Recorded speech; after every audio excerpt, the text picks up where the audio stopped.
Chapter 1. The Dance of Velvet and Vows.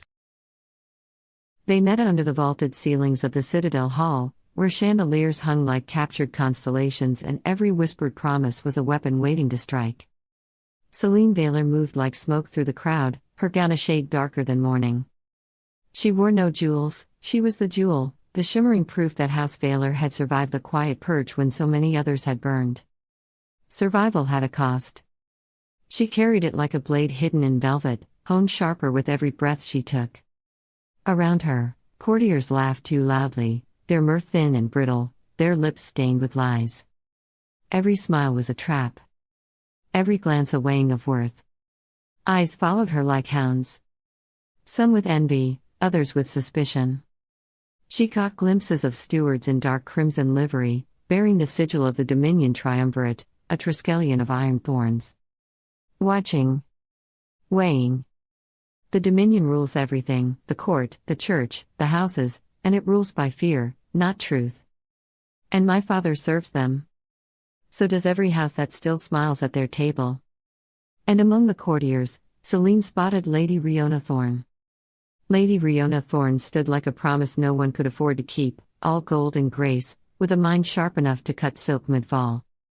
She smiled like a saint, whispered like a spy, and watched Selene not with hatred, but with calculation. Riona did not destroy enemies, she made them destroy themselves. Her gaze brushed over Selene, lingering a heartbeat too long. Her lips curved in a smile that held no warmth, a promise, perhaps. Or a threat. Selene inclined her head in perfect civility and moved on, heart steady, smile unbroken. "You look stunning, my dear," Riona said as Selene passed. Selene smiled, flawless, empty, practiced, and did not stop walking. And across the room, leaning with idle arrogance against a marble pillar, was young Lord Cassian Merrow. Cassian, the enemy. The temptation she could not afford. The one man her house had sworn to destroy. His gaze found hers through the press of lords and ladies, pinning her in place more surely than any blade. He lifted his glass in a mocking salute, the tilt of it lazy, almost insolent. He was not supposed to be here, his family had been stripped of lands, titles, and dignity after the failed rebellion. Cassian was the last heir of his house since the silent purge claimed his father's life. His presence tonight was an act of open defiance. A dare, flung like a gauntlet at the feet of the court. Selene's blood hummed with warning. If her father, or even worse, the Minister of Shadows saw her looking, if any of them caught even the faintest quickening of her heartbeat, it would be over. Treason. Death. Not just hers, but House Veylor's final fall. And yet, when Cassian pushed away from the pillar and began threading his way through the golden throng toward her, Selene found she could not move. Could not breathe. Could not look away. They met not in words, but in the shared silence of those who understood, this would ruin them. This would damn them. And still, when Cassian bowed low and offered his gloved hand, Selene placed hers atop it without hesitation. The orchestra shifted into a slower cadence, a waltz built not for joy but for spectacle. Selene felt the weight of 100 gazes pivot toward them as they took the floor, spinning beneath the chandelier's cruel, unblinking eyes. Her heart hammered. At the edge of the hall, she caught Riona again, murmuring behind a silk fan with another courtier. Their gazes slid to Selene, sharp as knives. "You shouldn't be here," she murmured as Cassian drew her into a slow turn, their bodies too close, their hands too sure. Cassian smiled, a wolf's smile polished to courtly charm, but in his eyes, something raw flickered, exhaustion, grief, a hollow place not even arrogance could mask. "Neither should you. I haven't betrayed anyone," she said softly, her pulse thudding. "No," he agreed. "You're just the one destined to betray yourself." The words cut deeper than they should have. Selene set her jaw, her steps sharp and flawless, keeping time even as her thoughts frayed. Around them, the court whispered. The scent of wine and wax and ambition pressed close. Stewards moved like dark currents at the room's edge. Eyes narrowed. Daggers were drawn, some no longer just in metaphor.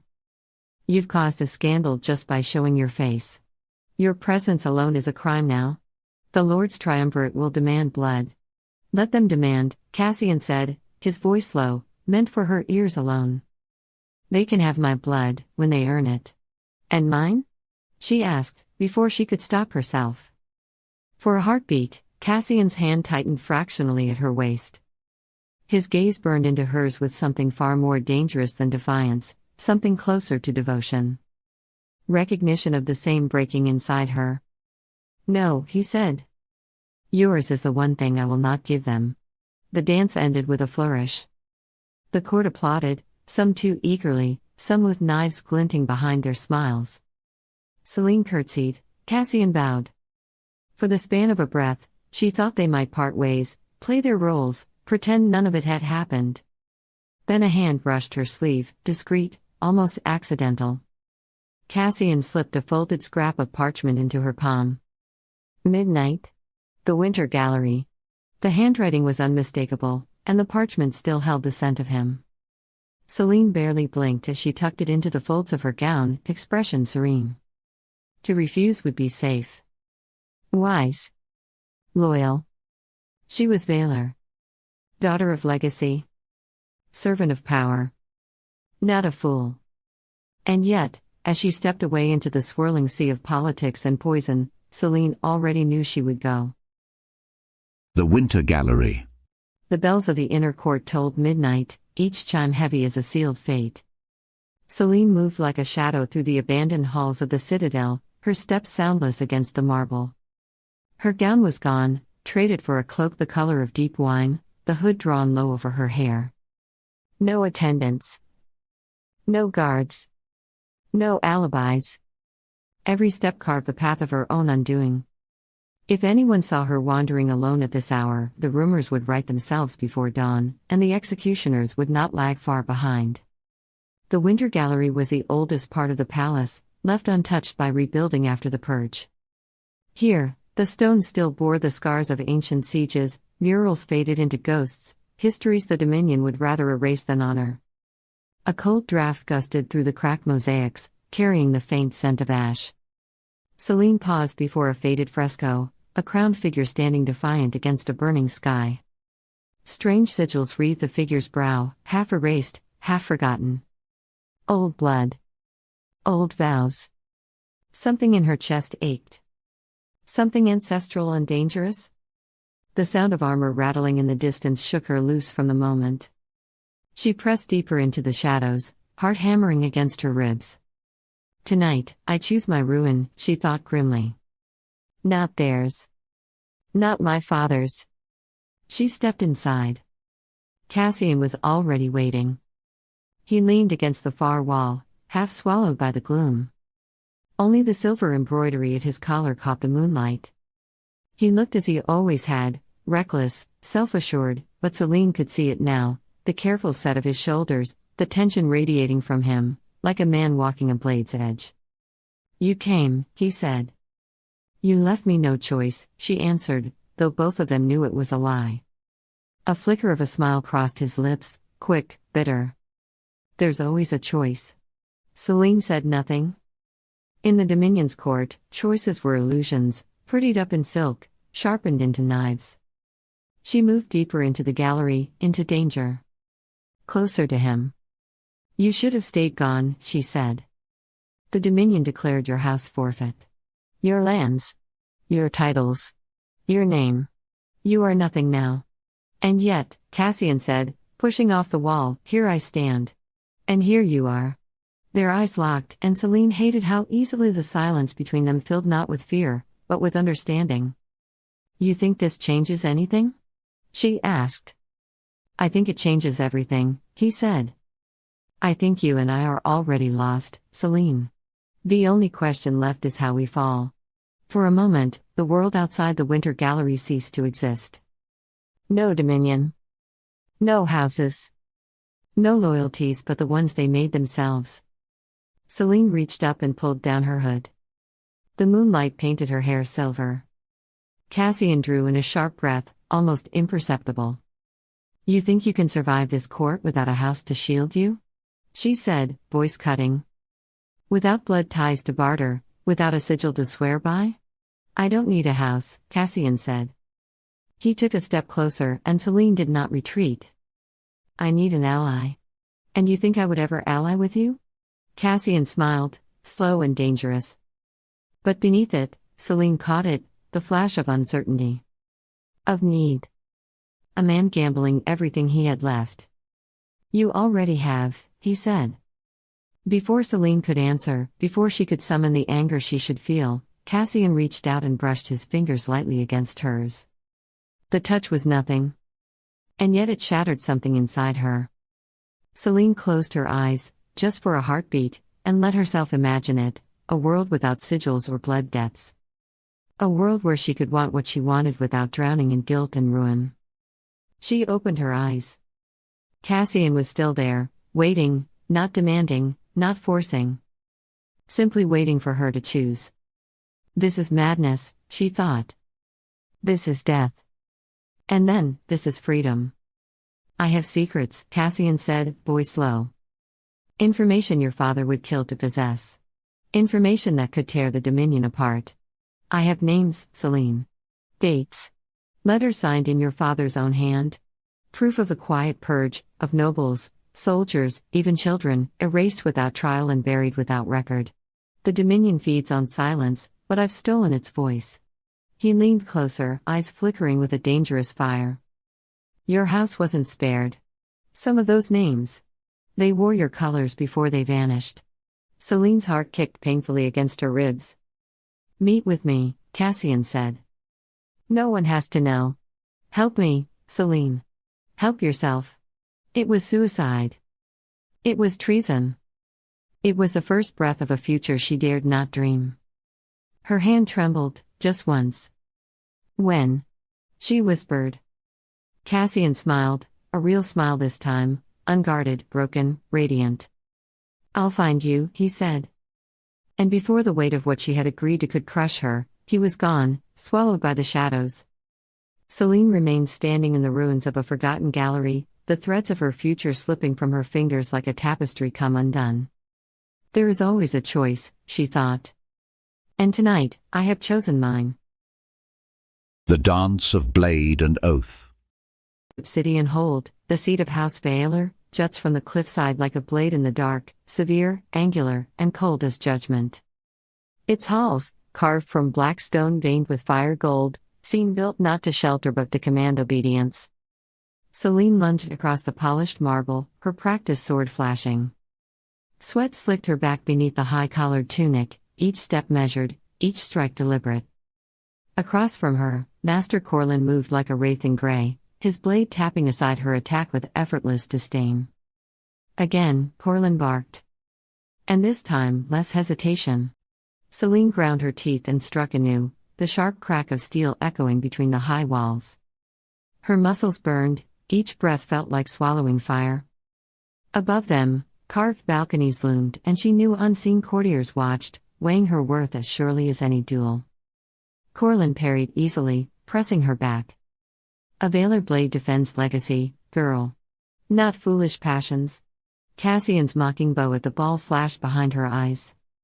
Her grip wavered. Her strike faltered. Corlin caught her off balance, knocking her weapon wide. Sweat stung Selene's eyes. Her lungs ached for air. He stepped close, his voice dropping to a cold whisper. If you let your heart guide your hand, the court will bleed you dry before the first blow lands. Selene wrenched free, cheeks burning with more than exertion. You are the future of House Veylor, Corlin said. You are the blade in velvet. Not some trembling girl led by sentiment. Emotion is a weakness we can't afford, not here. Not now. He circled her again, forcing her to move, to guard, to sweat and strain until every blow came from instinct, not feeling. A blade with a heart, he sneered, is a blade that rusts. Selene drove forward, teeth bared, forcing him back for the first time. Corlin's grin was razor thin. Then it softened, just barely. Good, he said. Now show them what Veylor steel remembers. The hollow spire, once the seat of House Merrow, rises like a broken crown over drowned ruins, elegant in decay, its spires cracked but unbowed. When the quiet purge erased his bloodline, Cassian cast off his name. Merrow became his mask in the ashes, a name chosen, not inherited. Half a city away, in the blackened skeleton of a once grand estate, Cassian Merrow drove his sword hard against his sparring partners, the force of it jarring up through his bones. Steel shrieked in protest as old Master Darren twisted, catching the blow and throwing it wide with effortless precision. Dust and broken mortar crumbled beneath their boots. "You're thinking again," Darren snapped. His voice was dry gravel. His white hair hung loose over his brow, and his tunic was scorched and threadbare, as if it too had survived the purge. Cassian didn't answer. He paced in a slow circle, boots grinding over shattered flagstone. The winter chill had numbed his fingers, but the burn in his shoulders and thighs was sharp and real. Each breath misted, shallow and fast. "Hard not to think," he muttered finally, "when half the city wants you dead." Darren tilted his head. "And the other half?" Cassian hesitated. A flicker of memory, Selene's hand in his, the weight of the court stairs, the silent promise in her eyes, stabbed through him. "Gone," he said. "Dead already. They just don't know it." Darren grunted. "Now you're learning." He lunged forward without warning. Cassian barely got his blade up in time to block. The clash rang through the courtyard like a bell tolling for ghosts. They fought in tight, brutal exchanges, blades flashing beneath the open sky. The ruins of Merrow Hall loomed around them, shattered arches, blackened windows, ivy curling through broken stone like veins through old bone. Once it had been proud. Now it was ash and memory. "Your house is gone," Darren barked between strikes. "Your father's bones were taken with the trash. Your name, nothing but a whisper in rooms you'll never enter again." Cassian's guard broke. Darren knocked his sword aside, stepped in, and struck him hard across the jaw with the hilt. Cassian staggered, breath ragged, mouth filling with the taste of iron. "And you," Darren said, closing in, "still think fury is enough to keep you standing. I don't want their titles." Cassian spat blood, lifted his blade again. "Then what do you want?" He feinted left, twisted his hips, and slashed right, forcing Darren back a pace, then two. He pressed forward, eyes blazing. Darren struck 3 times, each blow a blur. "Dead, dead, and dead. Gods, concentrate. I want them to choke," Cassian hissed. "On every lie they fed us. On the purge. On the silence. On the names they erased. I want the dominion to burn." For a breath, Darren didn't move. Then he smiled, barely a ghost of one. "Good." He raised his sword. But anger without control is just noise. Cassian rushed in, too fast, too wild. His swings were powerful but undisciplined, driven by frustration instead of form. Darren blocked one, ducked the next, then swept his leg under Cassian's. The younger man hit the ground hard, the air blasted from his lungs. "Again," Darren said flatly. Cassian lay still for a moment, staring up at the colorless sky through the broken ceiling beams. His chest rose and fell in ragged rhythm. "Is that your grand plan?" Darren asked after a beat. "To burn fast, to die spectacularly, and what? Hope someone tells your story afterward." Cassian rolled onto one elbow, glaring. "It's better than rotting in silence." Darren studied him. Something colder settled in his eyes, not cruelty, but the weight of survival. "Maybe," he said. "Or maybe it's just another way to lose." He offered no hand to help Cassian up. Only words. "Whatever you're planning, it's not enough to hate them. You have to want something more than revenge. You have to want yourself alive." Cassian didn't answer. He stood slowly, wiping his mouth with the back of his sleeve. Darren gave him one last look, measuring, cautious. "You're not your father." A pause. "That's not a warning. It's a chance." He turned, walking toward the edge of the courtyard. "Get stronger, Cassian. Or don't waste your breath being clever. Breaking things is easy. Building them, that takes blood." Cassian stood alone in the cold, broken estate. His fingers curled around the hilt of his sword. This wasn't about dying for a cause. It was about making them remember why they feared his name in the first place. Steel rang in Selene's ears as Corlin drove her toward the courtyard's fountain. Legacy, girl, he snapped. Every step you take, every smile you offer, every blade you draw, it is not yours. It is Veylor's. She countered, faster now, each movement flowing with purpose, not anger. Cassian wiped blood from his split lip, raising his blade again under the sagging bones of his family's ruined hall. No banners left to die for, Darren said, circling. Only ghosts whispering in the cracks. Selene locked blades with Corlin, their swords straining between them. And if legacy demands you kneel to monsters? She hissed. Darren barked a short, harsh laugh as Cassian drove him back against a shattered pillar. Then you spit in legacy's eye, Darren said. You survive. Selene pivoted, feeling her tunic cling to her slick skin, muscles screaming for rest she would not grant. Cassian dropped low, sweeping Darren's legs. Dust clouded the air as they crashed to the ground, blades locking. Selene dropped to one knee, panting, as Corlin stepped back, offering no hand. She stared into the rippling surface of the fountain. Her reflection swam back at her, bruised, breathless, unbroken. Across the city, Cassian pressed a bloodied hand against the cracked stone, his reflection broken into 100 jagged pieces. Tonight, they would meet again. 2 blades. 2 legacies. And a choice no blade could defend them from. An abandoned watchtower. The city sprawled beneath them, a ruin painted in silver and shadow. Selene stood atop the broken parapet of an abandoned watchtower, the cold night wind tugging at the edges of her cloak. Far below, the lanterns of the lower quarters flickered like dying stars. Above, the heavens stretched vast and pitiless. She should not have come. Yet when the folded scrap of parchment had fallen from her sleeve, another clandestine note slipped by Cassian's unseen hand, she had known she would.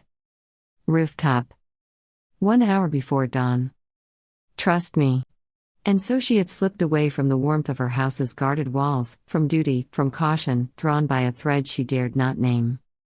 Her arms still ached from hours of punishing drills, sweat-drenched and relentless beneath the barracks' lanterns. Her knuckles were scraped raw from sparring with Corlin. A dark bruise blossomed just above her hip, where his wooden blade had caught her off balance. She knew from the way Cassian moved, stiff, guarded, that Darren had left his own marks. Theirs were different battles, but the pain they carried was the same. Footsteps echoed on the crumbling stair. Selene turned as Cassian emerged, his cloak battered by the wind, hair tousled by sleep or haste. He moved stiffly, favoring his left side, but his eyes found hers immediately, steady beneath the shadows. There were no masks between them now. No ballrooms, no spying courtiers, no brittle smiles. Only 2 souls balanced on the edge of a blade. He said nothing at first, merely crossed the final distance and stood beside her, his hand brushing hers briefly as he settled. They both winced at the contact, bruised fingers meeting bruised knuckles, and shared a glance, half pain, half grin. For a long moment, they simply looked out over the broken city, letting silence settle like a third companion. It looks different from up here, Selene said at last, her voice low. Smaller. Cassian gave a rough laugh and rotated his shoulder with a wince. Everything does when you're standing above it. Especially after it's tried to kill you all night. Sweat still clung to his hairline, half dried. A faint scratch marked his cheekbone, a souvenir from the hours Darren had carved into him. You should sleep, she said, surprising herself. Cassian smiled, a crooked thing, half real, half defense. Sleep, he echoed. When the Dominion tightens its noose every night. When the houses sharpen their knives and call it loyalty. He exhaled, and it caught slightly, bruised ribs, probably. No. I'd rather remember this, he added, voice softer now. The city before it forgets itself completely. Selene followed his gaze to the horizon, where the first threadbare light of dawn bled into the ash-colored sky. She shifted, feeling the pull in her shoulder where she'd overextended during a parry. It won't forget, she said. Not if we make them remember. The words tasted like iron and resolve. Cassian looked at her then, truly looked, as if memorizing the angles of her face, the tight braid falling loose across her collarbone, the faint sheen of sweat on her brow, the defiance stitched into every inch of her. "You're not like them," he said. Selene's heart thudded painfully against her ribs. "You don't know me," she whispered. "I know enough." The wind stirred the silence between them, heavy with all the things they could not say. Selene turned back to the city, willing her hands to stay steady at her sides. Her fingers still trembled faintly from the strain of gripping a blade too long. Cassian stepped closer, so close she could feel the heat of him against the chill. He smelled of sweat, of steel, of something quiet and warm beneath all the war. "When this ends," he said, "if we survive it." He trailed off. Selene dared to look at him, dared to let herself see the thing burning there in his storm-gray eyes. Hope. Fear. Want. She reached out, a reckless, trembling gesture, and brushed her fingers against the back of his hand. They both flinched at the contact, scraped skin against scraped skin. Cassian caught her hand in his, calloused fingers closing carefully around hers. Neither moved for a breathless eternity. Then, slowly, he lifted her hand to his lips and pressed a kiss to her knuckles, a touch so light it might have been a promise, or an apology, or a memory in the making. Selene's breath caught. The world narrowed to the space between them, the heat of his mouth against her bruised skin, the thunder of her own heart. "If we fall," Cassian said against her hand, "I want to remember how this felt." Selene closed her eyes, willing herself to carve this moment into her bones. She stepped closer, until their foreheads brushed, until they breathed the same battered air. For a heartbeat. For a lifetime. There was only them, no houses, no banners, no bloody oaths. Only Selene and Cassian, two bodies sore with training, two blades crossing in the dark. When she pulled away, it was slow, reluctant, the ache in her muscles echoing the ache in her chest. "We can't afford this," she said, voice breaking. Cassian's smile was a ghost. "No. But that doesn't mean we don't deserve it." Selene swallowed the tightness rising in her throat. "We deserve a lot of things," she said. "But we'll take what we can." Cassian squeezed her hand once, just enough to sting. "Go," he said hoarsely. "Before the sun finds us." Selene turned away, forcing her feet to move, forcing herself to leave behind the fragile, dangerous thing they had kindled atop the tower. The city was waking below, cruel, hungry, blind. Selene squared her shoulders against the rising dawn. She would meet it with steel. She would meet it with fire. And deep beneath the armor she wore like skin, she would carry the memory of a hand in hers, a kiss against bruised knuckles, and the knowledge that even in a world built to break them, they had chosen each other. Velvet and Ash. The bells of the sanctuary of the divine flame tolled high and hollow across the bruised morning sky. Inside, the great hall shimmered with heat and incense, thick as drowning cloth. Hundreds of candles burned atop gilded altars, their smoke rising like prayers the gods had long since stopped hearing. The noble houses filled the pews in somber procession, silks rustling, armor polished to mirror brightness, faces carved into masks of pious devotion. At the center, in robes of molten gold, stood High Priest Veridin, hands lifted in ritual benediction. He was no soldier. No noble. Yet the weight of his voice could tip courts into obedience or ruin. Veridin held no sword, but the Order of Flame, his inquisitors cloaked in crimson and fire steel, made sure his sermons cut just as deep. "Blessed be the crown," Veridin intoned. "Blessed be the order that keeps the fires of unity alight." Murmured responses rippled through the hall, dutiful as breath.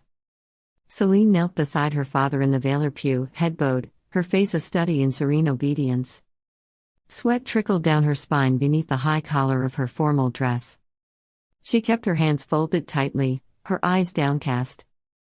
Only once did she lift them, a fleeting glance across the marble aisle. There, half shrouded in shadow, stood Cassian Merrow. Once, his house had commanded provinces and tribute. Now he stood among lesser cousins and faded banners, his presence a quiet defiance. Their eyes met, just for a breath. He looked away first. Selene bent her head lower, her pulse a frantic drumbeat under her skin. High Priest Veridin stepped onto the central dais, flanked by Dominion banners. His sermon echoed through the vaulted chamber, warm and venomous. "We are one body," he proclaimed. "One blood. One flame." In the pews, House Karin, sworn lapdogs of the triumvirate, sat resplendent in blood-red velvet. Lord Karin inclined his head with exquisite false humility. Lord Veylor returned the gesture with a measured nod, the barest courtesy required.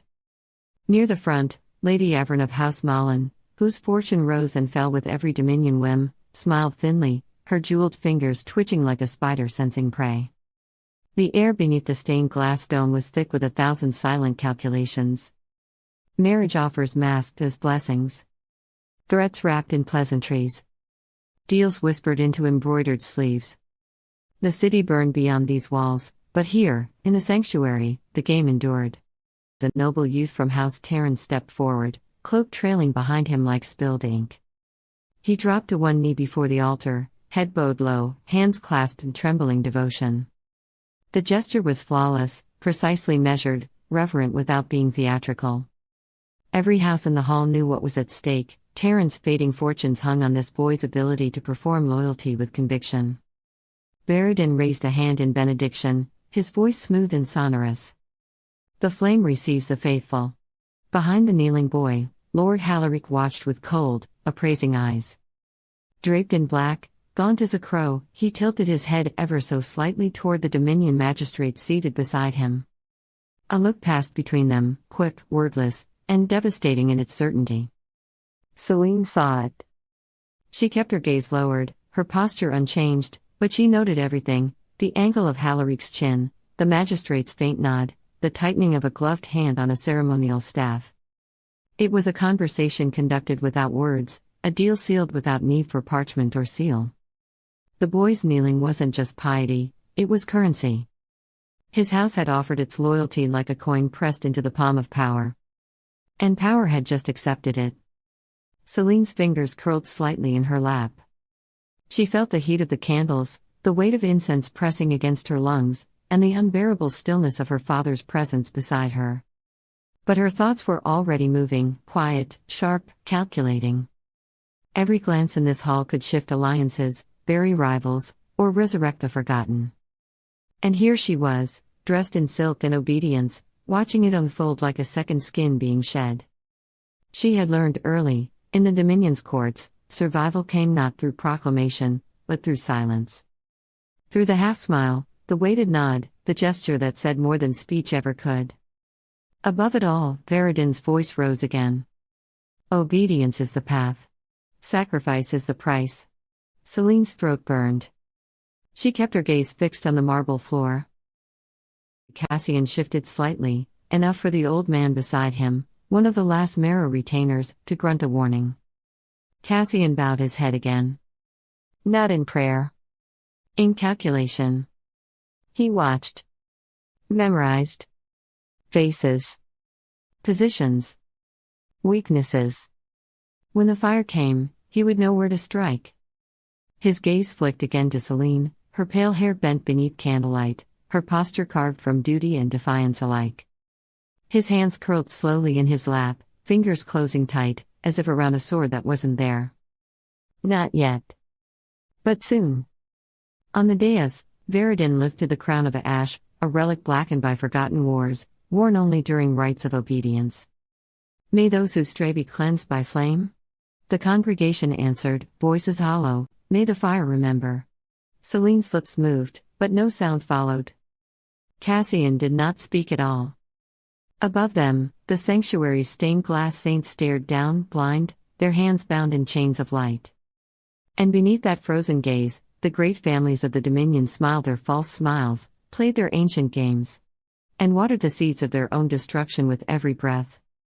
The fire was coming. And no blessing would save them. Chapter 2. Whispers in the Vale. The bells tolled the morning hour, cold and merciless. Selene moved through the marble corridors of the citadel with a steady gait and a frozen smile, but inside, every step felt like a blade pressed to her throat. The court buzzed like a hive on the verge of swarming. Whispers followed her, not loud enough to accuse, not daring enough to confront. But there were looks. And looks could kill as surely as daggers.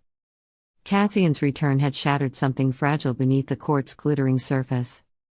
The Lord's Triumvirate had convened in secret hours after the ball, and already edicts were being drafted. One house, one bloodline, would have to pay for this breach of law. Selene knew the names being whispered. She knew hers was among them. She passed a pair of young courtiers leaning too close together, lips hidden behind fans. One tittered behind her hand and murmured, "She danced with a ghost. Or a wolf. Which is worse?" At the grand stair, a steward in black and crimson intercepted her. His bow was low, but his voice was clipped and urgent. "My lady," he said, eyes respectfully downcast. "You are summoned to the solar chamber." Selene felt her blood turn to ice. The solar chamber was no courtly salon. It was a place of decisions and executions. No one summoned there left unchanged. She gave a slight nod and followed, her gown whispering over ancient stone. "Control your face. Control your fate." The solar chamber was Lord Veylor's true throne. Light poured through a wide court skylight, casting hard lines across black stone and gold. At its center stood a steel war table, ringed with sigil projectors and cold stone chairs, no comfort, only control. Here, Lord Veylor did what the court only whispered of, weighed lives, redrew borders, and decided which names history would forget.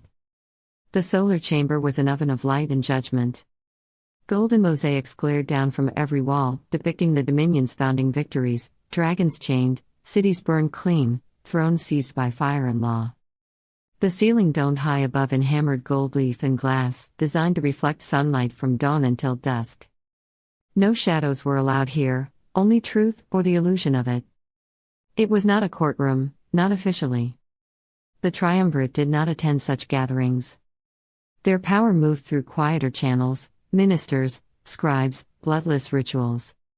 The solar chamber was where nobles were reminded of their place, and given one final chance to hold it. Selene smelled the sharp sting of burning oil beneath the polished marble, laced faintly with something older, blood, dried and scrubbed but never forgotten. Her father, Lord Veylor, stood by the tall window, posture rigid, a statue carved from legacy and expectation. Across the chamber, wrapped in grey velvet that seemed to drink the light, lounged the Minister of Shadows.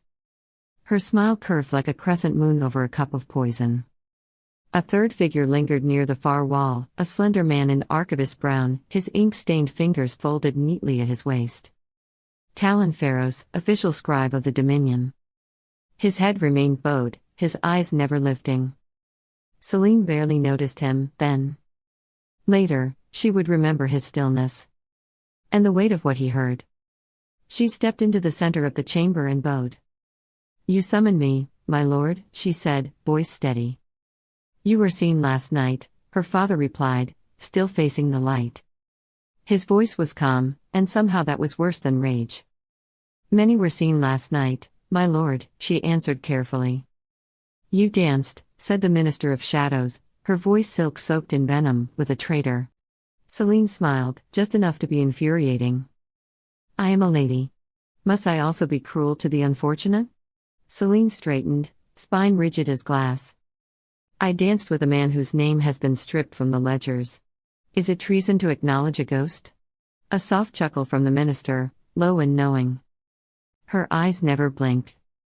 Lord Veylor finally turned to face his daughter. "You are clever, daughter," he said. "But cleverness is a blade that cuts both ways." His gaze was the color of iron, and twice as forgiving. "You will attend the tribunal this evening," he said. "You will stand before the court and denounce Cassian Merrow. Publicly. Unambiguously."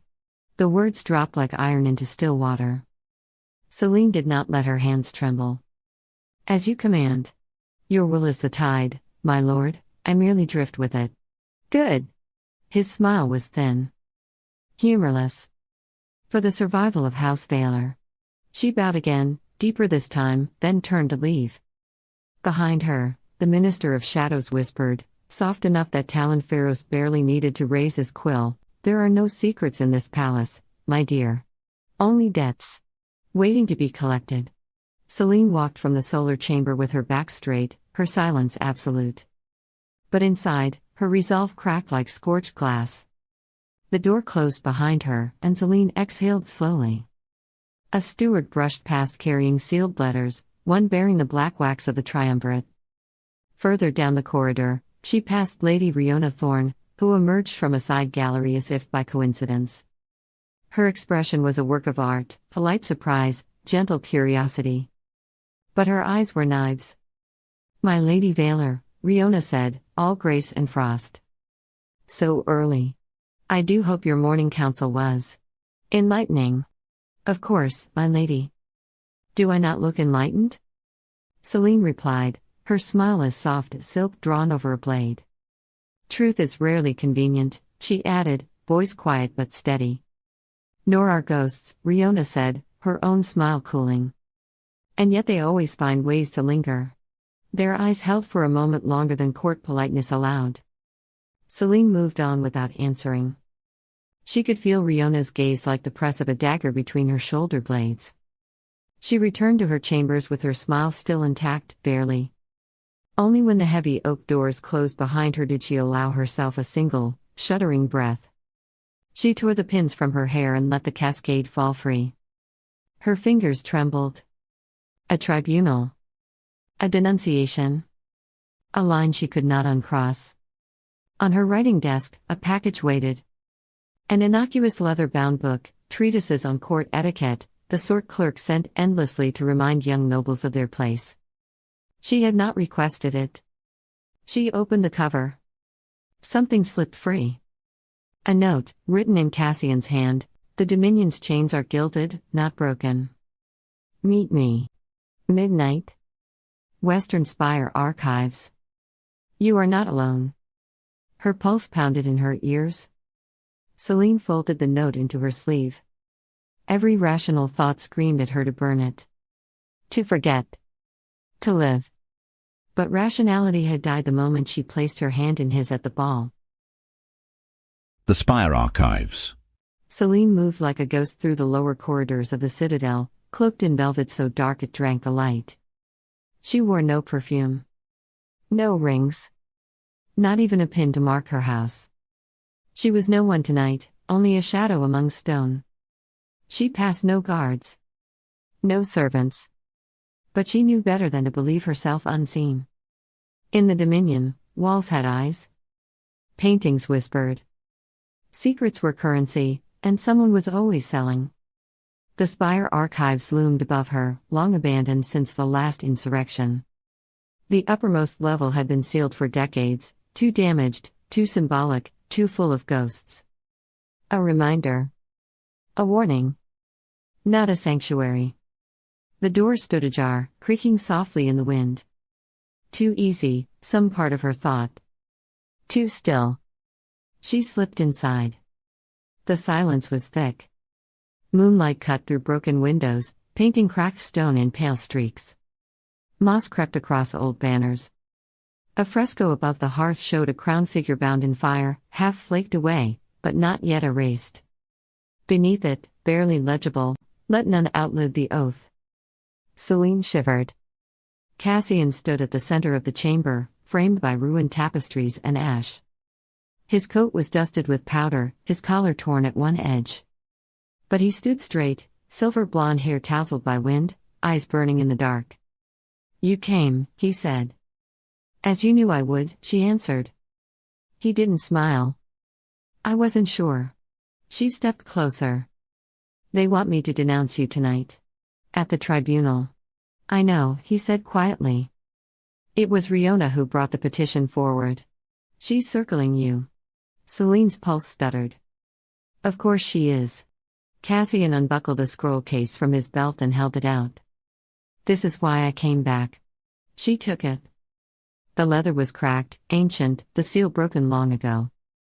Inside were folded documents, thick parchment, red-threaded, marked with the faded sigils of old houses, some of them purged. Some she thought extinct.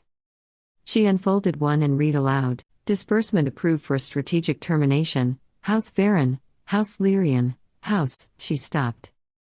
Her voice had broken. Another page. A handwritten order, marked with a seal of flame. A false flag riot, staged for effect, its brutal suppression already scripted. Blood by design. This is real, she whispered. They manufactured the rebellion. Justified the purge. Seized power. Rewrote history. Cassian didn't speak at first. He looked at her, steady as stone, the fire in him banked but burning. Not everyone looks away. Not forever. I don't need a crowd. I need a crack. One voice loud enough to echo. He stepped closer. Let the court call me mad. Let them laugh. But someone out there needs to know they weren't alone. And once it starts, he let the sentence hang. Selene turned another sheet. A blood-red handprint sealed the last page. One line scrawled beneath, let their names be broken, but their blood be watched. Selene frowned. Watched? Cassian hesitated. There's a theory. That not all purged bloodlines were meant to be eliminated. Some were. Folded into others. Hidden. Monitored. For signs of what? Legacy. Power. Magic. Her heart thudded. Before she could speak again, something shifted, not heard, but felt. A draft. A change in pressure. The stillness of the room stopped being silence and became waiting. Selene turned. A soft click echoed behind her. From the shadows, the assassins emerged like smoke. 4. No, 5. Silent, hooded, faceless. No house colors. No heraldry. But on the hilt of one blade gleamed a sigil she knew too well, a coiled serpent swallowing flame. Her breath caught. The warden's mark. Dominion authority in its purest form, the kind that never left witnesses. Ambush, she hissed. Cassian had already drawn his blade. They moved together. No elegance. No ceremony. Only blood. The first assassin lunged for Cassian, twin daggers, fast and low. Cassian blocked one, parried the second, and drove his elbow into the attacker's throat. The man stumbled, just for a breath, before Cassian's sword slid beneath his ribs and up through his heart. Selene spun as another came for her. Her dagger dropped into her hand. Steel met steel. She ducked the arc of a blade, slammed her knee into the assassin's gut, and drove her knife into his throat. Blood sprayed across her sleeve. A third came from the side, too fast to see, almost too fast to block. She turned just in time, catching the strike, reversing her grip. Pain flared across her ribs. She gritted her teeth, twisted, and drove her blade deep. The man dropped. The fourth loomed, massive, armored, wielding a blackened sword etched in embered script. Sigilled. Ancient. Forbidden. He raised it. Selene lunged, too late. Cassian thrust his blade through the assassin's heart. Stone cracked. The sigilled blade spun across the floor, screeching to a stop beneath the fresco. Selene dove. The moment her fingers closed around the hilt, her skin screamed. Heat. Magic. Pain. The weapon rejected her. She didn't let go. A hiss behind her. The last assassin, tall, gaunt, veiled, moved like smoke, twin blades flickering. Her movements were too fast, too smooth. Beautiful and deadly. Selene surged forward. Steel clashed. Sparks flew. She blocked high, ducked low, swept the woman's leg. The assassin pivoted mid-fall, slashed up, and Selene met the strike with her burning blade. Flame licked the edge of the sigil steel. Selene reversed her grip and drove the weapon home. The assassin jerked. Stilled. Fell. Silence followed, heavy and absolute. Smoke curled from the hearth. The banners hung in tatters. 5 bodies lay across the archive floor. Cassian leaned against the wall, one shoulder torn open, blood seeping down his side. His sword dangled in his grip. He was pale. Breathing hard. Alive. Selene stood in the center of the carnage, the sigil blade still in her hand. Her palm was blistered, skin blackened where it touched the hilt. The pain grounded her. kept her from shaking. She looked at Cassian. He raised his head, eyes blazing through exhaustion. "You see?" he said hoarsely. "There are no safe sides anymore." Selene wiped the blade on a tattered Dominion banner. The cloth crumbled beneath the blood. "No," she said softly. "Only choices." Their eyes met. In his, she saw not a noble, not a rebel, just a man who had already chosen ruin, and was waiting for her to do the same. Selene stepped forward. She kissed him. It wasn't soft. It wasn't sweet. It was war. Their mouths met in fury, in defiance. A vow without words. A pact sealed in blood. When they broke apart, Cassian leaned his forehead against hers, breath trembling. "This will ruin us," he said. "I know," Selene whispered. And she kissed him again. The tribunal. The Hall of Edicts had no windows. It did not need them. Light poured from fireglass sconces along the curved stone walls, their glow cold and unforgiving. Marble columns flanked the raised dais, where 3 thrones of obsidian and gold loomed beneath the seal of the Dominion, a flame wreathed in thorns. The Lords Triumvirate did not speak as Selene entered. They did not need to. The silence of the room did all the speaking for them. Nobles lined the benches in solemn array, their faces schooled into expressions of dutiful neutrality. Too still. Too perfect. Riona Thorne sat near the front, veiled in silver, her gloved fingers curled loosely around a lacquered fan. She did not smile. She did not blink. Selene's boots echoed as she stepped into the center of the chamber. She bowed. "In accordance with Dominion law," intoned the herald beside the dais, "Lady Selene Veylor of House Veylor shall speak on the matter of sedition. Her statement will be recorded and witnessed. No rebuttal shall follow."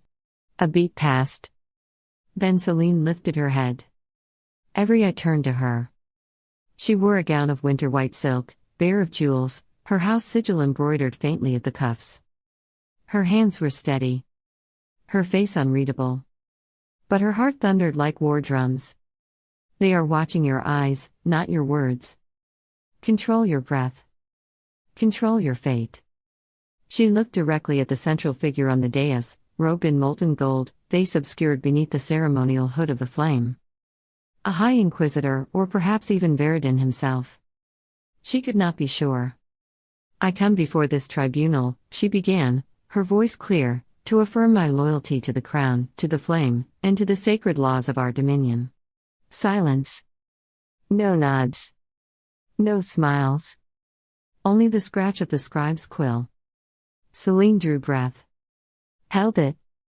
Let it burn. "There was a man at the equinox ball," she said. "One whose name has been erased. Whose house was broken. A traitor." Her throat closed for half a heartbeat. She forced herself to continue. "I saw him." The murmurs began. Selene did not flinch. "I danced with him," she said. "I knew who he was." Another breath. "I denounce him." The words did not echo. They landed like dust on stone. "I denounce Cassian Merrow," she said again, louder this time. His presence was a violation of Dominion law. His return, an insult to the Triumvirate. He is a danger to unity and must be treated as such. The murmurs stilled. The hall held its breath. The hooded figure on the dais inclined their head, just slightly. A hand gestured to the scribe. The quill scratched faster. Selene stood tall. Her voice did not waver. But her eyes lingered for a moment too long on the far aisle. On a shadowed alcove where no one was seated. On absence. She had kept her word. Spoken the names. Played the part. And in doing so, betrayed everything that mattered. The tribunal adjourned with no applause. No blessing. Only the sound of robes and boots retreating, one by one, until she was alone beneath the burning seal of the Dominion. House Veylor, the Crimson Chamber.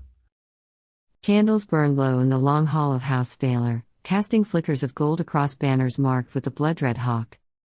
The walls were lined with portraits of long-dead ancestors, their gazes unyielding and watchful. Tapestries of conquest and treaties hung in solemn silence. It was not a room built for comfort, but for control. At the head of the lacquered obsidian table sat Lord Veylor, posture straight, fingers drumming a slow, deliberate rhythm against the silver inlay. To his right, Lady Cassira of House Relin, his sister-in-law and emissary to the ecclesiast. Beside her, Councillor Tharn, hunched in furs despite the warmth, hands gloved even indoors. And seated last, cloaked in shadow like smoke given form, was the Minister of Shadows. She hesitated, the minister murmured. Her voice was smooth velvet and twice as suffocating. But she made the public denouncement. Her eyes said otherwise. Lord Veylor replied quietly, lifting a goblet of dark wine. And the court watches eyes far more than words. There are whispers, Cassira said, smoothing the lace at her wrist. Some claim she looked too long at Merrow. Others that she never looked away. How many whispers make a scandal? Tharn asked dryly. One, the minister said, smiling faintly, if it's spoken in the right ear. Lord Veylor rose and began to pace. His boots were soundless against the embroidered carpet, but each step carried weight. She is young. Beautiful. Dangerous in her own way. They want to believe she's rebellious. It makes her more interesting. And more vulnerable, the minister added. The court adores a fragile star just before it falls. Veylor paused at a window, staring out at the pale snow-dusted roofs of the city. His face, always carved from iron, flickered, just for a moment, with something else. She was a quiet child. Never lied unless cornered. Always thought the game would spare her if she played it well enough. Cassira arched a brow. You speak like a father. I am a father, he said. Then, after a beat, but in this chamber, that matters less than survival. Does it? Cassira's tone was unreadable. Sometimes weakness wears a father's face. The silence that followed was tense. Tharn cleared his throat. Shall we assume she's compromised? No, Veylor said sharply. Too fast. He caught himself. We assume she's conflicted. And that makes her useful. For how long? Cassira pressed. Veylor exhaled, long and slow. As long as the Dominion allows us the illusion of choice. And not a breath longer. Then we act while that breath remains, the minister said, her eyes glinting. Marriage is politics in velvet. Lace-wrapped chains. The betrothal to Karin's son, Tharn confirmed. It would silence doubts. Tighten bonds. He's dull, compliant, uninspired, Cassira said, lip curled. Perfect. And Karin is loyal, Tharn added. For now. Announce it at the equinox sermon, Veylor ordered, retaking his seat. His wine sat untouched beside him. It gives her time to accept what must be done. Or to break. And if she breaks? Cassira asked. Then she breaks under Veylor colors, he said, voice flat. Not Merrow's. The room darkened as dawn gave way to overcast gray beyond the high windows. And Merrow? Veylor's jaw tightened. Dead, if he's seen again. He hesitated, then added, but let the ghost haunt her. Let her remember what rebellion costs. Cassira turned away, silent. The Minister of Shadows tilted her head, the candlelight catching her expression, amusement. Or something colder. Or it may stir her into defiance, she said softly. Then we give her something to lose, Veylor said. He meant it to sound decisive. But his hand trembled slightly as he lifted the goblet to drink. The remnants of House Merrow, the hidden war table.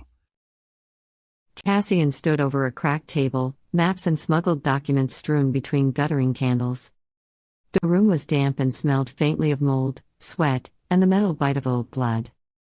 Old Master Darren leaned heavily on his cane, scowling at the faded blueprints of the Citadel tunnels. Meaven lounged nearby, sharpening a blade with theatrical boredom. A few others lingered in the corners, survivors, exiles, former servants of disgraced houses, loyal to a dream, not a name. She's still within the lion's mouth, Darren growled. If Veylor suspects too much, she won't see another sunrise. Cassian stared at the map, jaw tight. She knows the risks. She chose this. You shouldn't let sentiment cloud strategy, Meven said idly, though her eyes were sharp and bright. We have other operatives.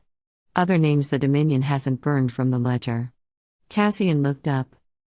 Not like her. Meven rolled her eyes. Not her. You sound like one of those dreary court poets. Selene knows the court. Knows the rituals. She can move where we can't. And what if she's playing both sides? Asked Bren, a lean-faced smuggler with burn scars across his neck. She still bears Veylor blood. She bears fire, Cassian said. And that burns through bloodlines. Darren coughed, then nodded. She is useful and unproven. That's dangerous. But sometimes danger is what you need. He tapped a finger on one of the scrolls Cassian had brought. This perch ledger, name signed in shadow. Payments to loyal houses. Falsified records. If it sees daylight, the Dominion crumbles. Meven leaned forward. Then let's publish it. Now. Put it into the open court. Print it. Distribute it. Burn the old order in truth. Cassian shook his head. Not yet. Not until we can protect those who rise up with us. Otherwise, we trade one slaughter for another. We need leverage, Darren agreed. Not just scandal. A crown shame still wears steel. Cassian nodded. Then we wait. Watch. Move quiet. And when we strike, it won't be scandal. It'll be fire. Meven sheathed her blade. So we sit in the dark while they throw feasts above. Typical Merrow patience. Cassian smirked. You'll thank it when you're still breathing. Lord Veylor stared into the depths of his untouched wine. The light caught the rim, red as blood, still as silence. Prepare the betrothal, he said. His voice held no tremor, but the pause before it betrayed something colder than doubt. If loyalty must be bought in blood, let hers be bartered. Cassira rose, her expression unreadable, robes whispering across the floor like the closing of a curtain. She will kneel or break, she said. Either way, House Veylor stands. Veylor did not answer. His gaze lingered on the tall stained glass window beyond the chamber, where the firelight from a brazier painted Selene's ancestral hawk in molten gold. But it was the shadow behind it that held his eyes. In the catacombs beneath the city, Cassian pressed one hand to the cold stone wall, the other wrapped tightly around the hilt at his belt. The damp air stung his lungs. Dust fell in faint trails from the ceiling, like the city itself was beginning to shake loose. She's running out of time, he murmured. Beside him, Darren crouched to inspect a fault line in the foundation. Now he stood beside the son, mentor, exile, keeper of what scraps of honor remained. His voice, when it came, was quieter than the torch flame. We all are. But timing is everything. You strike too early, the blade snaps. Too late. And there's no one left to wield it. Cassian didn't look at him. He was remembering. Years ago, in the training yard of Merrow Hall, firelight dancing on polished stone, Darren stood over him, younger then, his voice rough from command but gentler than the world had ever allowed. You don't draw for anger, he had said. You draw for purpose. One stroke, clean. One cause, worth dying for. Cassian, no older than 10, bleeding from the lip, had scowled and refused to rise. What if I don't have one? Darren had crouched, pulled him to his feet, and said, then your enemy decides for you. Cassian blinked the memory away. The cold of the catacombs felt sharper now. You taught me to wait, he said. You didn't say what to do when it's someone else's noose. Darren didn't answer at first. Then, quietly, then you wait until the rope creaks. He placed a calloused hand on Cassian's shoulder, brief, grounding, real. A gesture he rarely gave, and never without cost. Above and below, the war began not with swords drawn, but with whispered wagers and sharpened hearts. 2 families. 2 strategies. 2 fathers who feared too much to trust the fire they'd raised. And when the fault line broke, it would not split cleanly. It would rip the city in 2. Chapter 3. Masks and Daggers. The court wore masks more skillfully than any masquerade. Selene moved through the marbled corridors of the citadel, her face a flawless study in serene indifference. Beneath the silk and steel of her composure, her mind raced. She felt like a blade drawn too thin, glittering, brittle, ready to snap. Cassian's documents weighed on her more than any jewel. They were still hidden, but not from her thoughts. Not from the way the guards' glances lingered too long. Not from the way stewards had stopped meeting her eyes. The court buzzed like a hive on the edge of swarming. Whispers trailed in her wake like perfume. She could not hear the words, but she knew them. Treason. Betrayal. Merrow. Riona Thorne stood waiting by the upper hall, her gold silk gown immaculate, her smile polished to a lethal shine. A pair of minor nobles clung to her elbows like lacquered shadows, laughing at something Selene had not heard. Riona turned as if just noticing her. "Lady Veylor," she said warmly, voice like winter sun. "Congratulations." Selene stopped, offering a shallow nod. "For what, Lady Thorne?" Riona's brows lifted in practiced surprise. "You haven't heard? Oh dear." Lord Veylor announced it this morning during the morning audience. A betrothal, to Lord Ulrich Durin. Selene's stomach turned to ice. Durin. A house raised by Dominion decree. Loyalists. The triumvirate's dogs in noble skin. Riona stepped closer, her voice just above a whisper. "It's a wise match. After all, your house must be seen reaffirming its allegiance. Especially after recent scandals." Selene's smile was razor thin. "Yes. Wise. As all weapons are." Riona's eyes glittered. "Oh, Selene. You always had such a poetic tongue. I do hope you find happiness, or at least obedience." She swept away, her gown trailing behind her like a comet. Selene didn't move. Couldn't. A marriage. An alliance to the very architects of the Quiet Purge. A leash, made of silk and dynasty. This was no union. It was a verdict. She escaped the audience hall just before the midday bell, descending a lesser staircase toward the Old Scroll Annex, a dusty, seldom visited place meant for overworked scribes and forgotten bureaucrats. She wasn't followed. Not obviously. Inside, the shelves towered. Narrow aisles wound between stacks of binding ledgers and brittle scrolls. The air smelled of dust and red wax. Selene found the scribe she had been watching for. He was young, with ash-brown hair pulled into a leather tie and sleeves smudged with ink. He looked like all Dominion scribes, quiet, polite, invisible. Talon Pharaohs. He didn't bow. Just glanced at her, then returned to reshelving a bundle of folded parchment. "You shouldn't be here," he said softly. "Neither should you," Selene replied. He paused. Then extended a worn slip of paper. Not Dominion parchment, older. Cracked. Not marked with any official seal. A single phrase had been scrawled on it in tight, careful hand: "Kestrin did not die. She became fire." Selene stared at it. She knew the name, Kestrin Balin, a noblewoman executed during the Purge. No record survived. No memorial. No mention of fire. "What is this?" she asked. "Something they missed," Talon said. "Or something they wanted someone to find." "Why are you helping me?" His smile was faint. Sad. Because the Dominion remembers too well, and forgets too selectively. Before she could ask more, he turned and disappeared between the stacks. Selene tucked the note into her sleeve. Another thread. Another ghost. Later, as the sun dipped below the city's broken spires, she moved like a shadow through the lesser halls of the citadel, passing shuttered salons and worn statues whose names had long since been chiseled away. The guards didn't see her. Or perhaps they did and chose to forget. Tonight, she was not Selene Veylor, dutiful daughter. Tonight, she was something else entirely. Ash Oaths. The meeting place lay beneath the east wing, an abandoned bathhouse, long crumbling, long forgotten. Once, nobles had lounged here in scented steam, their schemes woven over warm waters and gold-spilled laughter. Now, Maas devoured the walls, and the cracked mosaics shimmered like drowned stars. The ceiling had collapsed in places, letting moonlight spill down like judgment. It glinted off the standing water pooled in the basin below, turning the ruin silver and still. The air smelled of damp stone and old secrets.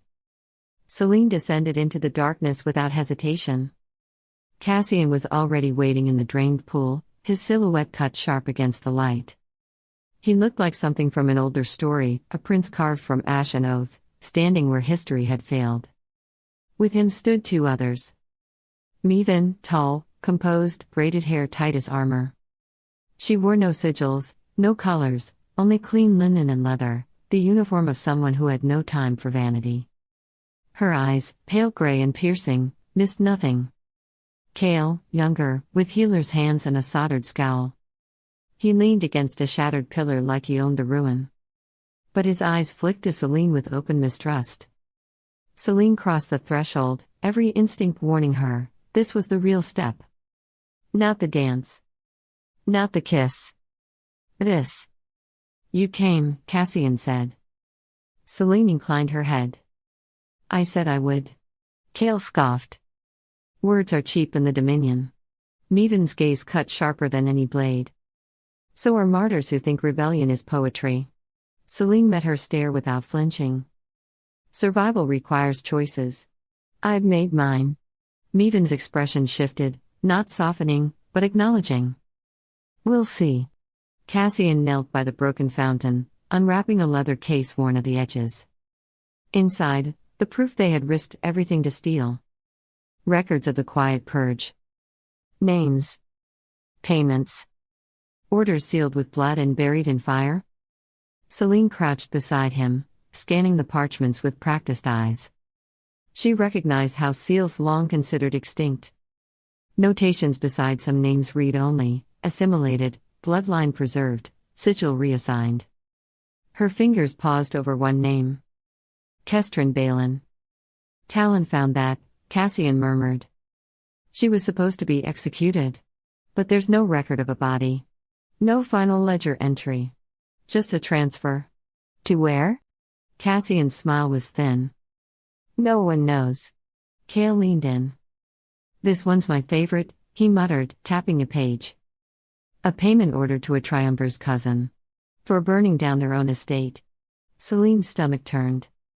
She felt a cold certainty settle deeper into her bones. The rebellion wasn't a reaction. It had been designed. A purge scripted like theater. What the hell are they doing? What's the plan? Meven asked. Selene rose slowly.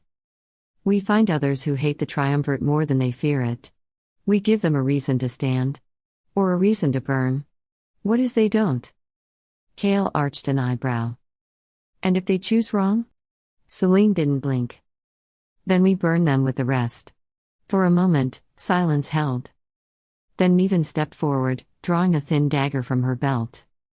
She twirled it once, the blade catching moonlight, then offered it hilt first to Selene. No rebellion lives without trust, Meven said. Nor without consequences. Selene felt the weight of the blood oath still pulsing at her wrist, the one she'd sealed with Cassian in shadow and silence. Now, another bond waited. Not of affection, but of intent. She took the dagger. Drew the blade across her palm. Blood welled, dark and defiant. Meven followed. Then Kale. 3 wounds. 3 choices. Together, they pressed their bloodied hands to the cold stone of the broken fountain. Something stirred. Not just ritual. Not just symbol. Magic. Ancient. Waiting.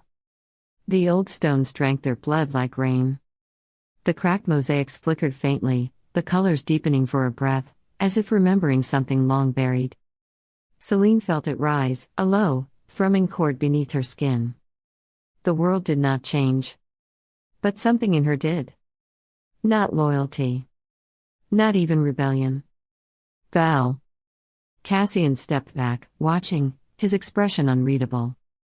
Meven withdrew her hand and looked at the blood-stained stone. We are bound now. In blood. In betrayal. Kale smirked. May the gods pity anyone who tries to unbind us. Selene stood silent. Her palm throbbed. The cut had already begun to close, but the mark remained. There was no unbinding. Not from this. Only forward. Later, alone, she slipped back through the overgrown palace gardens, the scent of crushed herbs rising with each step.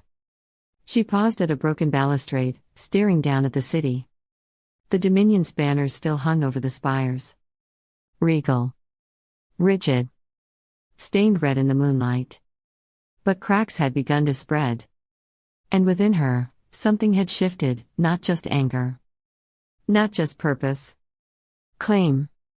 She would not simply oppose the Dominion. She would become the fire that swallowed it whole. Even if it cost her everything. Especially if it cost her everything. The Square of Crows. The wind tore through the Square of Crows like it remembered better days. Once, banners had flown here, velvet and bright, stitched with lions, thorns, and flame. Children had run laughing through market stalls. Musicians had played for nobles beneath awnings of silk. Now the air stank of lie and command. The gallows had been raised again, its timbers old but still sturdy, and the stones beneath had forgotten music. Dominion soldiers lined the square like cold iron fence posts, visors low, halberds braced. The crowd gathered in wary silence, not out of loyalty, but obligation. To be seen. To be safe. To not be the next name read aloud. A clerk in grey robes stood atop the execution platform, voice flat as parchment. A Dominion captain loomed behind him, helm beneath one arm, the other hand resting on his sword pommel with deliberate ease. The clerk's voice cut across the square. By order of the triumvirate, those summoned must declare their fealty to the Dominion Empire or be marked as irreconcilables. His scroll unfurled like a withered tongue. High Bailiff Tamarin Grist. A gaunt man stepped forward. He knelt, muttered the vow, and was waved off. Archivist Dallin Fair. Another. Kneel. Mumble. Gone. The names went on. More knelt. Some hesitated, but none refused. Until General Marathorn, former commander of the Ember Division. Loyalist of House Veylor. Present yourself. The square exhaled all at once. She stepped from the shadow of a crumbling colonnade at the square's edge. No entourage. No banner. Just a woman wrapped in a cloak the color of soot, boots scuffed from long marches. She walked slowly, deliberately, through the parted crowd as if the earth remembered her weight. Marathorn looked like a soldier carved from stone and scar. One eye clouded by an old wound. A long crease down her jaw. Fingers curled into fists even as she walked with the grace of someone who had once commanded 1,000. Her cloak bore no insignia, but a faded patch stitched near the collar still showed the flame sigil of the old Ember Division, barely visible, but unmistakable to those who remembered. She mounted the platform without waiting to be summoned again. I am here, she said. The clerk licked his lips. Do you swear loyalty to the Triumvirate and the Dominion Empire, under the eyes of, no. The word cracked the air like a whip. Gasps rippled outward. A child began to cry, quickly hushed. Soldiers shifted. Halberds creaked. The captain stepped forward. General Thorne, I was a general, she said. Before this empire forgot what loyalty truly meant. She turned her back on the Dominion officer, turned her back, and addressed the square. I swore oaths once, she said, voice rising. To protect this realm. To uphold the banners we were born beneath. Not to silence. Not to purges. Not to cowards who burn records and call it peace. She raised her scarred hand. I will not kneel. Not for this sham court. Not for any who hang their laws on hooks of fear. Let the record show I stood. The clerk began to speak, but his voice faltered. The captain did not hesitate. He stepped forward and drew steel. Then stand and die, traitor. Mara looked him in the eye. I wore that word like armor when your kind were still learning which boot went on which foot. You'll hang, he snarled. She smiled, slow, dry, tired. Then I'll hang clean. The captain raised his blade. But before the strike, a voice rang out from the crowd, Ash remembers. Another answered, louder, closer. The flame returns. The crowd surged. Not a riot, not yet, but a breaking of silence. A murmuring swell, as if breath had returned to lungs long held shut. The captain barked orders. Dominion troops advanced. The crowd pulled back, but not in fear, in fury. The edges boiled with movement. Smoke rose from somewhere unseen. And in the chaos, Mara Thorne moved. She leapt from the platform with a grunt, rolled beneath an advancing halberd, and vanished into the smoke curling off a fallen brazier. A soldier lunged, too slow. By the time the captain shouted again, she was gone. Gone, but not forgotten. Someone began hammering an old flame sigil into the gallows post with a shard of metal. Someone else knelt to tie a red strip of cloth around their arm. The clerk dropped his scroll. The square was no longer quiet. The day they learned to bleed. The city held its breath. Selene crouched in the ruined bathhouse long after the others had gone, the blood of her oath drying tacky against her palm. The broken mosaics beneath her feet shimmered faintly in the moonlight, their drowned colors whispering of things lost and forgotten. Around her, silence pressed heavy as a cathedral roof, and even the wind outside seemed to hesitate. Far across the sleeping city, in the crumbling bones of what once was House Merrow, Cassian sat alone before a guttering hearth. His blade lay bare across his knees, its edge catching the fitful firelight. Smoke curled from the blackened stone, ghosting around him like forgotten voices. Both alone. Both remembering. Selene, age 12, Red Garden, House Veylor. The Red Garden had been her favorite place once. Rows of crimson roses sprawled across polished white stone, caged by walls of black marble. The fountain sang soft melodies, and the air had smelt of thyme, crushed mint, and sun-warmed velvet. In the afternoons, Selene would sit beneath the weeping ash trees and pretend she was somewhere else, anywhere else. That day, the peace was shattered. She remembered the steward dragging a girl into the courtyard by her hair, a girl no older than Selene herself, wearing a hand-me-down dress 2 sizes too large and shoes worn to the bone. The courtiers watched from shaded balconies, fans fluttering, smiles hidden but eyes sharp. She had stolen bread. Selene, half hidden among the ash trees, had known she should stay silent. But when the girl was forced to her knees before Lord Veylor, tall, immaculate, his crimson cloak trailing like spilled blood, something had cracked inside her. She had stepped forward. Small. Trembling. "Please, father," she had said, her voice barely a whisper against the heavy heat. "She's only hungry. Mercy is strength too." The garden fell silent. Lord Veylor's smile was a slow, cold thing, not anger, but disappointment, the kind that cut deeper. "Take the girl to the stones," he had said. Selene had begged. Screamed.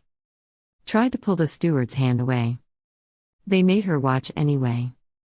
The stones were old, worn smooth by centuries of executions. Ritualistic, blood-sanctioned by ancient oaths. No blade, only the press of the stone, the old way. Slow.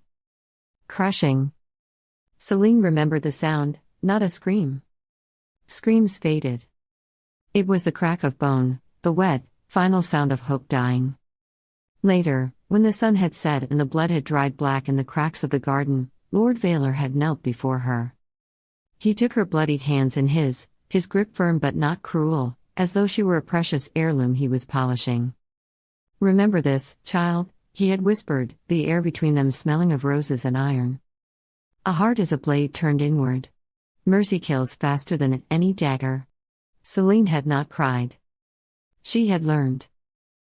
Cassian, age 14, West Wing of Merrow Hall. The hall had once been filled with music. Cassian remembered laughing feasts, banners stitched by his grandmother's hand, 1,000 tiny moments of pride and belonging woven into the very stone. It ended in fire. The Dominion did not knock. They arrived at dawn, clothed in silence and steel. The guards of House Merrow fell quickly, too few, too scattered. The great windows shattered inward with the force of Dominion siege spells, shards raining like frozen tears. Cassian had stumbled through the smoke-choked corridors, the air tasting of burning silk and terror. He found his brother, Roan, proud Roan, heir of Merrow, in the shattered courtyard. Roan had fought them. Sword flashing silver, blood slicking the cobbles. Cassian saw him fall. Not cleanly. Not honorably. A Dominion captain, face hidden behind a featureless mask, had broken Roan's sword hand with a mailed gauntlet, then pressed him to the stones with one heavy boot. Cassian remembered surging forward, a scream locked in his throat. A soldier caught him around the ribs, hauling him back. "You would have lived," the captain said, driving his sword into Roan's chest with mechanical precision, "if you'd learned when to bow." The blood spread across the courtyard like spilled ink, drowning the Merrow crest. Cassian had not bowed. He had watched. Helpless. Rage burning brighter than grief.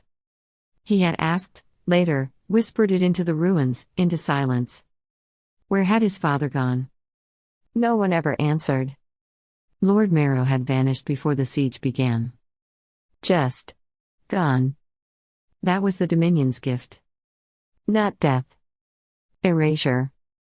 Later, when the hall stood empty and blackened, Cassian had wandered through the wreckage, boots crunching over fallen banners, over heirlooms shattered and left to rot. He picked up a piece of the broken gate, a splintered wolf carved from oak, and tucked it into his coat. A promise. He would never bow. He would make them remember what they had tried to erase. Present Selene pressed her scarred palm against the broken fountain stone, grounding herself against the rising tide of memory.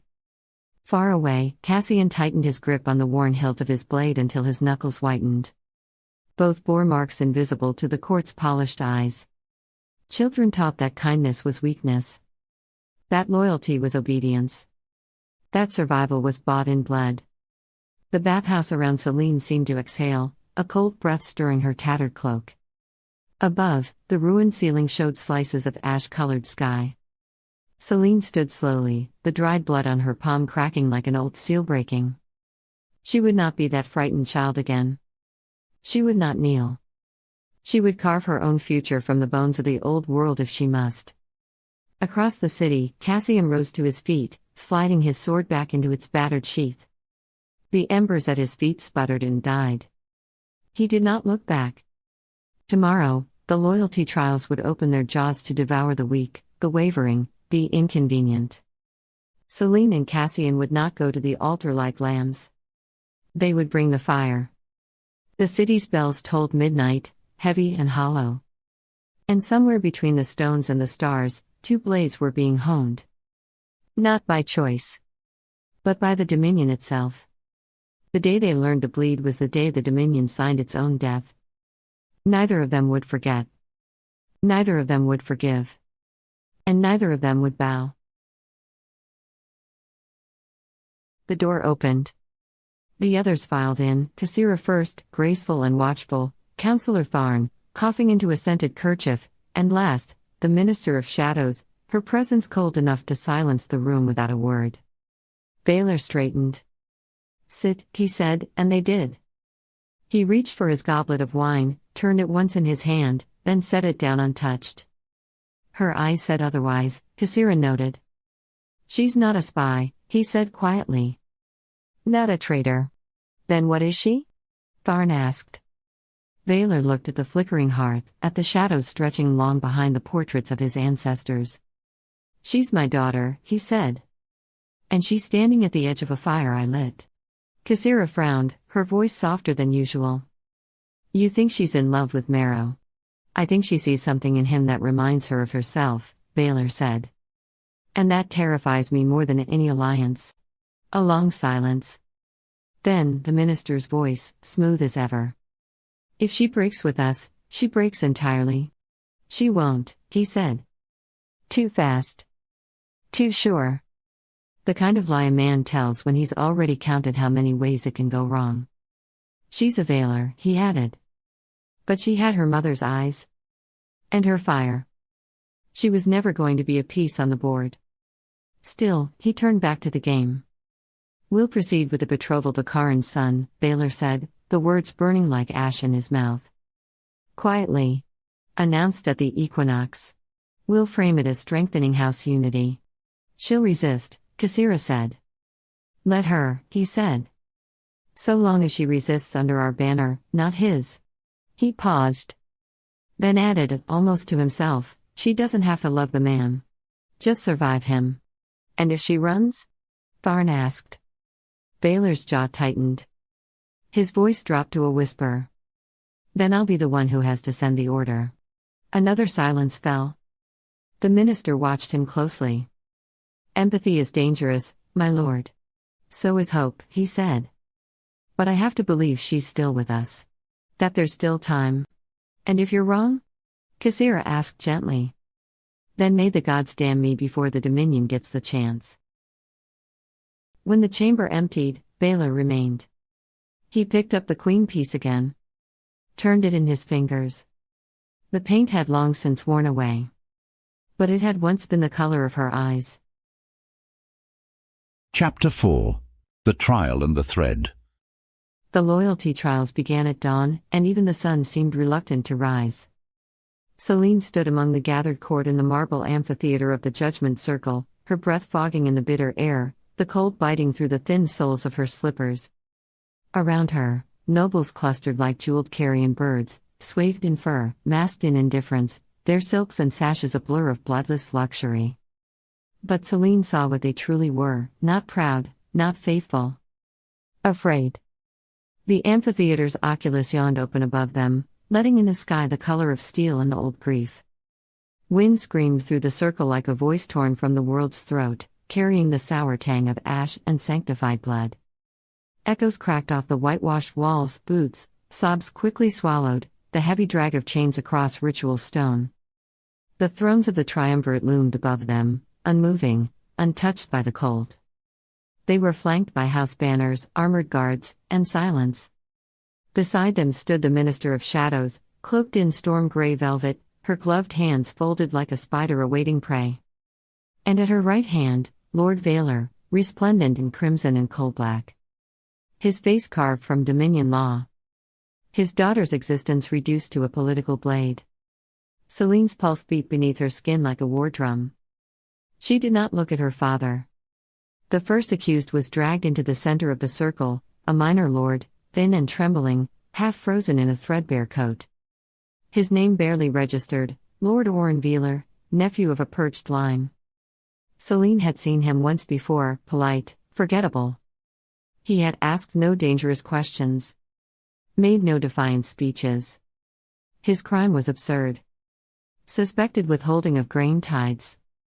A missing ledger. An unsanctioned correspondence with a merchant family in the outer reaches.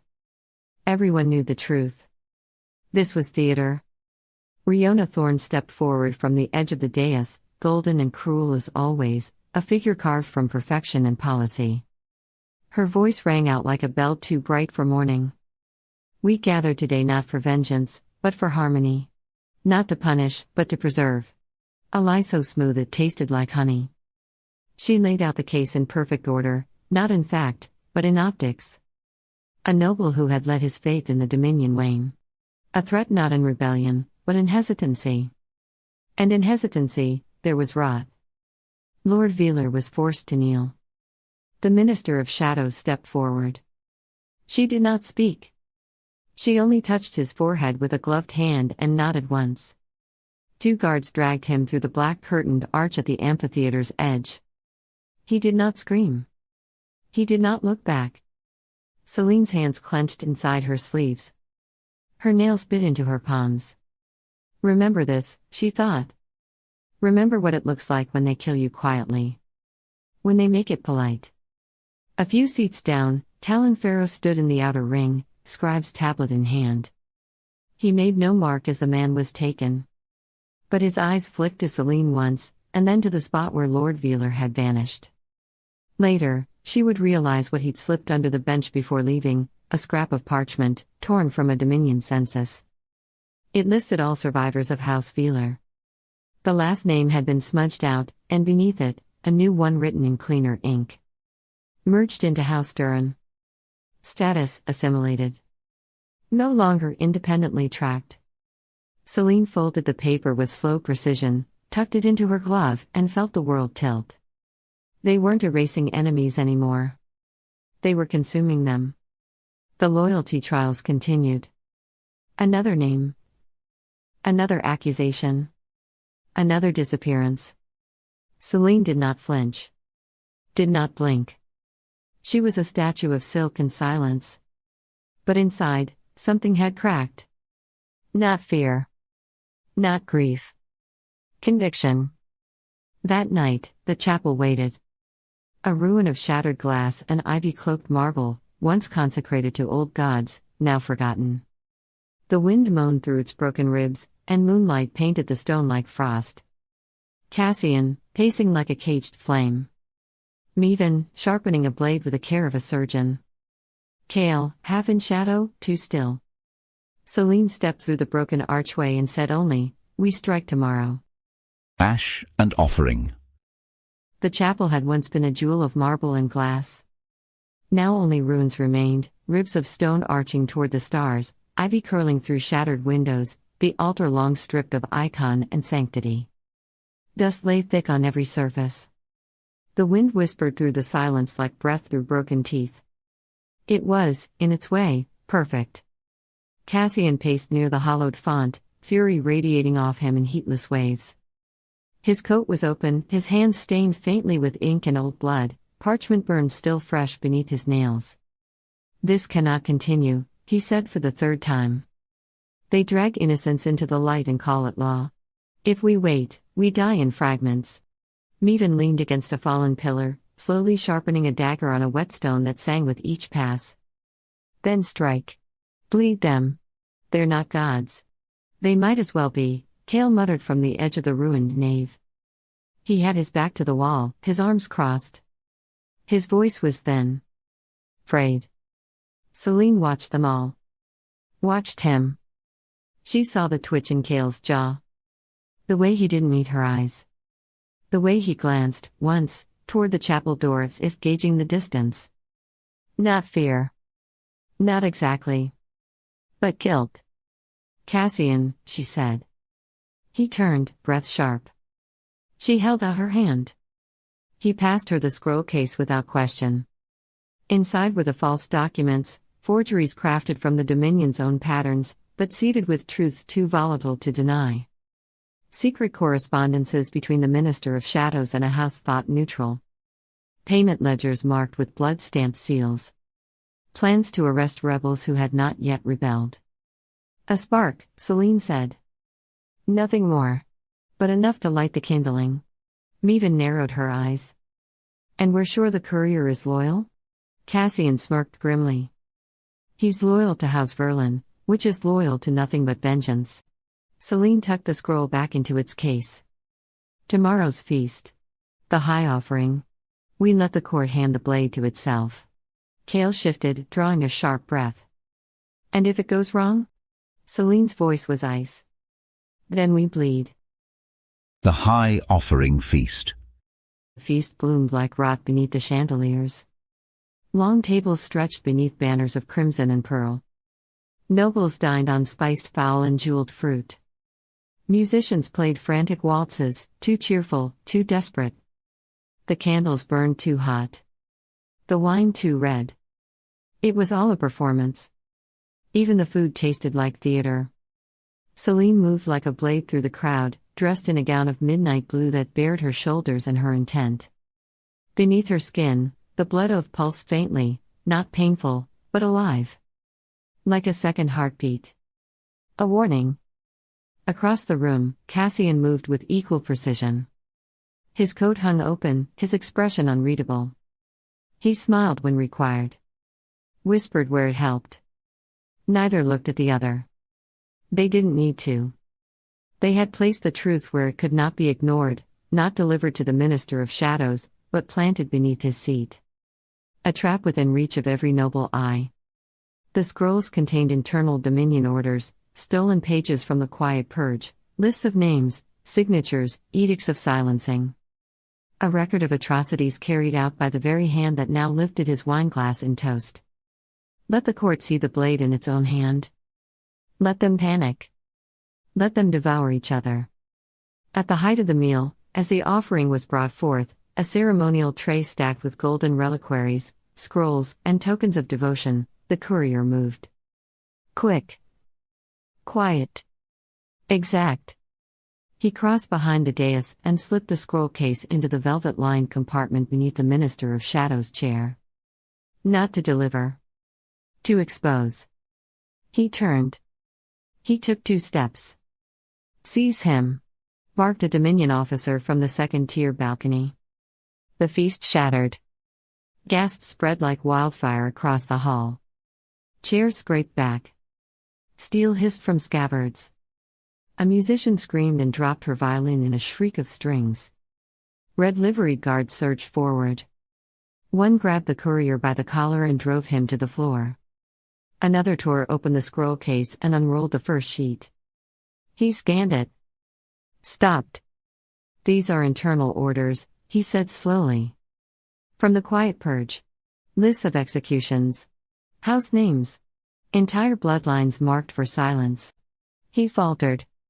Signed by the Minister of Shadows. And countersigned by the Solar Throne. The hall fell into stunned silence. Then erupted. Nobles pushed back from the tables. Some shouted denials. Others pointed, wide-eyed, at the dais. A woman from House Arvalon rose, trembling. My sister's name is on that list. The minister stood. Not hastily. Not in fear. He reached for the scroll. You will all dismiss this farce, he said coolly. Forgery. Lies. Planted treason from a known heretic. But his voice was too calm. Too prepared. He wasn't surprised. Selene, watching from the crowd's edge, felt the plan slip sideways. The documents had landed. The truth had hit, but not cleanly. Not as planned. Too many had seen, yes. But some had expected. The Dominion had been ready. Across the chaos, Selene locked eyes with Cassian. The Minister of Shadows stood with unsettling calm. He did not lunge for the scrolls. He did not deny the signatures. Instead, he lifted a hand to still the guards, and looked directly at House Arvalon's trembling matriarch. Loyalty, he said, voice velvet smooth, is tested by what we are willing to overlook. He turned slightly, addressing no one and everyone. And some among us have failed. At his gesture, 3 nobles were seized by guards, one shrieked, the others fought. Blood hit the marble. Accusations twisted into executions in the span of heartbeats. Gasps turned to screams. Chairs overturned. A second violin snapped in 2 as its player fled. They weren't just ready for this. They were waiting. Selene's stomach turned cold. The plan had sprung the trap, but not the one they thought. Across the chaos, she locked eyes with Cassian. A moment passed. No signal. No word. Only a breath. Run. Moments after the alarm, the bells weren't ringing. They were screaming. Not the polite tones of court summons, but the sonorous chimes of chapel rites. These were the Dominion's iron gongs, struck by fire hammers, reverberating through the stone like bones cracking. Each toll was a sentence. Heretic. Traitor. Kill. Selene ran. The corridor was pitch dark, lit only by flickering sconces fed by whale oil and witch flame. Each step echoed, swallowed, echoed again. She and Cassian raced past flaking sigils, old prison doors sealed with melted lead, furnace tunnels that bled steam into the walls. Heat warped the air. Dust clung to her throat like old lies. Behind them, the boots came closer. Steel on stone. Dozens. No, hundreds. Dominion Guard. Inquisition elites. Shadow priests with mirrored masks and drawn blades. Not a patrol. A hunt. Cassian stumbled, catching himself against the wall. His coat was torn, one arm pressed to his side. Blood slipped through his fingers and spattered the stones beneath his boots. You're bleeding, Selene hissed, dragging him forward. So is the Empire, he growled. A bolt cracked past her head and shattered a torch. Sparks burst. An old Dominion banner caught fire. The flames twisted the sigils into black runes. Selene didn't look back. Above them, the palace, the sanctum, was firelit and full of smoke. High Inquisitor Veridin stood barefoot on the golden inlay of the Hall of Chains. The robes of his station hung loose, swaying like the smoke of burnt offerings. His skin gleamed with oil and ash.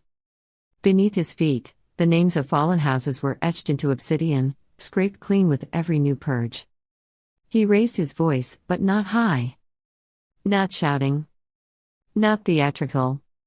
He didn't need to shout. His voice was measured apocalypse. Light the flares. Seal the northern halls. If they reach the catacombs, collapse the entrances. A knight in crimson armor hesitated. My lord, some of the exits, Veridin moved. Not fast. Not theatrical. Just close. He pressed a hand to the knight's chest, and whispered an old prayer. The knight convulsed. Screamed. Dropped. Smoke curled from beneath his breastplate. Veridin turned to the rest. His hands still shimmered with mirrored blood. You are not here to serve justice. You are here to prevent contagion. His eyes gleamed in the firelight. Burn everything that bleeds and doesn't kneel. Back in the tunnels they turned a corner, down into the old aqueduct spine, a tunnel veined with dead water and calcified memory. Kale was just ahead. Selene reached for him, Kale. But a blast of golden smoke poured through the tunnel ahead. A dominion flare, sigilled, consecrated. The light burned white-hot. When it cleared, Kale was gone. Not fallen. Not struck. Gone. Vanished like chalk in a storm. Selene lunged forward. But the space he had occupied was wrong. The air bent. Something watched her from the smoke. Not a man. Not a guard. A presence. Cassian grabbed her shoulder. Not now, he gasped. He knew the risk. She wanted to scream. Instead, she ran. By the time they reached the bolt hole, crawling through a sewage channel, collapsing through a rusted grate, Cassian's shirt was soaked through. His lips were pale. His hand trembled when he touched the wall. Selene dropped beside him. Tore fabric from her undersleeve. Wrapped his arm. Pulled it tight. Hold pressure, she whispered. No, he said. You hold purpose. I'll hold the rest.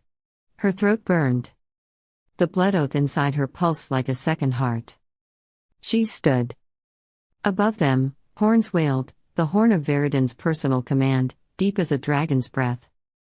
It meant executions had already begun. It meant the court was being cleansed.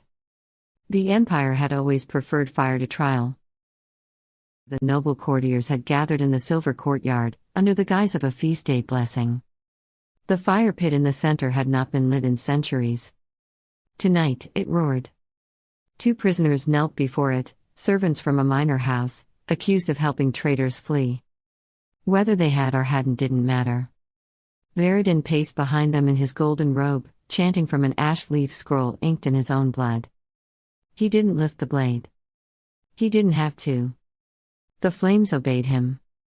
They rose, twisted, screamed. The prisoners turned to cinder. In silence. As the court watched. No one left. No one objected. Back below, Selene stood, watching Cassian's breath steady. She touched her burned palm to the wall. The oath pulsed, answering. Not just between them now, it stretched. Beneath the city. Beneath the silence. 2 others. 2 more. The fire remembered. She looked at Cassian. He blinked slowly, biting pain, but still standing. Still hers.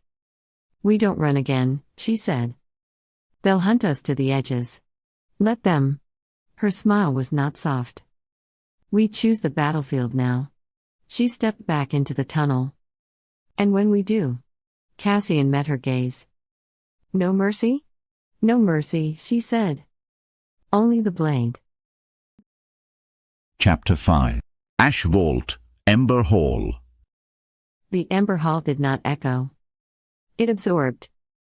Its walls were made of black stone veined with crimson glass, shaped in a silent forge below the solar throne centuries ago. No chairs. No windows. No banners. The only light came from a sun-shaped grate in the ceiling that allowed a single shaft of filtered firelight to fall on the center of the room. It was not a place for comfort. It was a place for judgment. The three entered without ceremony. First came High Inquisitor Veridin, robed in flame-threaded crimson, eyes bright with fury held in check. His boots struck the stone like hammers. The fires of faith walked with him. Then Warden Thaler, clad in the bone-iron half-armor of the Shield Corps, cloak folded over one arm. His face bore no expression, his silence heavier than any threat. Last, the Minister of Shadows. Hood drawn. Gloved hands folded. Her footsteps did not sound at all. They stood in the triangle of power. None at the center. None seated. "This cannot stand," Veridin said without preamble. The offering was desecrated. The court whispers in corners. Heretics parade the truth like banners, and half the noble houses have begun pulling their oaths tighter, as if they expect a blade. "Because they do," the minister replied smoothly. "Fear is working. Let it." Veridin turned on her. "Selene should have been exposed weeks ago. You stayed my hand. You insisted on her denouncement, and she gave it. Publicly. With her mouth, perhaps. But her eyes were useful," the minister cut in. "Better to let the court doubt her loyalties than see them confirmed outright." Warden Thaler said nothing. His eyes moved between them, pale and unmoved. "The leak came from within," Veridin said. "That courier, he was known to House Merrow. We found glyph traces in the scroll case binding. High work. Old. Which means she had help." The minister didn't blink. "She always did. The boy. The exile. Cassian." Veridin scoffed. "A failed noble playing rebel in the gutters. His hands are bloody, but his followers bleed quicker. And yet," said the minister, "they keep coming. Then we end it. With steel. With fire. You tried fire before. Not mine." Thaler stepped forward. "Not loud. Not sudden. But it drew both their attentions." "The girl is not broken," he said simply. "No," said the minister. "She is bent. Inward. Torn between loyalty and love." "Then let us tear her the rest of the way," Veridin said. Thaler looked to the center of the chamber, to the shaft of light. "Bend something too far, it breaks." Silence followed. Then the minister turned, drawing a slip of parchment from her sleeve. "Then we try control before destruction. Lord Veylor has agreed. We proceed with the betrothal to Karin's son." Veridin snorted. "You would bind her to a boy barely grown? Symbolism is stronger than swords, Inquisitor. If she marries, she is marked. Bound. Her rebellion becomes a domestic matter. And if she runs? Then she declares herself. And you may have your fire." They paused, watching each other across the dark. Veridin spoke again, quieter now. "If she becomes a symbol, it will not be ours." The minister folded the parchment again. "That is what the wedding is for. To redefine the story. She will resist. Let her. Under our terms." Thaler turned to leave. As he reached the edge of the circle, he looked back once. "A blade that resists the forge still cuts. But not always what you intend." The hall absorbed his words. The shadows reclaimed him. The others remained in place, unmoved. The light from the grate shifted. No one stepped into it. Through the glass, a father. The corridors of the East Wing were hushed. Servants had long since withdrawn. The feast was over. The whispering had moved to darker places. Selene moved like smoke, her footsteps silent on the red marble floor. The blood oath still ached faintly beneath her ribs, a dull pulse that felt like guilt or prophecy. She should have gone directly to the gardens. But something pulled her. She turned the last corner and stopped. The door to the Crimson Chamber stood ajar. Inside, lit by the dying hearth, her father sat alone. Not at the head of the table. not flanked by counselors or shrouded in his usual veil of command. He was seated off-center, back-bowed, a small glass chess piece turning slowly in his hand. She recognized it immediately. The Queen. Her piece. From the carved set they used to play in the West Solar. The one he let her win with once, just once, when she was 7. He was whispering to it. She couldn't hear the words. Didn't dare step closer. His face, half lit by firelight, was different than she remembered. Tired. Older. Not cruel. Just quietly unraveling. She should have walked away. She should have hardened.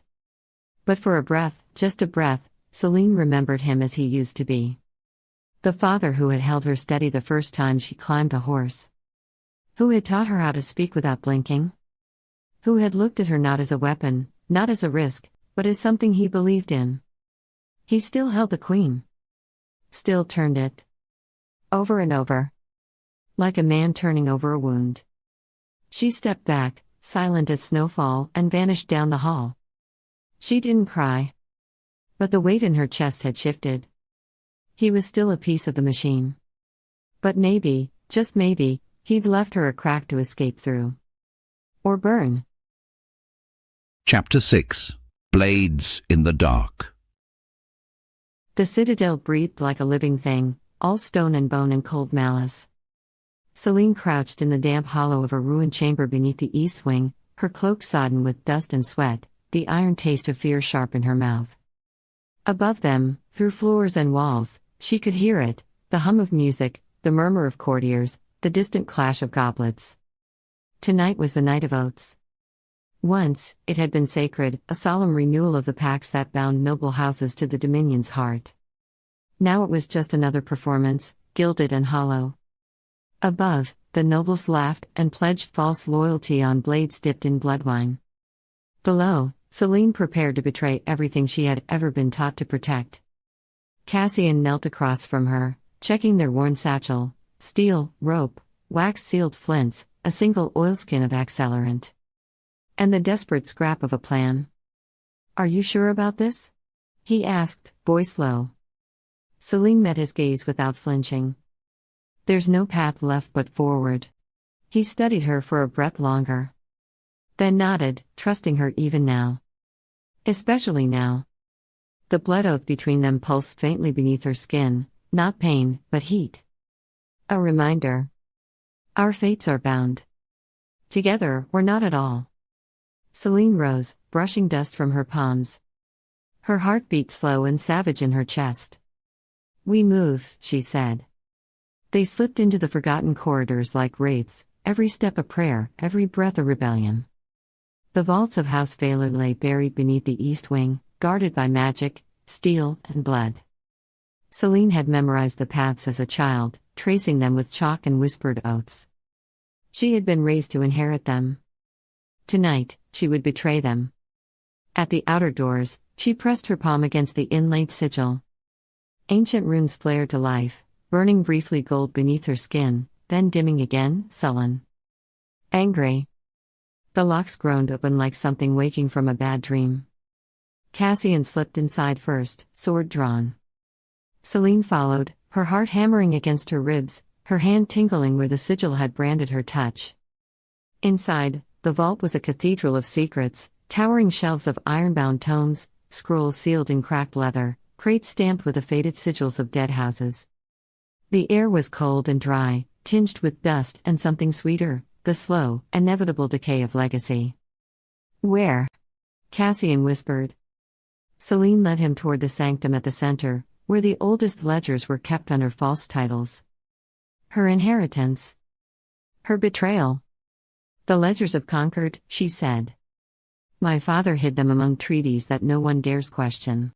Their fingers flew over scrolls and bindings. Every whisper of parchment sounded deafening. Every second dragged like a blade across flesh. Minutes passed. Or hours. Then, "I have it," Cassian breathed. He held up a slim ledger, bound in black leather, plain, unremarkable, except for the faint shimmer of warding spells along the spine. Selene cracked it open. Inside, payments to outlawed houses, signatures of dead triumvirs, encoded orders for rebellion and purge alike. Proof. Treason. Enough to bring a lord of the triumvirate to ruin. Selene let out a slow, trembling breath. "Let's go," she said. They were halfway to the exit when it happened. A soft metallic click from the stairwell above. Selene froze. Her hand drifted to her belt, fingertips brushing steel. Cassian turned, sword half raised. Figures bled from the shadows, Dominion guards in black steel masks. Silent. Methodical. Her breath caught like a knot in her throat. Kale, who had once drawn sigils with her in candlelight, laughing softly when she got the angles wrong. Kale, who had held the southern flank beside her during the siege of Noctal. Who had once whispered, "If this house falls, I'll fall with it." He stood now in full Dominion black, blade at his side, the house crest removed from his shoulder. A soldier. A traitor. Or maybe the loyal one after all. "I'm sorry, my lady," Kale said. His voice was quiet, almost reverent. "Truly. But you chose the wrong side." His eyes didn't hold triumph. Just weariness. A kind of grief. Selene's voice barely rose above a whisper. "You could have warned me." "I tried," he said. "You stopped listening." The blood oath between Selene and Cassian flared white-hot, betrayal burning into her ribs, into her bones. Kale's voice had barely faded when another sound rippled through the vault, not a whisper this time, but the cold, measured thump of boots against stone. Footsteps. Heavy. Unhurried. Cassian pivoted toward the stairwell, sword lifting, breath held. He shifted slightly closer to Selene, his body angling to protect her without blocking her line of sight. She noticed. Her chest ached. Then Lord Veylor appeared. He descended like judgment made flesh, his crimson sash catching the low light like a blade drawn in slow motion. He did not wear armor. Only his house robes, dark, immaculate, formal, with a ring of antique keys at his belt and a single gleaming clasp at his collar, the sigil of House Veylor, stitched in silver thread. He looked older than he had hours ago. The weight of history sagged from his shoulders. And yet, in his eyes, clarity. Resolve. The vault seemed to lean inward, as if the walls recognized him. "Leave," he said to the guards. His voice cut the vault like a guillotine. Silence followed. "My lord?" Kale asked, faltering. "They're traitors." I said leave." The guards shifted, confused. One took a hesitant step back. Another raised their weapon, then lowered it, uncertain. Then Veylor's gaze found Selene. She remembered being small, running those vault corridors, clinging to his hand as he showed her heirlooms in velvet-lined drawers. She remembered the night he placed a rook-shaped pendant in her palm and said, "You must learn to sacrifice." Her fingers twitched now, as if still holding that cold metal piece. Veylor's voice dropped to something colder than steel. "You were meant to protect this house. You were meant to earn my loyalty," Selene snapped. Something cracked in his expression, the faintest fracture in a marble mask. Then he nodded once. "Final. So be it." He turned to Kale. "Kill them both." Kale surged forward, drawing steel, too fast, too close. Selene barely got her blade up in time, parrying with a ringing clash that sent sparks dancing across the floor. Their blades screamed against each other. Cassian lunged at the nearest guard who hadn't yet retreated, driving him back into a shelf of scrolls. Paper burst into the air like startled birds. Veylor raised a hand. Arcane glyphs flared at his wrist, words bound in blood and name. Shelves groaned and collapsed as ancient protective spells twisted into offensive force. The very stone of the vault buckled as pressure built in the air. Selene dodged a collapsing column of ledgers. Her boot slid on parchment, and she nearly lost her balance before slamming into Kale's chest, her dagger flashing upward, missing his throat by inches. "You swore to me," she shouted. Kale grunted, deflecting with a vambrace. "And I'll die for that oath, but not tonight." Cassian cried out. A blade had grazed his arm, but his stance didn't falter. Blood welled through his sleeve. He pivoted, brought his sword down in a clean arc that split a guard's spear in half. "Selene, now," he shouted. She ducked under Cale's next swing, rolled toward the sanctum doors. Cassian was already backing toward her, sword sweeping in broad, warning arcs. Veylor raised his hand again. More glyphs. More power. The vault shook. Stone cracked. Shelves fell like dominoes, scrolls unraveling midair. Cassian grabbed Selene's arm. Together, they sprinted for the exit, ledger clenched to Selene's chest, Cale's voice shouting behind them, Veylor's final command echoing off the stones, "Burn the vault if you must, but do not let them leave with that book." They reached the outer doors, the exit now half buried in debris from the collapsing vault. The sigil plate flickered, unstable, damaged by the force of Veylor's spell. Cassian slammed his shoulder into a fallen beam, clearing a narrow path. Behind them, Cale roared orders. More guards spilled into the chamber. The vault was choking on dust and firelight. Selene glanced at the ledger in her arms, black leather, still warm from her grip. The proof. Everything they came for. Everything they couldn't keep. "Cassian," she said, breathless. "I need fire." "What? Now?"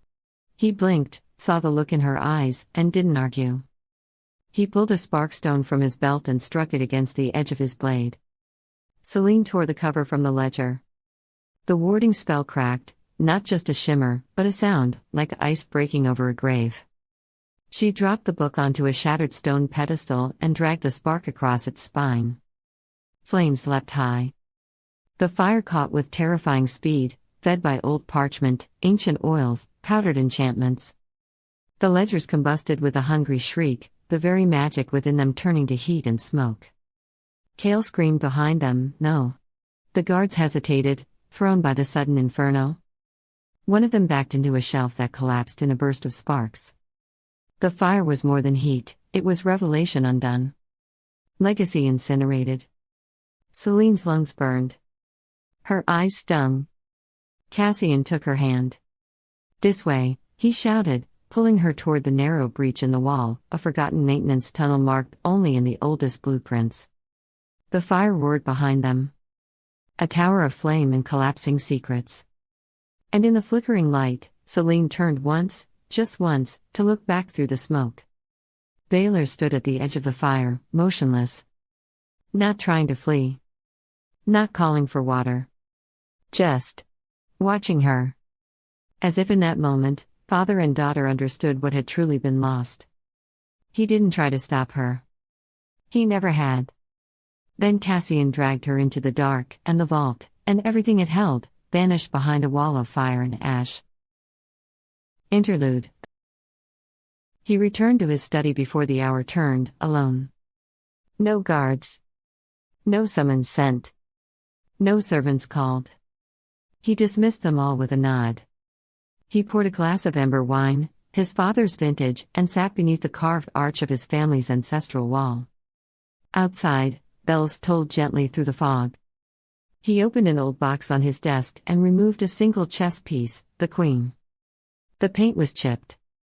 The ivory worn. Selene had once stolen it as a girl and declared it hers. The queen should never wait, she had said. She should lead. He set the piece down before him. A knock. 3 soft taps. Familiar. Expected.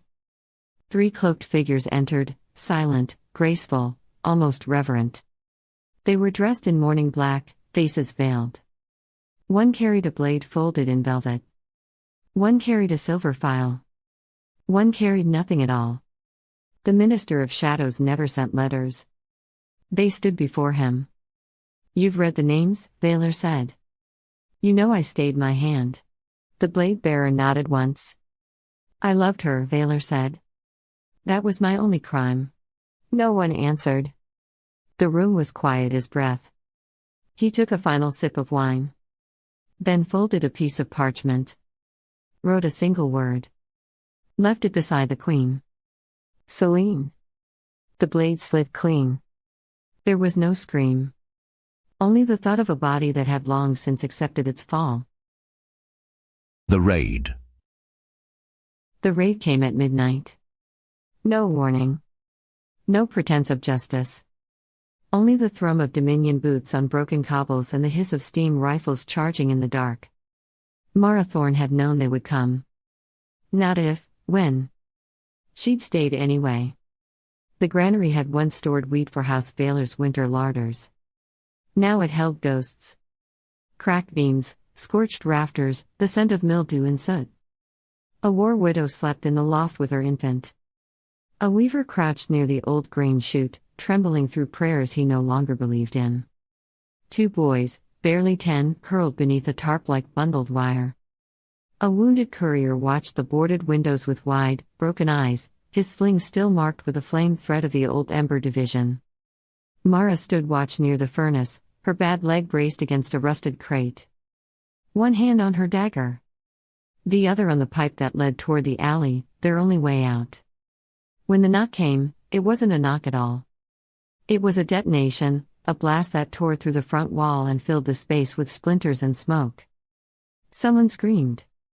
The baby cried once, then went silent. Dominion voices barked from outside, secure the perimeter. Thorne is inside. Alive if possible. Broken if not. Mara didn't hesitate. She pulled the tarp from the boys and shoved them toward the chute. Down. Quiet. Run when you hit dirt. Don't stop. She turned to the widow in the loft. Go. The woman stared, frozen, until Mara shouted again. She moved. The door shattered inward. Gas hissed.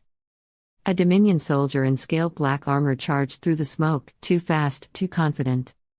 Mara met him with the crate's iron edge. It cracked across his helm. He staggered. She followed with her elbow, teeth broke, blood spattered. Another soldier came in behind him, swinging wide. Mara ducked and drove her knee into his gut. But the third caught her, a blow to the ribs that knocked the breath from her lungs. She reeled, slammed into the stone wall. Then came more. Boots. Barked orders. Chains. She fought like memory. Like pride itself. Her dagger flashed once, a throat opened. Then pain, a blade across her side. A shock stick to her thigh. Hands grabbed her arms, wrenching them back. The world tipped sideways. Her knees hit stone. Her bad leg buckled. Still, she didn't scream. Instead, as they forced her upright, she locked eyes with the Dominion captain stepping through the smoke. A tall woman in raven black armor, a high silk command sash and a face like glass left too long in frost. You're her? The captain asked flatly. Not what you expected? Mara rasped. I expected someone who knew when they'd lost. Mara spat blood at her boots. You've only won when no one's left to remember. The captain didn't flinch. She nodded. And then they beat her. Not to kill. No, death would have been mercy. This was punishment. A lesson. They broke her nose. Struck her ribs until every breath was blood. Her hair was torn loose, her coat ripped down the back, and her wrists manacled so tight she bled through the steel. She was still conscious when they dragged her from the granary. Civilians had gathered, drawn by noise, or smoke, or dread. Some stood in windows, faces half lit by torchlight. Others lined the street, silent and unmoving. Not cheering. Not weeping. Just watching. The Dominion captain turned and barked an order, "This is what treason looks like." Mara, head lolling, lifted it just barely. Her one good eye scanned the faces. Found a girl, no older than 12, standing barefoot in the gutter. Her eyes were wide. Her fists clenched at her sides. Mara held her gaze. Remember, she mouthed. Then they dragged her through the mud. The next morning, the granary was sealed. Burned, some said. Wiped clean of names. But in the alleys beyond the square, the first mark appeared, a lion's head chalked in black on a cracked cistern wall. By dusk, there were more. A crown broken in ash. A dagger with no hilt. And the word scrawled again and again, she stood. We remember. The message. The sun had barely risen.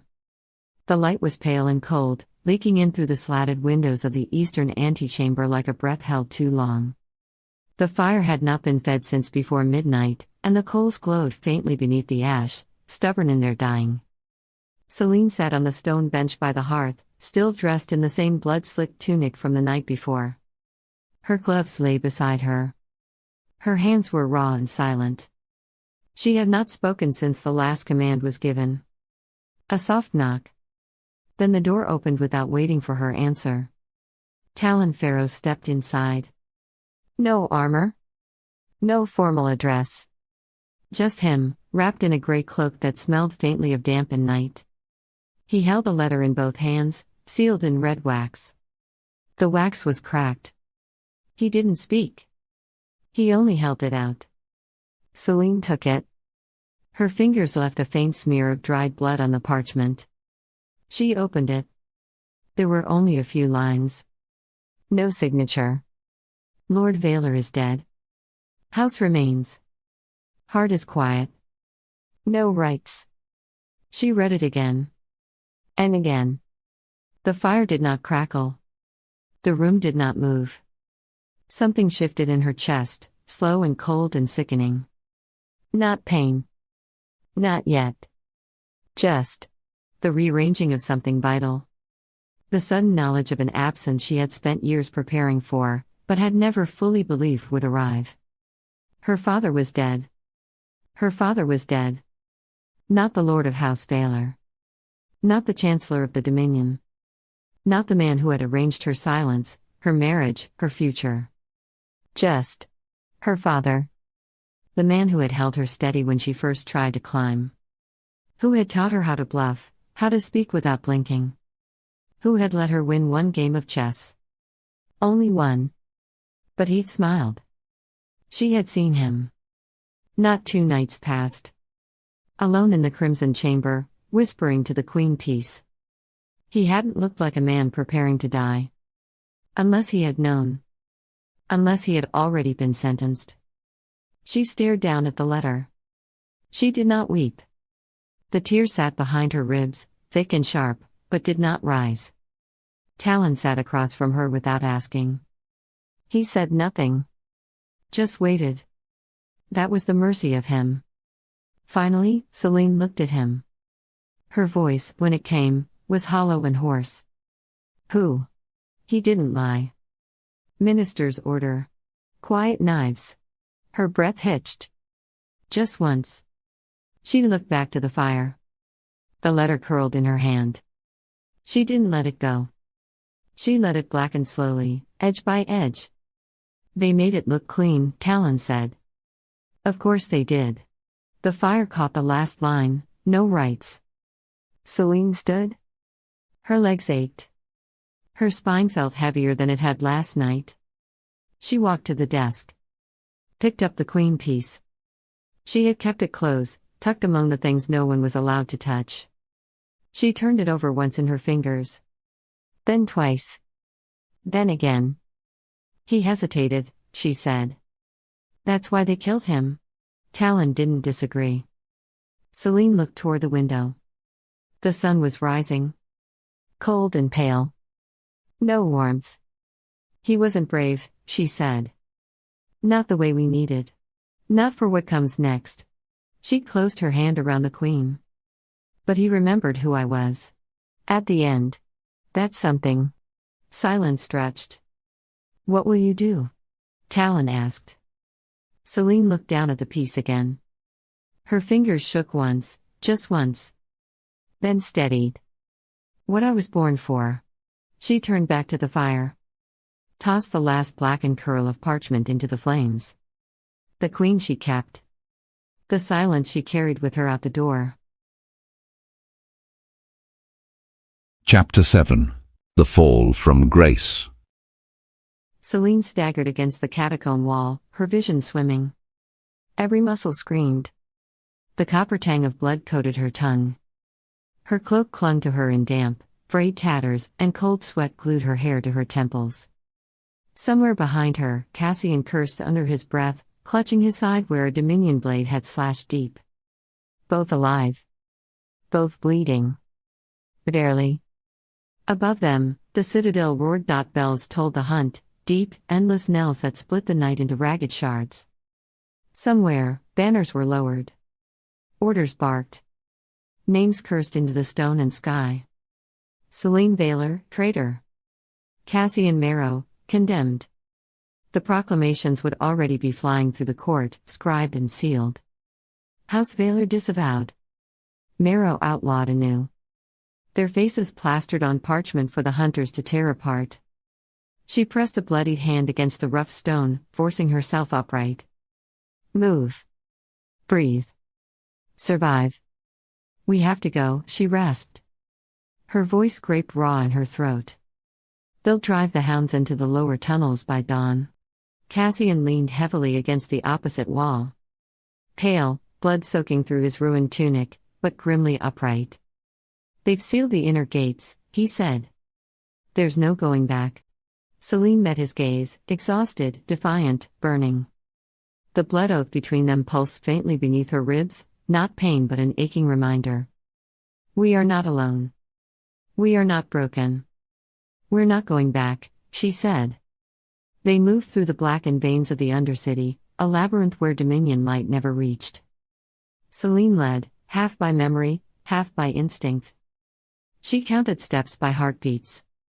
She listened to the walls, feeling where the stone shifted, where old air breathed. Above, the citadel shone like a poisoned star. Below, the dead whispered.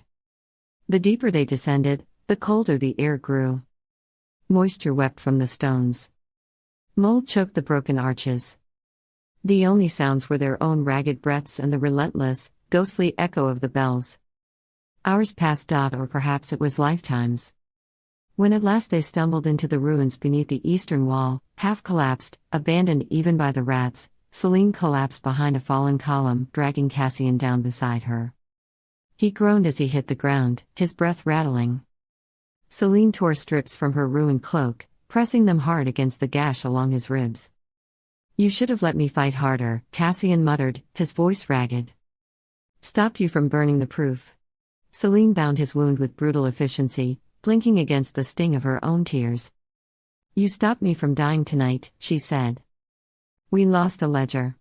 Not the truth. For now, Cassian said bitterly.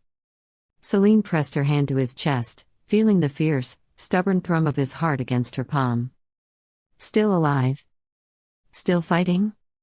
Still hers. Footsteps scraped against the stone nearby. Selene's dagger was in her hand before she could think. A shadow detached itself from the ruined archway, slim, wrapped in coarse traveling leathers, face half-shadowed. Mevin. Her hair was hidden under a rough scarf. Her mouth was curved into a wry smile, amused, dangerous. You look terrible, Mevin said. But at least you're breathing. Selene didn't lower her blade. You followed us. Mevin shrugged, unconcerned. Half the court wants your heads. I want something more valuable. She tossed a bundle to the ground, rough-spun clothes, forged papers, city passes marked with the seal of a minor house. Selene stared at it. Get out, Mevin said. Disappear. Heal. Fight another day. And the price? Selene asked. Mevin's smile sharpened, wolfish. When the Dominion falls, she said, I want a seat at whatever rises from the ashes. Selene's fingers tightened around the dagger hilt. Every instinct screamed distrust. Mevin was a survivor, clever, cold. Her loyalty was a coin flipped in the dark. But Cassian stirred weakly beside her, and the ache of the blood oath burned in Selene's chest. This wasn't about pride anymore. It wasn't even about vengeance. It was about winning. Selene tucked the blade away and straightened. Agreed, she said. Mevin gave a mocking little bow, cloak flaring like dark wings, and vanished into the ruins. Selene watched her go, the air tasting of ash and old betrayal. Trust nothing, she thought grimly. But use everything. Ash and Awakening. Dawn crept slowly over the ruins of the city, bleeding gray and sickly light across the broken stone. Selene crouched behind a fractured pillar, Cassian slumped beside her, both of them swathed in rough-spun cloaks that still smelled of Meven's hand, smoke, herbs, and something ancient. Beyond the crumbled archway, the slums stretched like a broken crown around the citadel's gleaming walls. Smoke curled from half-collapsed chimneys. Filthy water pooled in the alleys. Rats scurried across shattered cobbles. Here, beyond the Dominion's silk masks and gilded proclamations, the world rotted openly. Selene tightened her hood, hiding her face. Every instinct screamed that even the shadows were dangerous. Behind them, the citadel loomed, pale stone gleaming cruel and proud under the rising sun. Banners still flew from its highest spires, crimson stitched with gold, Dominion sigils yawning wide like the mouths of hungry beasts. The bells had fallen silent. They think we are dead, Selene thought. Good. Let them believe it. Cassian stirred, gritting his teeth as he pushed himself upright. How bad? Selene asked softly. He flashed a grim smile. Still breathing. Selene nodded once. No room for pity. No time for weakness. They had survived the purge. Survived the betrayal. But survival was not victory. Not yet. Meven's forged papers burned against Selene's ribs, tucked close to her heart. Fake names. Forged lives. Temporary lies to buy real time. The blood oath pulsed faintly under her skin, not warning, not pain, but a steady thrum. A vow remembered. A battle yet to come. They moved at dawn's edge, slipping through the decaying streets like ghosts. Past vendors hawking spoiled goods under tattered awnings. Past men who watched them with the dead, hollow eyes of the starved. Past children with sharp faces and sharper knives. This was the other face of the Dominion, the one the court pretended did not exist. The price of power paid in forgotten lives. Selene felt the fury coil tighter with every step. They crossed the final bridge at the slum's edge, where a broken aqueduct spilled filthy water into a bone-dry canal. Beyond, the eastern gates yawned open, not guarded, for there was nothing outside the citadel that the Dominion feared. Nothing yet. Selene and Cassian slipped through without challenge. No banners. No cheers. Only the wind. Beyond the walls, the world stretched wide and broken. Ruined villages sagged against the hillsides. Ash-choked fields stretched to the horizon. The remnants of old wars scarred the earth, trenches, burned towers, stone roads leading to nowhere. Selene pulled her hood lower against the rising sun. She felt the citadel at her back, a weight, a memory. Cassian drew up beside her, breathing hard but steady. For a moment, they simply stood there, two fugitives, blood-stained and hollowed and alive.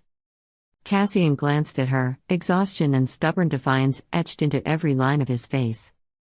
We have nothing left, he said hoarsely.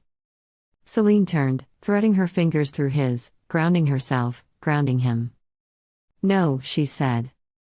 We have each other. And it was enough. It had to be.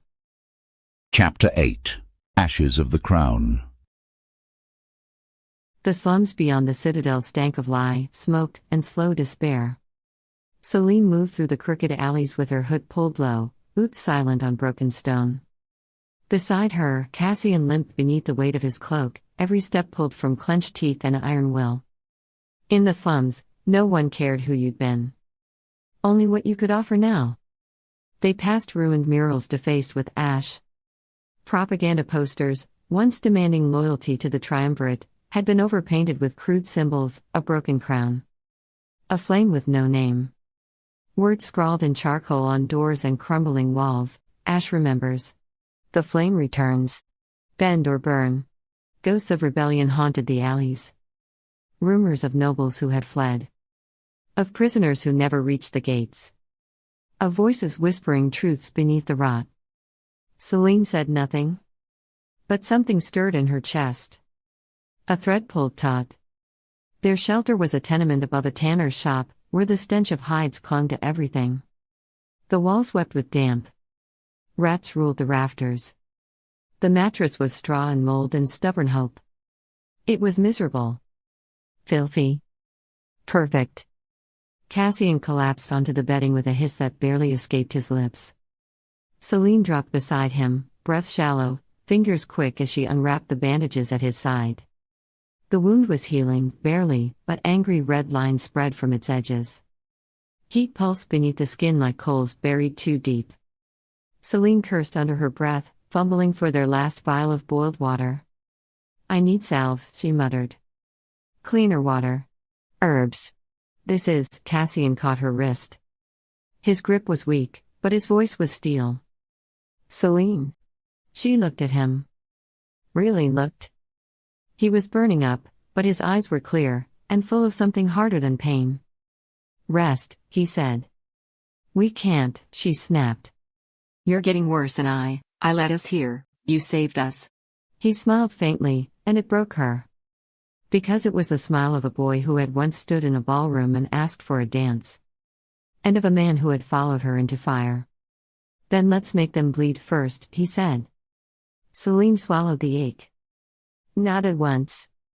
2 nights later, she sat in the smoke-thick shadows of a tavern called the Shattered Crown. It was carved into the bones of a ruin, a broken hall with charred rafters and walls that leaned like drunk kings. Smoke curled thick through the beams, heavy with sweat, rot, and secrets. Every conversation was a wager whispered beside a knife. At the center of the room, someone had nailed a rusted diadem to a cracked wooden post. The crown hung crooked, pierced and bleeding rust. A joke. A warning. A prayer. Selene nursed a mug of bitter beer, listening. The whispers came fast now, purges, disappearances, lists of the irreconcilable. Not just thieves or agitators. Nobles. Dissenters. Ghosts. She caught the name in a lull between dice rolls and threats, Marathorn. A once loyal general. Rumored dead. Rumored worse. Selene's hand tightened around the mug. If she was alive, if she was being moved tonight, across the room, Cassian leaned against the scorched beam, hood shadowing his fevered eyes, scanning exits like a wounded wolf. When the tavern noise surged again, he crossed to her and slid into the seat beside her. "Second bell," he murmured. "West Gate. They're moving her then." Selene's eyes met his. Fierce. Steady. "Then we stop them." Back in the tenement, Selene cleaned the blade Cassian handed her. Each stroke against the whetstone steadied her heartbeat. Each flicker of steel whispered, "You are not prey anymore." Cassian sat across from her, pale and sweating, but the fire in his eyes had not dimmed. "You don't have to do this," he said. She looked up. One brow arched. "You could leave," he continued. "We both could. Cross the border. Disappear. Let the world burn without us. And you'd go with me?" she asked. Cassian didn't answer right away. Then he shook his head. "No." Selene set the dagger down gently. Crossed to him in silence. Sank to her knees. Touched his fevered face. "If we fall," she whispered, "we fall together." Cassian's hand trembled as it cradled the back of her neck. Their foreheads touched. Breath mingled. The blood oath pulsed, not pain. Promise. And then he kissed her. It wasn't sweet. It wasn't clean. It was desperation and defiance and something that tasted like a vow. When they broke apart, the candle guttered low. "No more running," Cassian said. Selene smiled. "Fierce as fire. No more hiding."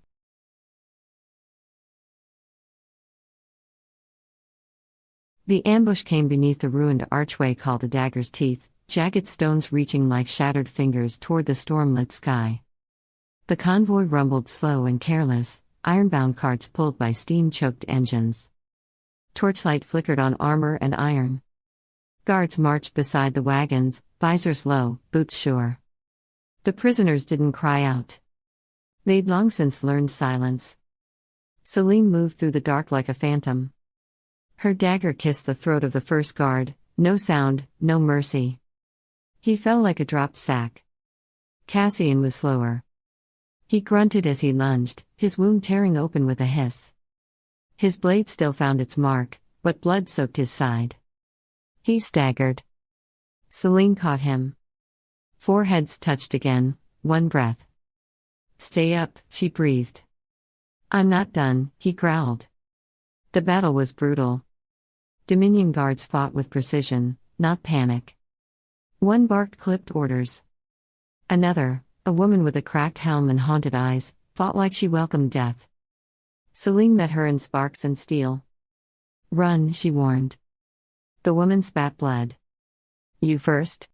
One feint. One slip. And the woman fell. Smoke thickened. Blood slicked the stones. One cage cracked open. Then another. And another. Limbs. Voices. Life. From the final cart, a figure stepped down. Tall. Scarred. Eyes like razors beneath matted hair. She moved with a soldier's grace. Stood with a storm's silence. Selene's breath caught. "General Thorn," she said. The woman blinked. A slow, sharp smile. "You know my name. We heard you were dead." "I was," Mara Thorn said.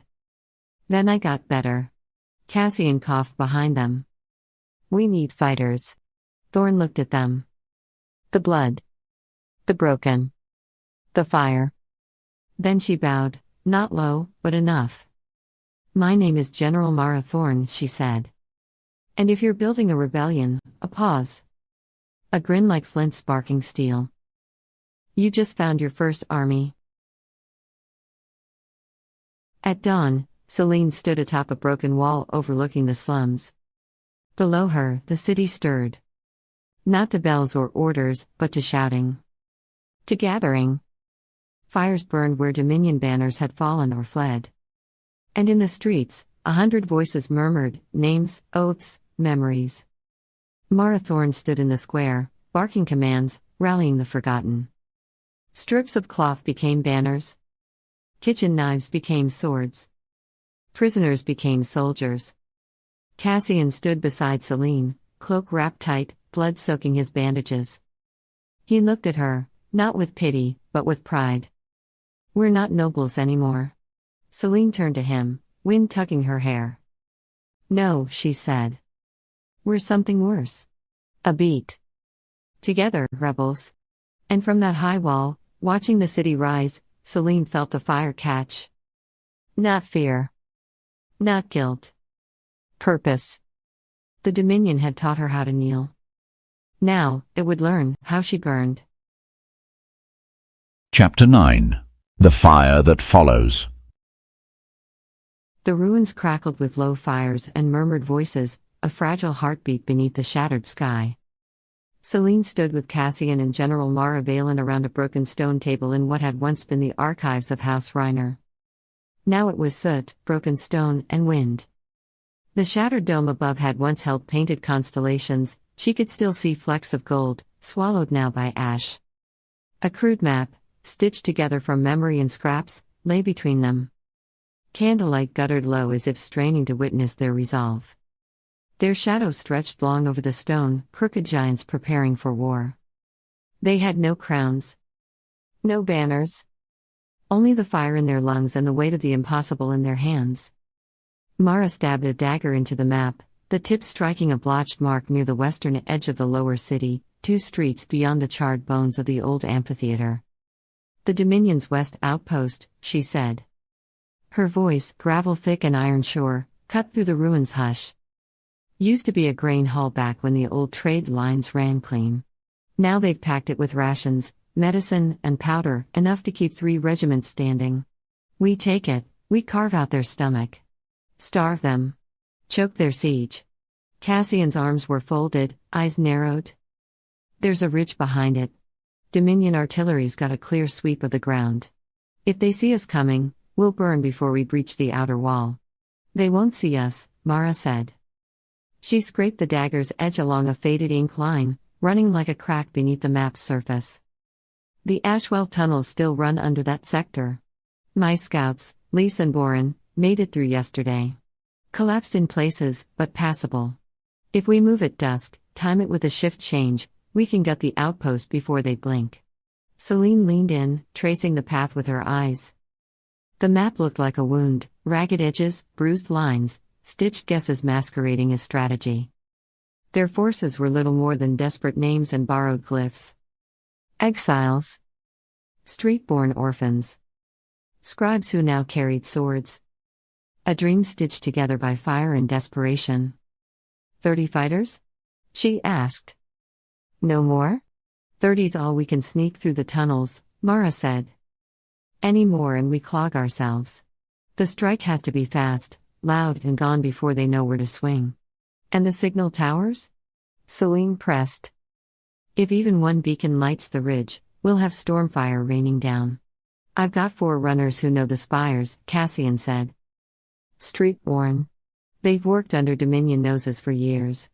They'll cut the lines, climb the towers, kill the lookouts if they have to.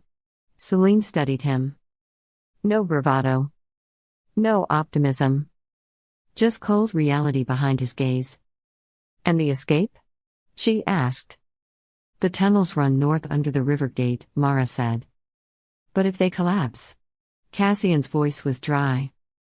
Then we hold the alley. Long enough for Reka to bury the depot. Selene looked up at the name. Reka, former Dominion architect, now their saboteur. The woman had once designed grain vaults and fire breaks. Now she was repurposing her own knowledge to destroy what she'd built. We'll use silent powder, Mara added. No smoke. No warning. Selene's gaze drifted again to the mark on the map. West Outpost. But that wasn't its name, not to her. It was a Hall of Harvests. She'd visited once with her father during the late summer trade season. She remembered the workers, kind-faced, red-handed from lifting apple barrels. She remembered climbing the mural stairs and pointing at the painted arch overhead, vines, firebirds, stars. She remembered the gold flecks, like seeds in the stone. The mural had been burned away. The arch melted with acid. The firebirds turned to cinders. This is what patience brought you, she thought. What diplomacy failed to stop. Her fingers hovered near the dagger Mara had buried in the stone. They trembled, once. She steadied them. If we strike, she said, the Dominion will retaliate. Viciously. Harder than before. Yes, Mara said. And when they do, the people will know we were never just whispers in shadow. They'll see fire. Rage. Resistance. Cassian looked at Selene again. Silent but steady. His belief in her didn't shine like a torch, it burned low, reliable, like an ember kept alive beneath ash. You could still step away, she thought. Wait. Survive. Let someone else light the pyre. But her house was gone. Her father's blood still stained the palace stones. Her name had been erased from the domes of power. Politics had failed. Compromise had bought only silence. Let it end here, not in quiet, but in flame. Selene reached out and closed her hand over the dagger. The hilt was warm, not from the fire, but from the iron in Mara's hand. From the blood of other choices already made. Her voice was steady. Cold with resolve. We strike. Mara nodded once, like the pull of a trigger. I'll alert the ashbound. We move before moonrise. Cassian exhaled through his nose, slow and sure. His mouth twitched, just slightly, a ghost of pride. A flicker of what might someday become hope. Above them, a gust of wind passed through the ruined dome. Ash whispered through the air like falling snow. The candle flames danced. Somewhere distant, thunder murmured, or maybe it was just the city shifting in its sleep. There would be no turning back. Later that night, as armor was strapped on and knives checked twice, Selene walked the upper ledge of the ruins alone. The streets below were half buried in shadow, flickering with the dying red of cook fires. She could hear laughter from a distant alley, sharp, wild, and desperate. Not joy. Just the madness of those with nothing left to lose. The ashbound moved quietly in the dark, preparing not with ceremony but with necessity. Black cloth around arms. Half-muffled boots. Hands scrawled with sigils of old houses, old gods. Below her, Reka crouched over a satchel of powder, explaining charge placement to a boy no older than 15. He listened with the stillness of the condemned.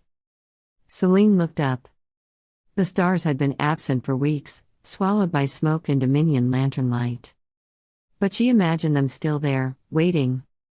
Watching. The fire that followed would not ask permission. It would not bow.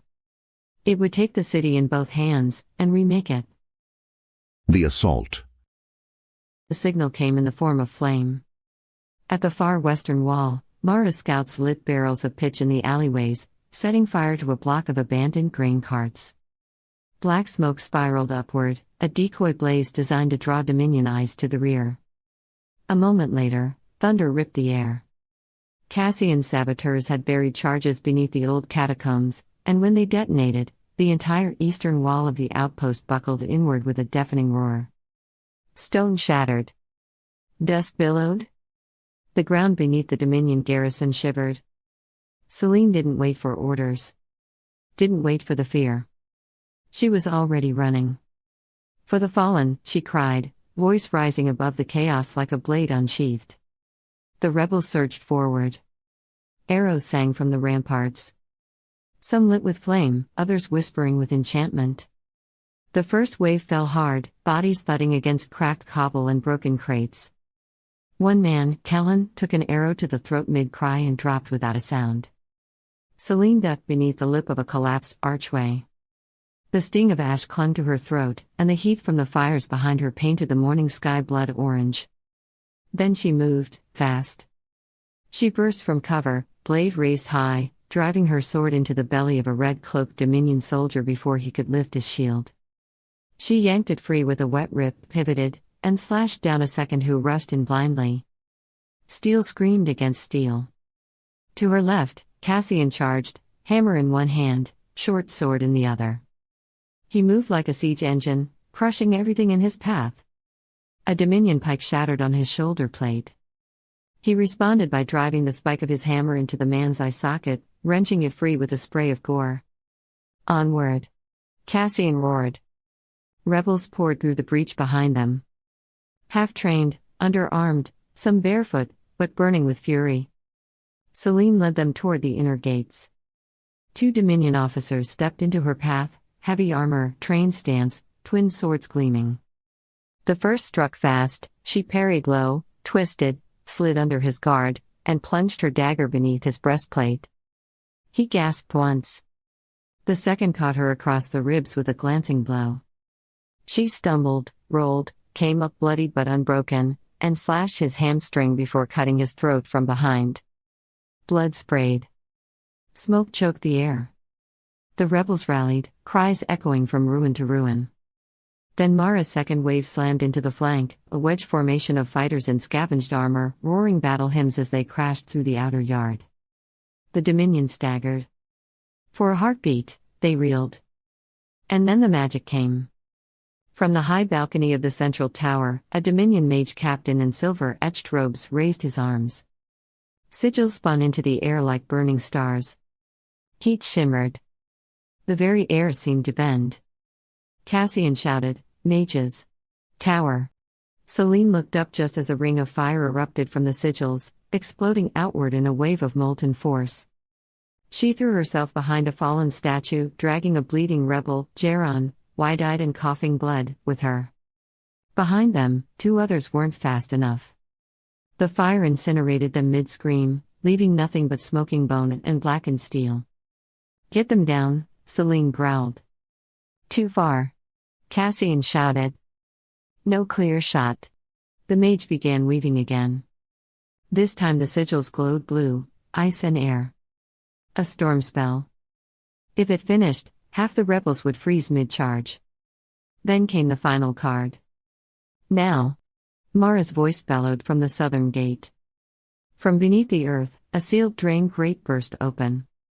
Joran sappers, filthy, masked, blood-caked, erupted into the courtyard from the tunnels. They carried hooked blades, short axes, and fire glass bombs. They moved with surgical hate. They struck from behind.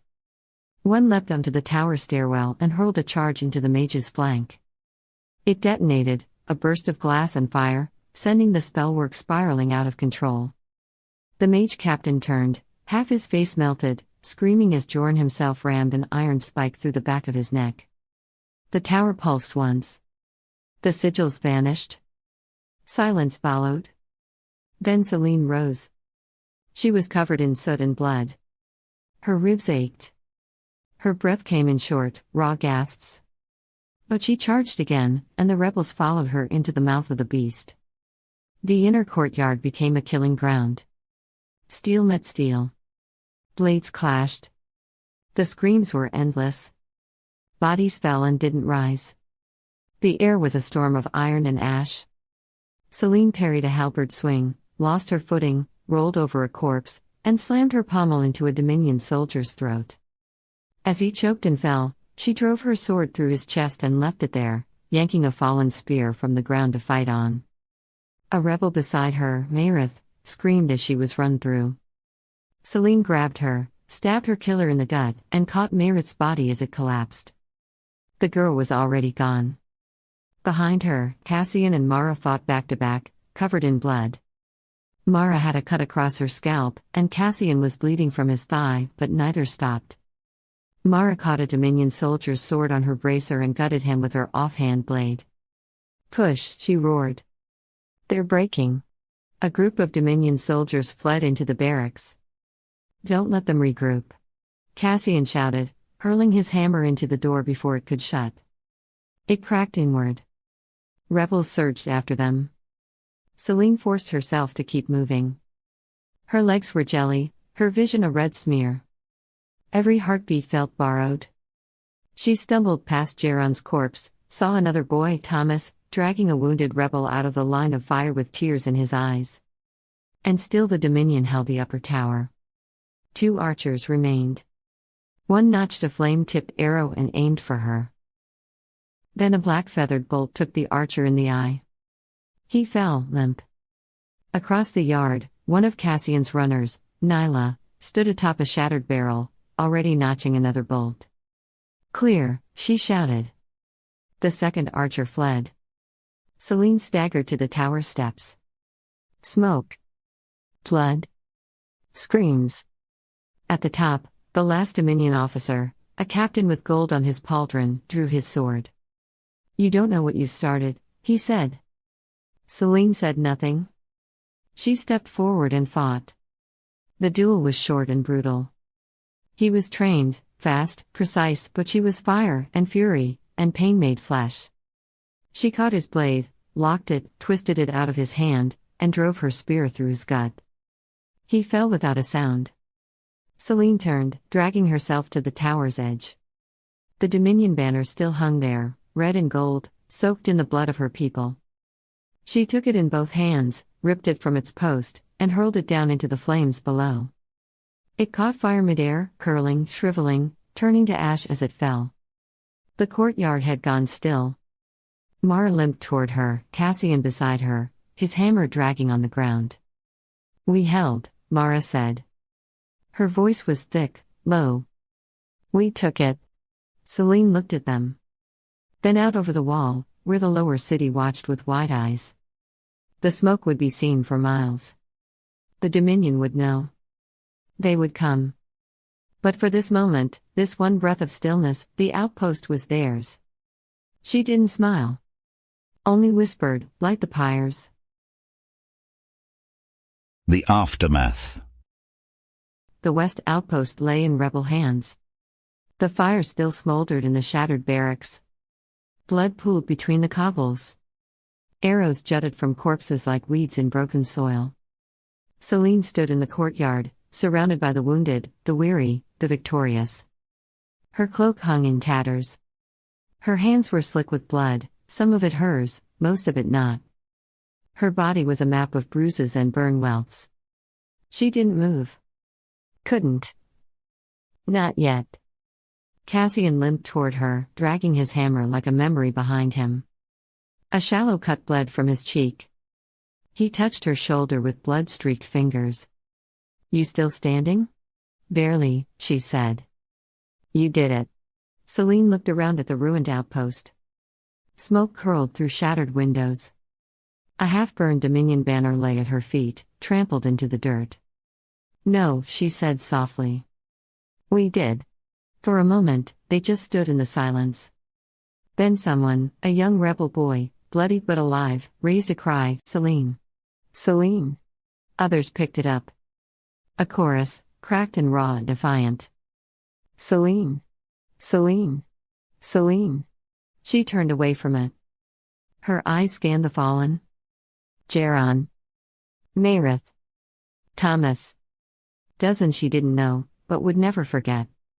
They hadn't died for a chant. Mara strode past the gathering crowd, her armor scorched, her expression grim and proud. "They'll remember this," she said. "The day the fire rose. We broke their line. Now we break their will." Selene said nothing.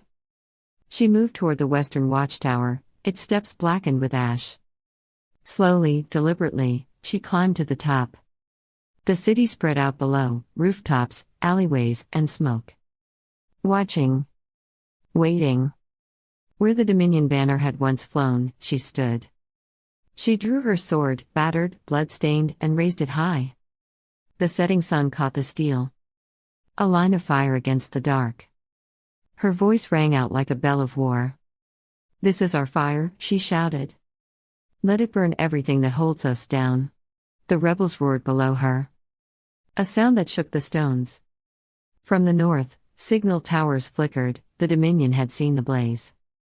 From the east, thunder rumbled, maybe a storm, maybe marching boots. But in this moment, beneath a bleeding sky, Selene felt it, hope, in fire. In ash. In blood. The rebellion had truly begun. The smoke that lingers.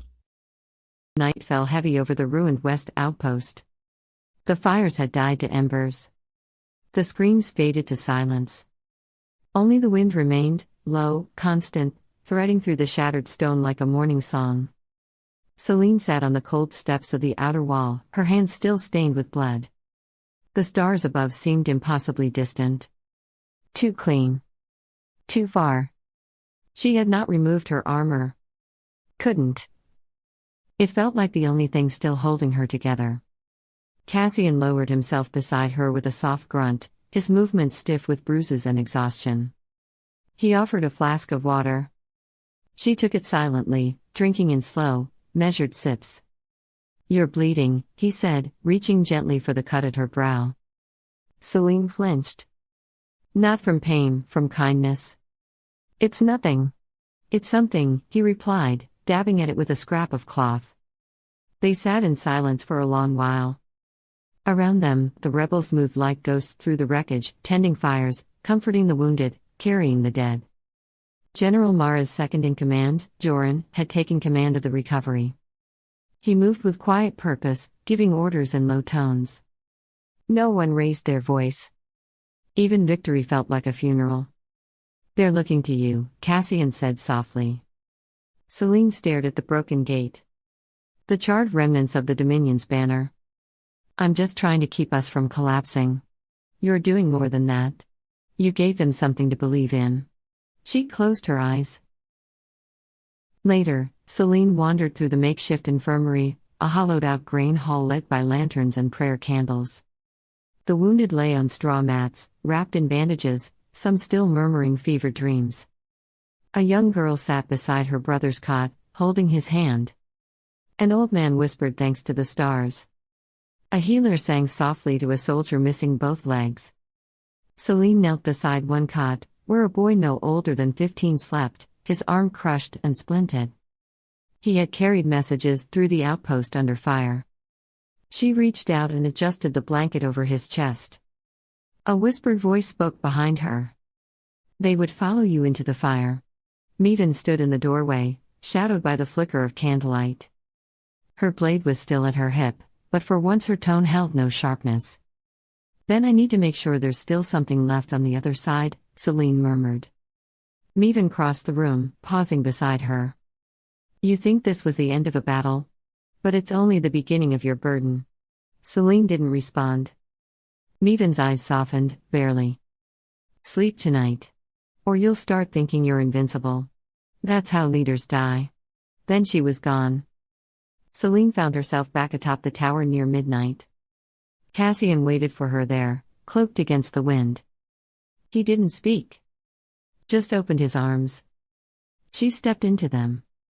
They held each other for a long time, wordless, motionless, wrapped in silence and smoke. No fire? No blade. Just the thudding of hearts and the weight of survival. When Selene finally spoke, her voice cracked like old stone. I thought I'd feel joy. I thought this would taste like victory. Cassian kissed her temple. Victory is bitter before it's earned. She turned into his embrace. And for the first time since the rebellion began, she let herself cry. The wind carried the scent of ash and hope across the ruined city. In the quiet that followed fire, something else began to grow: resolve. The warden's call.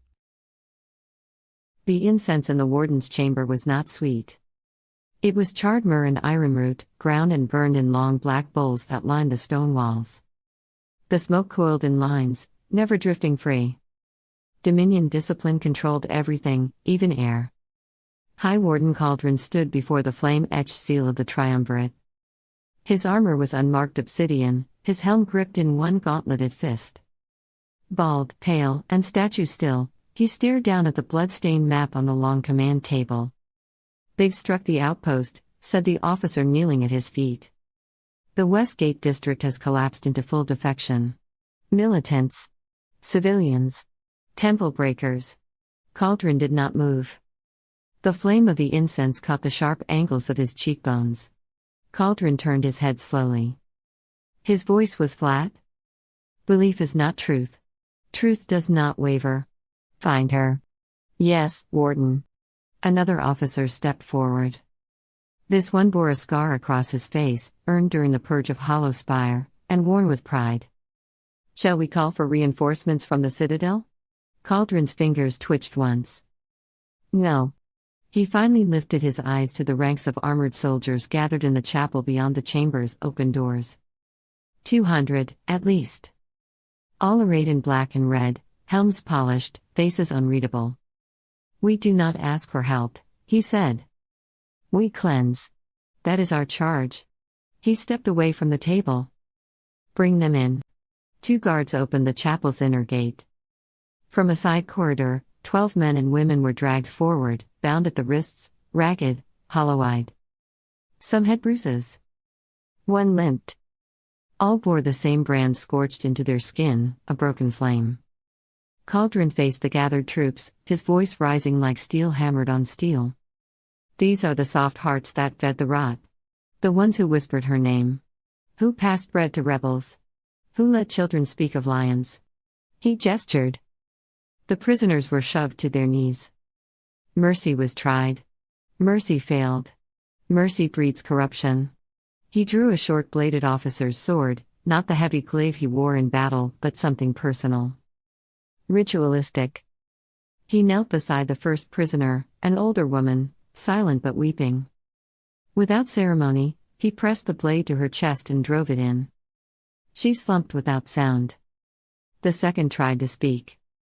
He didn't let him. The third screamed. He didn't flinch.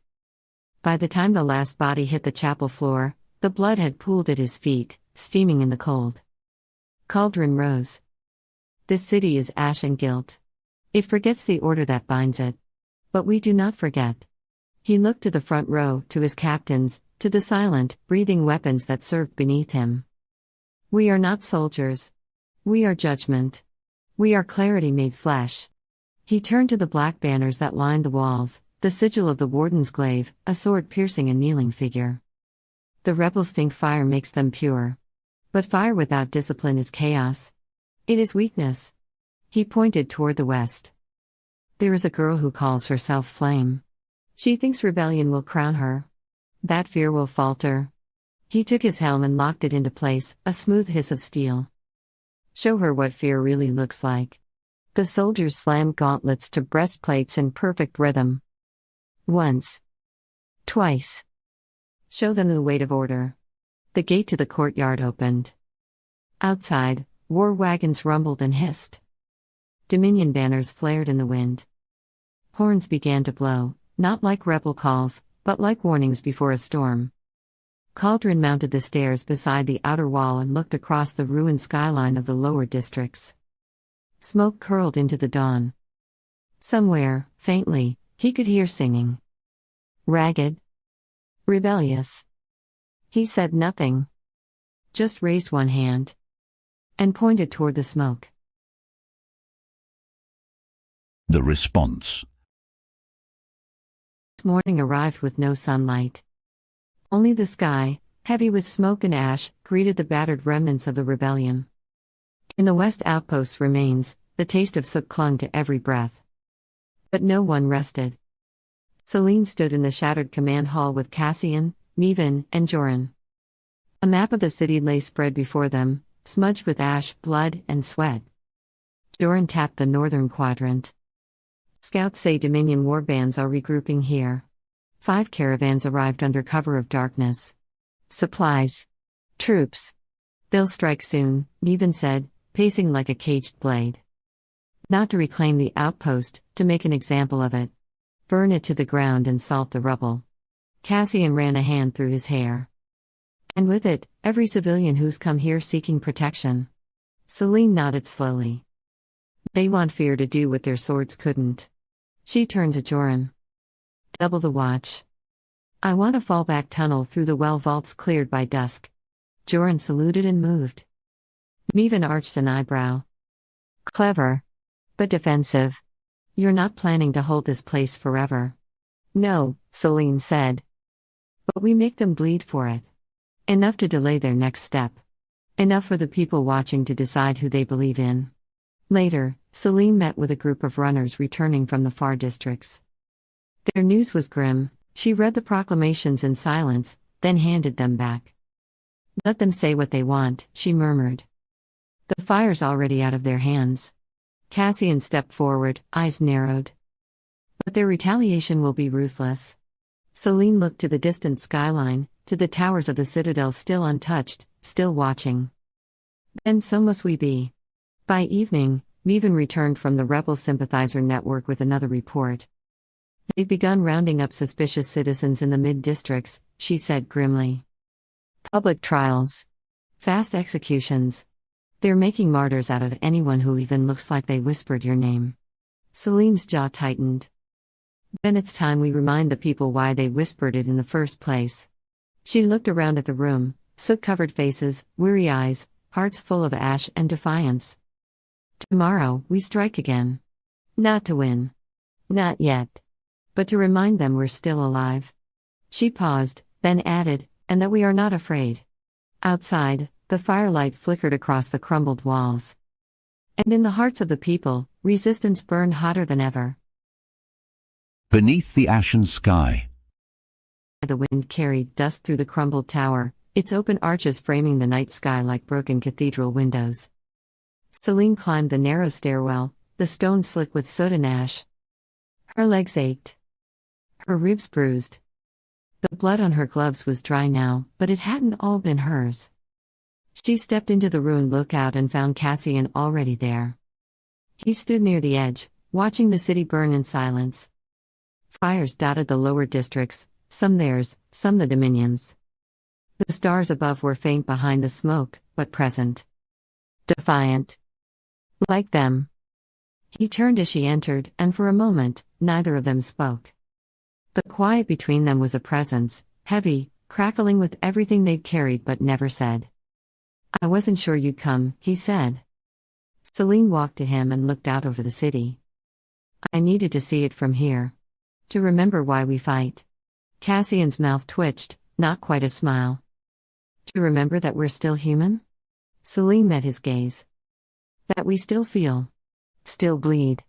Still burn. The space between them closed like breath drawn in. Cassian reached out slowly, brushing a streak of ash from her cheek. His fingers lingered there, warm against her skin. We could die tomorrow, he said softly. Selene's eyes didn't flinch. Then let us live tonight. He kissed her like a man falling. Not with haste, but with hunger, the kind that builds beneath armor, behind walls, until it must be answered. Selene kissed him back with the fire of someone who had nothing left to lose, only something left to claim. Her hands found his shoulders, his jaw, the back of his neck, memorizing the lines of him. They pulled each other into the center of the tower, into the remnants of stone and moonlight, until the world narrowed to touch and breath and fire.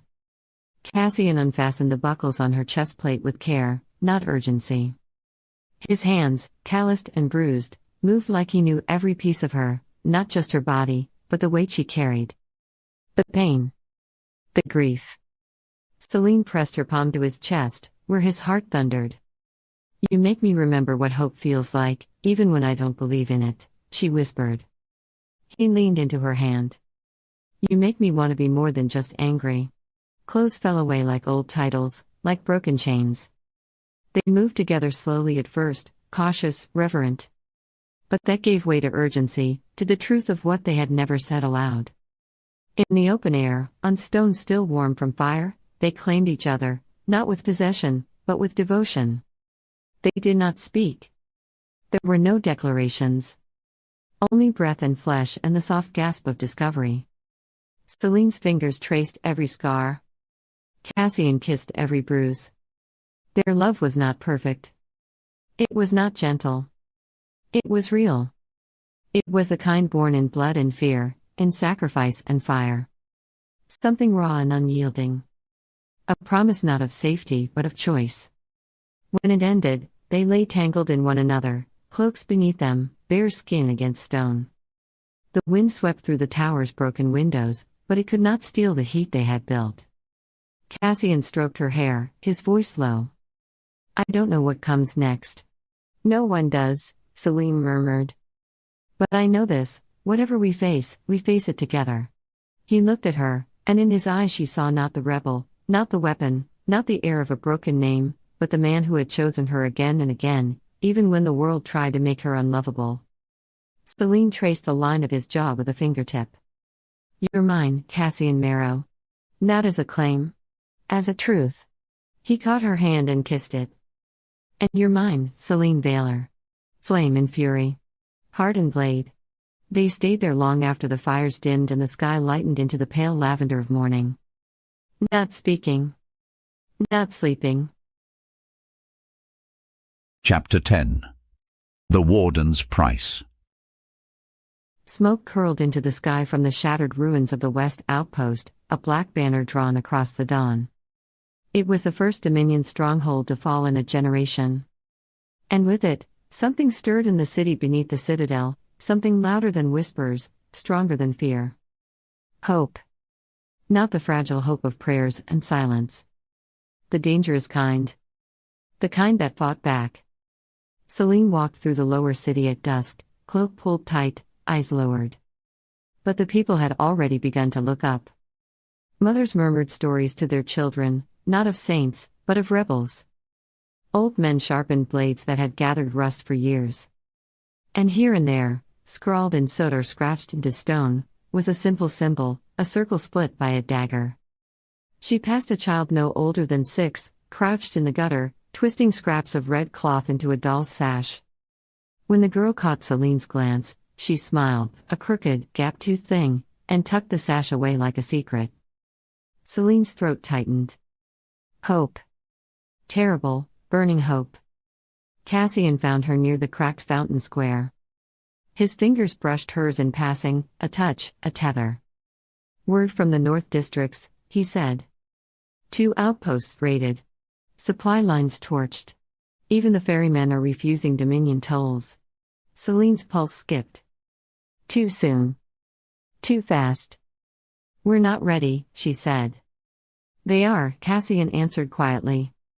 "They've waited their whole lives for someone to tell them it's allowed. To hope." So had she. That night, they gathered in the ruins of a chapel blackened by fire, stone ribs arching overhead, stained glass long shattered. Rain fell in uneven rhythms through the broken ceiling, dripping onto the altar where maps lay scattered like old bones. Wax smeared the corners. Blood dotted the edges. In place of holy relics, there were supply routes, weak points, troop estimates, the liturgy of war. Marathorn, hard-eyed and unflinching, stood at the altar like a battle priest. She leaned over the maps and dragged her dagger through a red-marked corridor, a narrow artery between two districts. "We hit the south gates," she said. Her voice was gravel and steel. "Cut the citadel's spine. Without their reserves, the high bastion falls." It was sound. Strategically sound. A blow that could shatter the Dominion's grip on the city core. Selene stood a pace behind, still streaked in ash, her hair damp from the rain. Her hand rested lightly on the hilt of her blade, though her body sagged with exhaustion. Hours later, the candlelight was lower now, the chapel colder. The burn on her side throbbed in quiet rhythm with the falling rain. But something in her hesitated. It was the right move, politically, tactically. And yet, she felt it coming. A change in the air. The cost. The answer. The chapel doors slammed open. Wind roared through the open archway. Rain curled across the stones. Marathorn entered without ceremony, her dark cloak soaked through, her boots caked in city mud. 2 scouts trailed behind her, pale, wide-eyed, and shivering like dogs kept too long in the cold. Marathorn didn't speak. She crossed the chapel floor with long, sharp strides and tossed a scroll onto the altar. The wax seal was black as coal, imprinted with the Dominion's triple crown insignia. Cassian stiffened beside Selene. Mara's mouth tightened. Selene didn't move. "He's here," Marathorn said. Her voice was low, steady. But even that steadiness couldn't hide the undertow of fear. "The warden," she added. "A name." And yet the air grew colder, as if the chapel stones themselves recognized it. Selene reached for the scroll. Her fingers were steady, but only through will. She cracked the seal and unrolled it. No titles. No preamble. Only a line: "For every act of rebellion, 10 lives shall be taken. Submit or burn." Beneath it, a list. Names. 37 of them? Selene read them. Each one. Her mouth moved, but no sound came. Children. Midwives. Bakers. A teacher who once taught her letters. No crimes. No trials. Just a warning. Carved in flesh. Amari Turn. She remembered her. Bent-backed and sun-wrinkled, always carrying orange peels in her apron. She'd worked in the palace kitchens, once. Called Selene Little Storm. Now she was payment. The silence grew dense. Even Mara didn't speak. Marathorn stepped forward. They were rounded up at dawn. Hang from the old aqueduct. No announcement. Just display. Cassian's jaw clenched. He looked away. "The warden doesn't need to crush our army," Marathorn continued. "He just needs to break the people's will. Make them fear us more than they hate him." Selene closed the scroll. Her hands trembled once, then went still. She folded the parchment with a slow, deliberate precision and placed it on the altar like a prayer no god would answer. Outside, thunder cracked. Water ran down the chapel walls like tears. No one moved. The war room, if it could be called that, had frozen around her. Even the rain seemed to pause. Mara was the one who broke the stillness. "We can't let this dictate our strategy," she said. Her voice was low, firm. Not heartless, just practiced. "We strike the citadel. We show strength, not weakness. If we hesitate now, we lose everything." Selene didn't answer. She looked again at the map. The route Mara had carved into. The artery into the heart of the Dominion. Blood for blood. But she also saw the names. Laid bare. Still echoing in her head. Jaron. Mayrith. Thomas. And now Amari. What did it mean to lead? To burn? To survive the fire, you said? She felt Cassian's gaze, quiet, waiting, patient. He always waited for her to choose. The rain thickened. Somewhere distant, a bell rang, a false alarm, or maybe just wind through broken copper. Selene stepped to the altar. She picked up a small blade, not hers. It had been left beside a map, or an offering. And she carved a line of her own into the route Mara had drawn, a new path. Flanking. Harder. Slower. Through the old workers' quarter. Past the aqueduct. Then we do both, she said. Her voice was iron. Mara blinked. Both? Selene nodded. We strike the citadel. But we pass through the quarter they bled this morning. We show the people we saw it. That we carry it. That we answer it. Cassian's voice was quiet. You'll lose time. We'll gain loyalty, Selene replied. And I won't ask the people to burn for us while we walk above their ashes. She turned from the altar. This rebellion isn't just fire. It's memory. She looked at Mara Thorne. Send runners to the quarter. Tell them to leave their doors open. Then to Mara, prepare the second route. Mara hesitated, just for a moment. Then she nodded. As you command. Selene stepped out into the rain. It washed the blood from her hands.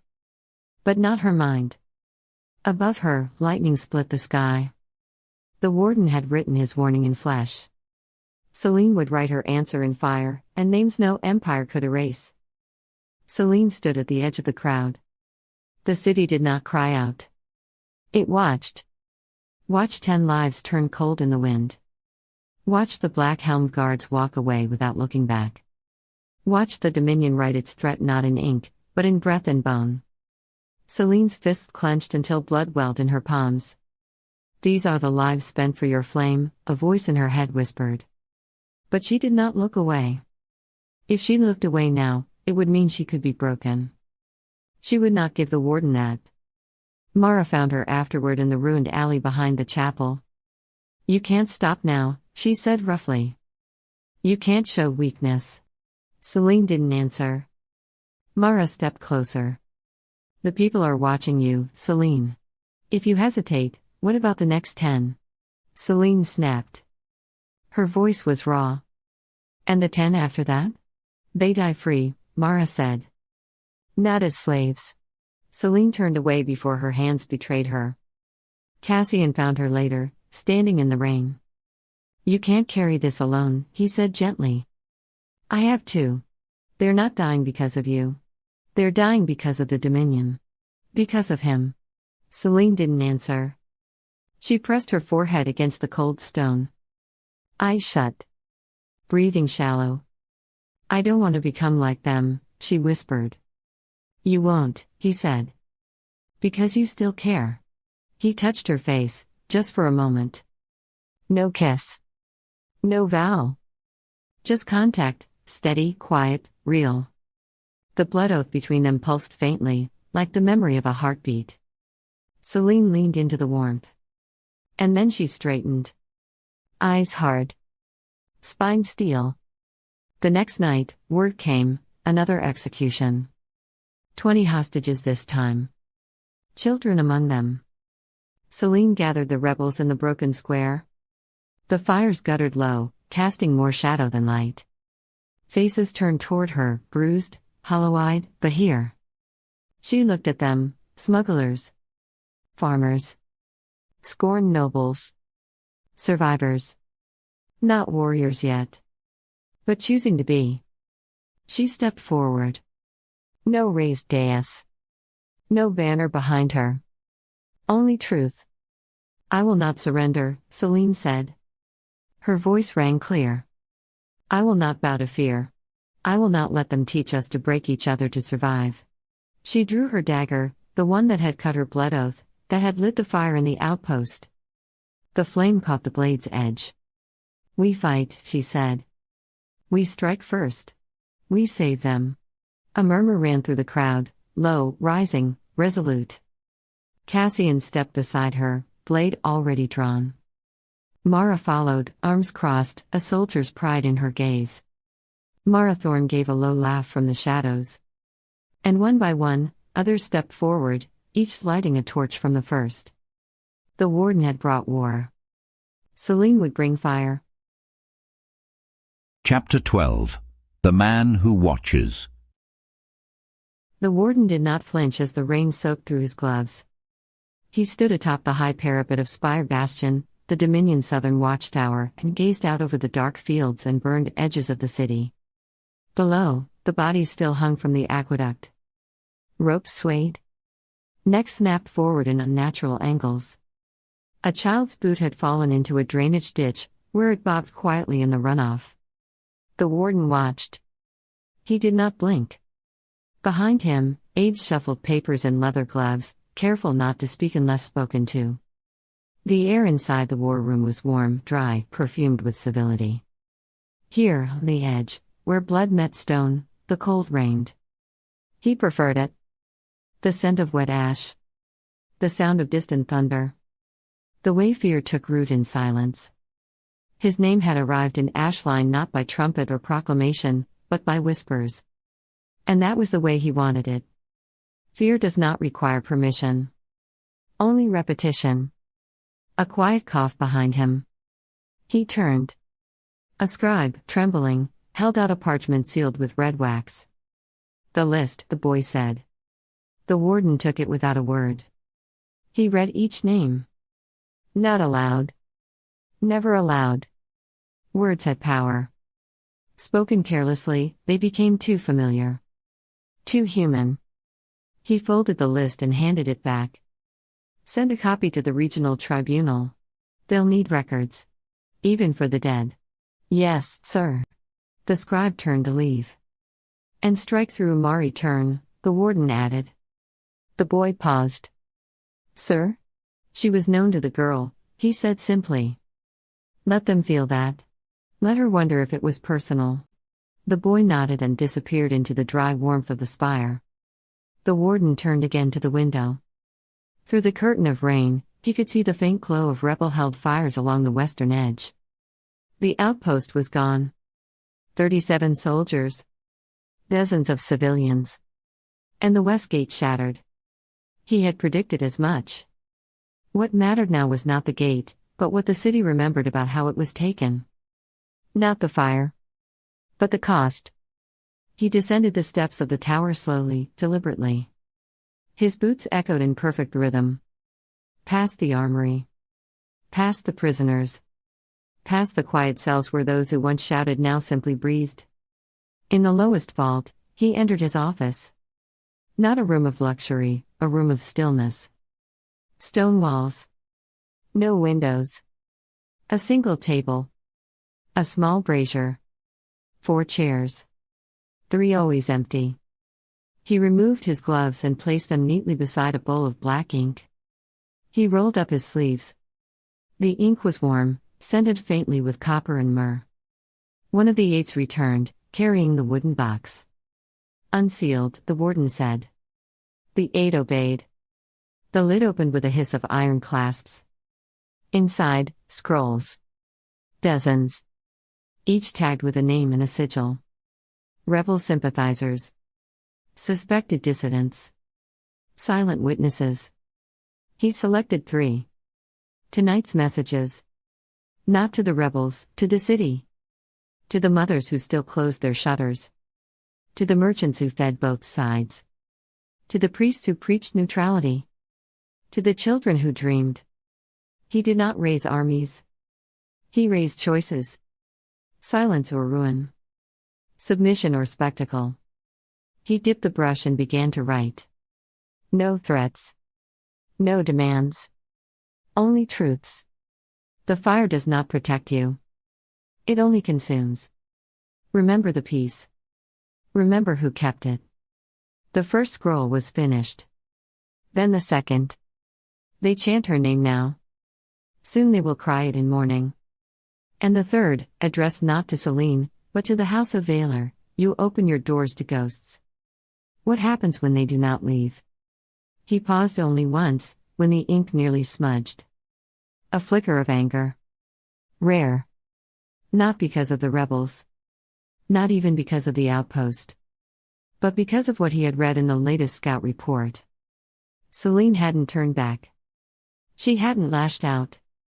She was rerouting. Taking the long way through the workers' quarter. Marching past the very bodies he'd hung as warning. She was answering him. Not in kind. but in presence. The warden's lips parted, not a smile, not quite. But something colder. Deeper. This is what makes her dangerous, he murmured. His second in command, a pale woman named Sereth, stepped into the doorway. She's pushing through the quarter now. The people are opening their homes. Giving her bread. Bandages. The warden nodded. Strike at the citadel? Within days. Losses? Acceptable, Sereth said. But the city's shifting. Not fast. Not loud. But turning. He stood. The next names, he said, must be closer. Closer? To her. He returned once more to the tower as night fell. The wind had risen. The banners of the Dominion whipped violently in the dark. He stood at the edge again, watching the distant glow. He imagined her there, bloodied, defiant, standing among the people he'd marked for fear. She will burn, he thought. But only when she believes it's her idea. He whispered the word into the wind, not a curse. Not a threat. A promise. Selene. And the storm answered. The candle burned low in the vaults. The warden leaned over a new list, ink not yet dry. The names had not yet been announced. He always waited, not for timing, but for precision. Fear required rhythm. Too fast, and it became noise. Too slow, and it decayed into hope. Across the table sat Sereth, silent. She'd learned well not to interrupt his silences. They chant her name, he said at last. Like it means something. Sereth's lips barely moved. It does. To them. The warden looked down at the list. Then at the ink-stained gloves in the brazier, burning slowly. The scent of myrrh and copper curled upward. Then we take names from the chant. He dipped the brush again. Not children this time. Not merchants.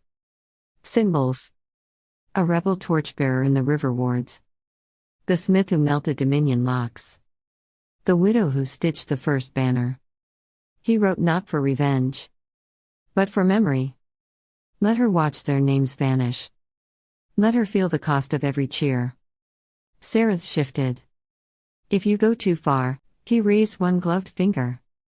They will hate me, yes. But that hate will divide them. Those who can bear the fire, and those who beg for peace. He sealed the scrolls in ash cloth. Then rose, towering in the vault's candlelight. This is not war, he said. This is equilibrium.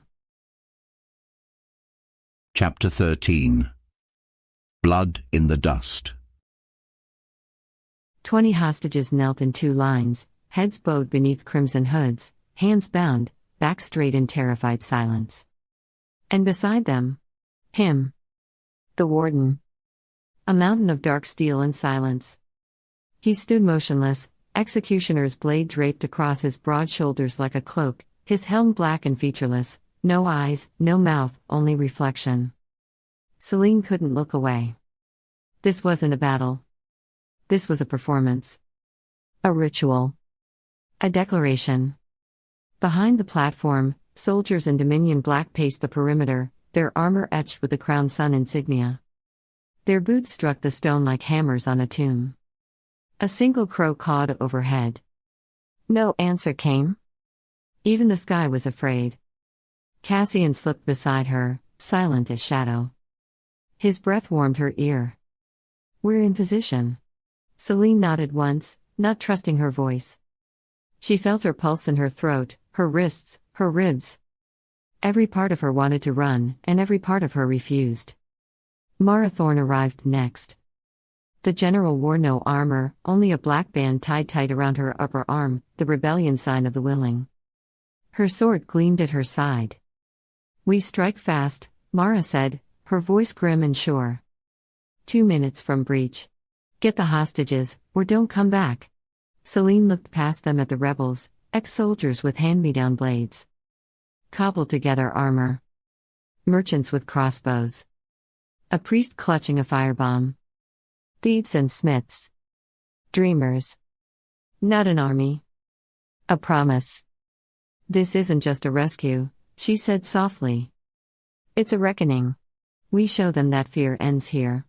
Cassian brushed her hand, a touch, a vow. You lead, he murmured. We follow. Selene reached beneath her cloak, drew her dagger. The same blade that had bled her oath. The same that had cut free the bound. The sun began to rise, pale and bloodless. She gave the signal. Chaos erupted. Mara's group surged into the square from the north, a ragged charge of fire and fury. The Dominion soldiers barely turned before blades met bone. Crossbows snapped. Smoke bombs burst in blooms of choking ash. The rebels roared. Selene's team flanked from the east, cutting through the old marble archway into the heart of the square. She ran like fire incarnate, no fear, only purpose. They reached the platform as the first executioner raised his blade. Selene's dagger sang. She lunged, drove the steel beneath his ribs, twisted. The man dropped soundlessly. Cassian leapt past her, cutting down another guard before his sword left the scabbard. Move! Selene shouted. Cut them loose. The hostages stirred, dazed, trembling. Selene slashed bonds. Dragged them to their feet. One child clung to her arm, eyes wide and wordless. She gritted her teeth and shoved him toward the sewers. Go! More rebels spilled onto the stage. Arrows hissed. Blades flashed. Mara's banner, the black sun, rose high above the clash. But so too did the enemy's numbers. The Dominion rallied. New ranks poured into the forum, fresh, organized, unafraid. They came in silence, their helmets polished, boots perfectly in step. The Warden's elite. Selene turned, just in time to see Mara drop her second opponent, blood spraying in a wide arc. But then, bolts flew. 3 found their mark. Mara staggered. No. Selene screamed, but the battle swallowed her voice. Their eyes met across the chaos. No words. Just that steady gaze, the same she'd worn in firelight, in war councils, in defiance. Go. Live. Win. Blood bloomed across her chest. Mara fell to her knees. And still she struck, dragging one more soldier down with her. Selene froze for half a second, until a blade hissed past her cheek, biting air. She turned, screamed orders. Cassian. Move. He was already dragging hostages toward the sewer grate, teeth gritted, blood slick on his tunic. 2 rebels followed with torches. Another fell behind them, coughing blood. Selene looked once more toward Mara's fallen body. Then she ran. They plunged into the sewers, wet stone, the stench of mildew and old ash. The sounds of pursuit faded behind them, swallowed by ancient tunnels. Selene stumbled into the dark, her body aching, her soul screaming. They had saved the hostages. They had lost Mara. And it hurt, more than she had expected. More than she could yet understand. They emerged in the Undercity just before dawn. Ragged. Bloodied. Alive. Selene collapsed against a wall of damp brick, the chill biting through her bones. Cassian sank beside her, streaked with soot, breathing hard. He cradled his side with one hand, the other still smeared with another man's blood. 17 made it, he said quietly. 3 didn't. Selene's heart twisted. She shut her eyes. Too many. Not enough. Around them, freed prisoners whispered names. Rebels wept. A woman prayed aloud to a god Selene had never known. The citadel's bells began to toll above, loud, low, furious. Not mourning. Vengeance. Cassian's hand found hers. She gripped it like lifeline. And then she stood. Her knees trembled. Her voice cracked. But still, she spoke. To those we lost, she whispered. To those we saved. To those still waiting. She raised her dagger once more, no longer a weapon but a symbol. Not for vengeance. Not for survival. A pause. Breathless. Broken. For the ones who still believe. And somewhere deep inside her, the blood oath stirred, not pain, not fire. The Arrival. Ash still hung in the morning air, thin as breath, soft as regret. The fires had gone out, but the heat lingered. Charred stone, broken glass, scorched banners, they were the aftermath of survival, not victory. And in the square beneath the shattered dome, the rebellion waited in silence. Selene stood at the edge of the stone platform, arms crossed, cloak drawn tight against the wind. She watched her people, bruised, bone-tired, but alive. The flames that had consumed the Dominion's records still echoed in their eyes. Cassian joined her quietly. He didn't speak. He didn't need to. Behind them, a runner approached. From the northern quarter, the boy said, panting. He's alive. Kale. They pulled him from the vault. The warden took him. Cassian's expression didn't change, but his jaw set hard. Selene said nothing. He's joined them, the runner added. They're calling it redemption. A traitor's repentance. Cassian exhaled slowly. Then he'll be on the front lines. Would you kill him? Selene asked. He looked at her. Only if he makes me. The runner left. The silence returned. But it wasn't empty now. It was full of old memories, frayed loyalties, and something colder, consequence. Footsteps echoed across the square. Two figures emerged from the eastern alleyways.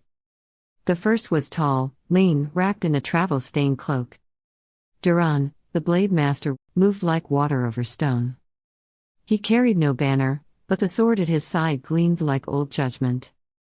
The second was broader, heavier, with a deep scar across his cheek and a perpetual frown carved into his face. Corlin, former blade master of House Veylor, now a defector. He limped slightly but carried himself like a boulder refusing to fall. They stopped before Selene. We came as soon as word reached us, Duran said. This city bleeds. But it breathes. Corlin grunted. We saw the fire from the ridgelines. If you're burning it down, someone better be ready to hold the blade. Selene nodded. We need discipline. We need fighters who can survive what's coming. Then you call the right ghosts, Duran said. Not ghosts, Cassian muttered. Knives. The two men exchanged a look. Perhaps a fragment of mutual respect, or just sheer exhaustion. Selene turned to the square. Train them. Shape them. We hold the outer wards until the next wave. Duran bowed his head slightly. Corlin cracked his knuckles. We start at dusk. If they can't hold a blade, they'll learn to block one. Selene let the moment linger. Then she walked to the edge of the platform and looked out over the battered city. Ash drifted like snow. But in the distance, dawn was breaking. She didn't speak again. She didn't have to. Let the city breathe. Let the rebellion remember why it lived. Let the fire wait. For now. That night, after the last drills, Duran and Corlin sat by a low fire near the edge of the camp. Sparks drifted upward, swallowed by the dark. Neither spoke at first. The silence was not awkward, it was earned. Shared. Finally, Corlin reached for a battered flask and passed it across the fire. You still move like the court never fell, he muttered. Duran accepted the flask but didn't drink. And you still hit like you're trying to break the world. Corlin snorted. Maybe I am. The fire cracked. Wind whispered through the ruined stone. Duran stared into the flames. I thought I'd buried this part of myself. The teaching. The fight. But it doesn't die, does it? It just waits. Corlin looked away. It dies when we do. Duran turned his gaze to the tents. Some of them won't last a week. But a few. A few have that edge. The ardent girl. The twins with the iron grips, Corlin said. The one with the stutter who doesn't blink, Duran added. The redhead who tripped in the mud but still held her stance, Corlin muttered. That one's trouble. The good kind, Duran replied. They both nodded. The fire shifted. For a moment, neither looked like a warrior, just two tired men with too many ghosts. Why did you come back? Corlin asked. Duran thought for a moment. Because she reminded me what loyalty used to mean. And because the fire hasn't gone out yet. Corlin took a long drink. She's young. Idealistic. This kind of hope usually gets people killed. Duran glanced at him. So does despair. At least this way, they fight. Corlin chuckled dryly. Still quoting the old training halls? Still listening, Duran said. Corlin stared into the flames, face unreadable. You remember Neelon? How could I forget? He froze on the drawbridge. You dragged him back to safety. And you told the captain I did it to protect the banner. You'd have been lashed otherwise. You always did hate the rules. Only the ones written in blood. The fire cracked louder. Wind rose, sweeping ash across their boots. Duran finally took a drink. We're not young anymore, Corlin. No, Corlin said. But we've still got edges. Then let's sharpen them. They sat without speaking after that. Just fire. Just ash. Just memory. The warden's chamber. A circle of salt ringed the blackened table. Wax melted slowly down the spines of iron candlesticks. The warden stood with his back to the door, his gloved hands resting behind him. Cale entered without being announced. His tunic was torn, his face streaked with ash and dried blood. But his spine was straight, his jaw set. He stopped 2 paces from the salt ring and bowed once, not deeply. Just enough. The warden did not turn. You burned the proof, he said. I tried to stop her. But you didn't. Cale's mouth tightened. No. The warden turned slowly. Do you believe in redemption, Cale of Veylor? Cale flinched, just slightly. I believe in consequence. Then you understand what is required. The warden stepped forward. The salt did not break beneath his feet. You will not be trusted by the Dominion's old guard. Nor loved by its new. You will be hated by those you failed. Forgotten by those you served. But if you wish to become useful again, if you wish to be something more than broken glass, then kneel. Cale hesitated. He looked at the salt. At the wax. At the warden's face, unreadable, unmerciful. Then he dropped to one knee. Then rise, the warden said. Not as Cale of Veylor. That name is Ash. Cale rose. His voice was quiet. Then what am I? You are mine, the warden said. And your blade will remember. Chapter 14. When ashes cry for fire. The lower city burned, not with flame, but with the slow, invisible fire of desperation. Selene stood atop the shattered remains of a clock tower, overlooking the sprawling ruins. The slums stretched from the citadel's shadow to the broken outer walls, a landscape of cracked earth and empty windows blinking like hollow eyes. Below her, smoke curled from abandoned homes. A broken cart smoldered in a dried-up canal. Banners of the Dominion still hung limp over crumbling arches, symbols of power growing thinner by the hour. The siege had begun. Cassian climbed the rubble to stand beside her, his cloak ragged but defiant. He pressed a cracked water flask into her hands. Selene drank sparingly, feeling the grit on her teeth, the weight of dust in her lungs. Word spreading, Cassian said. The people know it was us. The hostages. The ones who lived. Selene nodded. She had seen it in their faces, strangers who once turned away from her gaze now met it with something quieter, fiercer, hope. A name murmured behind shuttered windows. Chalked onto walls already crumbling. Selene. Selene. Selene. She should have felt pride. Victory. All she felt was the crushing weight of what came next. In the shattered belly of the city, they made their camp, a maze of half-buried cellars, forgotten shrines, tunnels slick with old moss and blood. Their leadership gathered around a cracked pillar that had once held a statue of justice. The statue was long gone. Only the broken sword at its base remained. Meaden leaned against the stone, arms folded, her expression sharp and unreadable. We're pinned, she said, her voice almost amused. No supply lines. No way out. Give it a week and the people will start eating each other. Several rebels winced. A gaunt ex-merchant spat into the dust. Duran stood nearby, eyes narrowed, watching the way the others reacted. Corlin paced slowly behind him, already calculating fallback positions by muscle memory. Selene ignored the bait. They want us to fracture, she said. Fear is cheaper than war. They think if they starve us, we'll tear each other apart. And if we do? The merchant demanded, hollow-eyed. Then we remind them who the real enemy is. Cassian's hand brushed hers briefly, approval, solidarity. But Selene knew it would take more than words. It would take fire. Days blurred. Heat baked the stones. Water dwindled. The stink of rot and grief thickened in every alley. Selene moved constantly, organizing rations, tending wounds, sharing scraps of bread and fire. She sat with mothers cradling dead children. She pulled dying men from collapsed tunnels. She watched hope flicker low and gutter. But it did not die. Not yet. Duran began training in half-lit cellars and abandoned courts, his voice steady, movements clean as scripture. Corlin barked orders from the rubble, forging broken men into something sharp enough to strike. The recruits bled, cried, rose again. The city hardened. The spark came on the fifth night. A mob stormed the rebel armory near the old forum, desperate, starving, afraid. They wanted weapons. Food. Vengeance against whoever had dared hope too much. Selene met them there. Not with soldiers. Not with blades. With herself.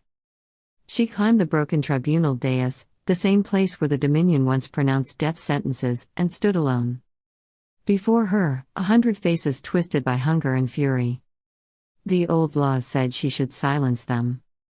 The old world said she should fear them. Selene did neither. She raised her hands, palms open. I know you're afraid, she said. Her voice rang through the broken square. So am I. The crowd stilled, like wolves scenting something not prey, but kin. I know you're angry. I know you're hungry. I know you're tired of surviving while they feast. She let the silence build. They made this world. They built it from our blood. And now they want us to tear each other apart while they watch. Selene drew her dagger, the blade that had cut the first blood oath, lit the first fire, and drove it into the cracked stone at her feet. The clang of steel echoed like a tolling bell. I am not your enemy, she said, voice rising. The warden is. The Dominion is. We can die alone, or we can rise together. Silence. Then a small voice from the crowd, we have no weapons. Selene smiled, fierce, terrible. Then we take theirs. That night, the city roared. Selene's rebels, and the people, moved like wildfire. They stormed Dominion supply caches, armed themselves with stolen blades, broke patrol lines with hammers and fury. Black market smugglers opened hidden caches. Children carried messages faster than any scout. For the first time in living memory, the Dominion's grip slipped. Smoke curled from fallen outposts. Flags were ripped from walls. Makeshift banners, bedsheets painted with a black sun, unfurled from rooftops. Duran led the first strike against the northern barracks. Corlin followed, his recruits flanking the walls with silent precision. And somewhere beyond the southern gate, the warden watched through blood-slick glass as the fire he'd hoped to starve now consumed everything it touched. Selene stood atop the broken forum once more, her cloak snapping in the rising wind. Below her, the city was alive. Cassian stood beside her, bloodied, breathing hard, proud.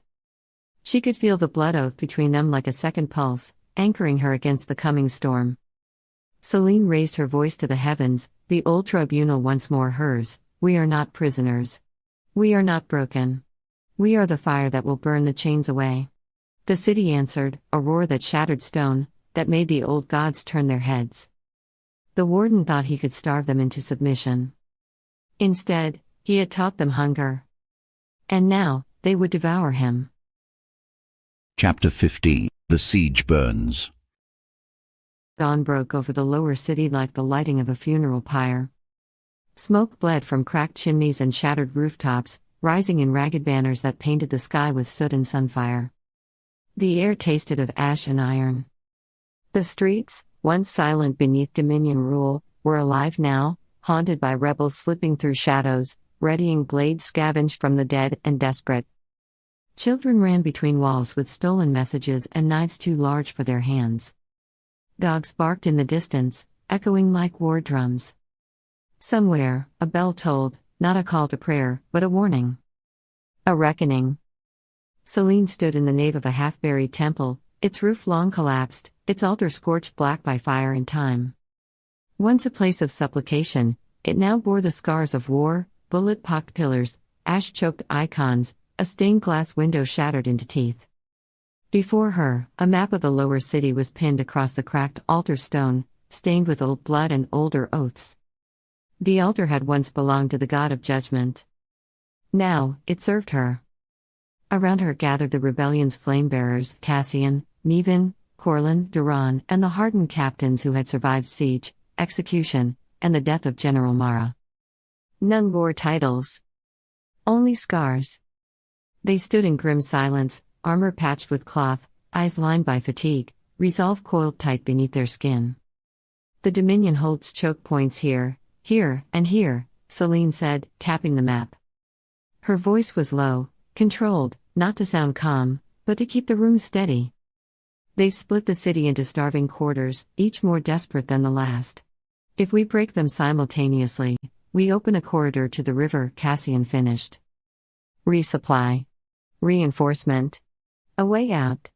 Mevin leaned on a crumbling column, arms crossed, mouth tight with contempt. And into a trap. The warden's already baiting us. That river path's too clean. Too easy. He wants us to run. Corlin folded his arms. His tunic was still damp with drying blood, his side hastily wrapped. Then we take the long path. Harder to track. Harder to stop. Duran stepped forward, pointing at a barely visible thread on the map. The priest burrows still exist. Not mapped, not patrolled. Old routes. Very deep. We move unseen, Mevin said. If we rise from beneath their boots, we burn from below. Selene looked up from the map. Her gaze met each of theirs in turn, flint on flint. Then we bait him, she said. Her hand drew new lines, not along known roads or established siege paths, but through the underways, forgotten tunnels, storm drains, crypt spines beneath the old districts. We strike where he doesn't think we still exist. We don't fight his war. We fight ours. A pause. Then Duran spoke, quiet but firm. We'll need 4 teams. Coordinated. If one fails, the others fall into isolation. Cassian nodded. I'll take the second flank with Varric and the Whisper Hands. We've mapped the eastern drain routes. Corlin exhaled through his nose. I'll take the west. That's where they'll press hardest. They'll expect a charge. I'll give them one, long enough to cover the others. Mevin's voice was drier than ash. And I'll slip past them while they watch your martyr show. I have 24 ghosts in the wallworks. Give me 2 hours, I'll be standing in their kitchens. Selene's hands pressed flat to the altar, grounding herself. And I'll lead the river team. Through the roots of the old aqueduct. It hasn't run water in a decade, but it might run fire. A cold wind slipped through the broken roof, lifting a few edges of the map. Ash swirled like falling snow. The silence in the temple thickened, the kind before an avalanche. One of the captains stepped forward, trembling slightly. What if he knows? Everyone looked at him. Selene answered. Then we make sure he regrets it. A scout burst in, breathless, blood on his brow. East quarter. A forward team's gone dark. No sign. Just blood. No fire. No burn marks. Cassian turned slowly. That's Kale. Duran's eyes narrowed. He's hunting advanced scouts. Tactically, it's smart. Spiritually, it's sadistic. Corlin's jaw tightened. He's not just fighting us. He's breaking momentum. Mevin muttered, the warden's ghost. Burn me. We should have finished him when we had the chance. Another captain entered behind the scout, carrying a bundle wrapped in oilcloth. He unwrapped it slowly. Inside, a rebel insignia carved into bone. The room froze. Selene stared at it for a long moment. Then she reached down and picked up a small blade from beside the altar. Its hilt was wrapped in char-stained cloth. The dagger that had cut her first blood oath. She placed it on the map, where the aqueduct line curved like a serpent. This time, she said, we take the river not as an escape, but as a promise. He thinks the river is our weakness. Let's make it his grave. Durand gave a slow nod. I'll rig the entrance tunnels. If we fall, we seal them. No Dominion bastards follow us out. Meven smirked faintly. If we die, we do it where they least expect. And we take a piece of their world with us. Cassian looked at Selene. Say the word. She didn't raise her voice. She didn't need to. Light the paths, she said. They bowed their heads. Not in prayer. In pact. Outside, the wind howled again, not cold this time, but full of heat rising. The smell of oil and ash drifted from the streets beyond, where the rebellion stirred like coals in a dying hearth. Footsteps echoed beyond the doors. Runners ready to carry orders. Engineers whispering about charges. Young warriors sharpening blades already nicked with fear. In the upper galleries of the ruined temple, a figure watched, silent and cloaked. No one saw him. No one sensed the gaze that tracked the dagger on the altar. The figure vanished before the next gust of wind rattled the rafters. And somewhere far above, beneath the spire's hollow crown, the warden turned from his window and whispered to the dark, "Let them come." The wind had shifted. It curled through the lower city like a living thing, dragging ash and smoke in its wake, stirring the hanging rags of banners long surrendered. Somewhere distant, thunder rolled, not from the sky, but from beneath the earth. From stone. From tunnels carved before memory. The rebellion had gone underground. Selene moved first. Her team slid like ghosts into the old aqueduct channel, the stone flanks choked with moss and memory. Varric crouched beside her, blade already blackened with pitch, eyes gleaming with that gambler's fire he never quite lost. Behind them came the river team, the youngest, the leanest, the ones who still believed fear could be outrun. They moved in silence, each step echoing like a prayer across wet stone. Above, the city burned, and the warden watched. From his tower high above the citadel's spire, the warden studied the streets with his pale, unblinking gaze. Around him, candlelight flickered against scorched maps and pinned reports. Below, the first charges bloomed like sparks on parchment. He did not flinch. He only whispered, "Let them come." In the western quarter, Corlin led the hammer's strike. The Dominion had expected a raid, but not an open charge. His team surged from the collapsed street front like a blood tide, howling, roaring, blades flashing beneath makeshift shields of scrap and bone. The first Dominion line buckled, not from force, but surprise. "Push through," Corlin bellowed, blood running from his side. "Make them think we're the whole storm." Fire bloomed behind them, Durand's charges lighting the lower lanes. Smoke poured through alleys, thick and cruel. The Dominion commander screamed orders above the din. But Corlin smiled, because he could already hear Meven's whisper team moving through the rafters overhead. Meven was a shadow. She and her 24 ghosts slipped through the Dominion kitchens, cellars, servant passages. Not a single door was touched. They moved like water between stone. One by one, they severed command lines, not with bombs, but with blades. A captain turned to shout orders and dropped, throat slit. A messenger ran with a scroll, and never reached the corner. In the heart of the war compound, they left only silence. Meven whispered into her crystal shard, barely audible, "Strike now." They can't hear each other. But in the tunnels near the forgeworks, 2 of her ghosts, Relin and Tassa, were cornered. Outnumbered 3-1, they fought like revenants. Tassa was stabbed through the gut and still managed to crush her attacker's windpipe with a final breath. Relin died screaming Meven's name, a war cry that echoed through the vent shafts to reach her ears. Elsewhere, a Dominion flamethrower unit pushed forward through the central causeway. Fire spilled from their tanks, turning rebels into screaming silhouettes. A boy with a hammer, no older than 15, vaulted onto one of their backs and bashed the nozzle loose. The tank exploded, taking him and 3 soldiers with it. His name was Letho. Selene would not know it. But his fire turned their flank. Selene's path through the aqueduct ended beneath the market spire, a half-collapsed tower the Dominion used as a northern rally point. Her fingers touched the old stone as if it might remember her. The air was heavy with dust, torch smoke, and the strange taste of power. "Here," she whispered. "We rise here." Varric lit the flares, green fire that spilled like venom up the wall. In every quarter, it was the signal. Durand's team breached the lower cistern tunnels, bursting upward into the Dominion's barracks like flame through floorboards. His warhammer slammed into the skull of a quartermaster who barely had time to draw breath. Behind him came rebels with ropes, nets, crude flails, everything designed not to fight clean, but to pull the world down.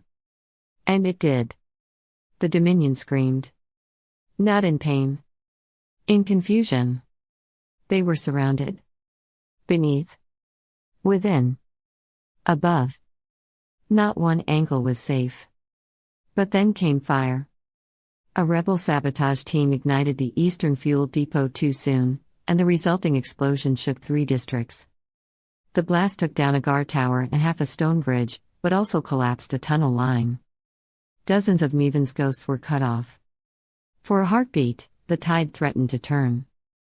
One surviving rebel, mouth filled with blood, managed to crawl into the fire line and raise a flare. It hung green in the air like a scream. Selene saw it from the aqueduct rise. Her jaw clenched. "Now," she ordered. Kale watched it all. From the rooftops, the warden's hunter moved like a shadow torn from some god's forgotten wrath. He did not shout. He did not rage. He descended. Quiet. Surgical. A rebel scout running messages died with a broken neck before he fell. A pair of archers crouched too long, their throats opened in a single stroke. Kale did not fight battles. He bled them, piece by piece. Slower than war. Faster than thought. And when he came across Fen, a rebel courier who'd once shared bread with Meven, Kale said nothing. Just took off his ring finger and his tongue. Left them arranged in a cross on the stair. Then moved on. He found Selene. She was halfway up the inner spire stairs, flanked by 2 guards. She felt it before she saw it, the weight of the air changing, like pressure before a lightning strike. "Down," she shouted, too late. One guard slammed into the wall with enough force to crack stone. The other tried to raise a blade and found it lodged in his own chest. Kale stood in the archway. Not a word. Not a threat. His mask was gone, only a burned-scarred face, expressionless and patient. The hunter without flame. Selene raised her blade. "You're too late." Kale tilted his head, almost curious. Then lunged. Their fight wasn't pretty. It wasn't even tactical. It was brutal. Steel on steel. Elbow to throat. Brickwork shattered by impact. Selene bled first, a gash across her shoulder. Then Kale, a glancing cut at the hip. He didn't seem to feel it. "Why?" she gasped, locked against him. Kale didn't answer. Because there was no answer. Only obedience. But then, from above, a cry. "Cassian!" He hurled himself down the stairs, colliding with Kale. They tumbled. Blades clashed, fists struck. Cassian took 2 cuts to the ribs but didn't stop. He bit down on a scream, drove his shoulder into Kale's side, and threw him through a stained glass window. The silence that followed wasn't peace. It was stunned breathlessness. "Go," Cassian hissed. Selene didn't argue. Outside, the battle had become chaos. Meven's teams were falling back, having done their part. Durand's people were bleeding in the barracks. Corlin had taken a spear through the thigh but still stood, barking orders. One of his lieutenants, Yaren, the boy who'd never missed a shot, was down and not getting up. Corlin didn't let himself look too long. The Dominion was regathering. But now the rebels had light. Selene emerged from the spire onto the old bridge, the iron span, just as the sun cracked through the smoke. She raised her blade. Not high. Just steady. And behind her, someone raised a tattered banner, stitched from fallen cloaks, bearing the flame mark. The rebels saw her and charged. What followed wasn't a clean victory. It was a brawl. A bloodbath. An ending earned by exhaustion and attrition. The Dominion lines broke not from power, but from belief. Selene's team held the aqueduct. Cassian rallied the flank. Meven ignited the kitchens. Duran brought the temple roof down on a Dominion officer line. Somewhere in the rubble, Kale's body vanished. But not entirely. A single black glove was found beneath a broken stair, still warm. Meven pocketed it without a word. Far above, one Dominion commander, General Artervax, veteran of the Scorching Wars, stood at the edge of the inner garrison wall. His hands were trembling. He saw his men breaking, saw fire in every alley. The old strategies had failed. He muttered, barely audible, "They're already inside." Then a stray bolt struck him through the throat. In his tower, the warden stood still. Watch the bridge. Watch the banner. His hands clenched behind him. So, he whispered, "It begins." When the final bell rang, it wasn't the Dominion that rang it. It was a child, a girl with ash-streaked skin and a stolen saber, standing on the back of a broken golem. She rang it again and again. And the city began to listen. The rebellion hadn't won. But it had survived. And in the heart of the iron span, bloodied, worn, breathing hard, Selene stood. The sunlight caught her blade, and for one moment, the rising ash made wings behind her. Then, finally, it made sense to say, time. To punish. The streets were stained, not just with blood, but with victory. Selene climbed the broken spine of the iron arch, its stones still hot, its banners torn down, and looked out over the battered city. Below her, the people gathered, wounded, ash-covered, breathing hard. They looked up. They saw her. And a sound rose from the crowd, hoarse, rough, untrained, and real, Selene. Selene. Selene. Not shouted in awe. Chanted in solidarity. She stood motionless at first. Then slowly, Cassian joined her. He took her hand, bloody and worn, and pressed his forehead to hers. "We did it," he whispered. Selene didn't answer at first. She closed her eyes. Listened to the chant. Felt the blood oath pulse in her chest, not pain.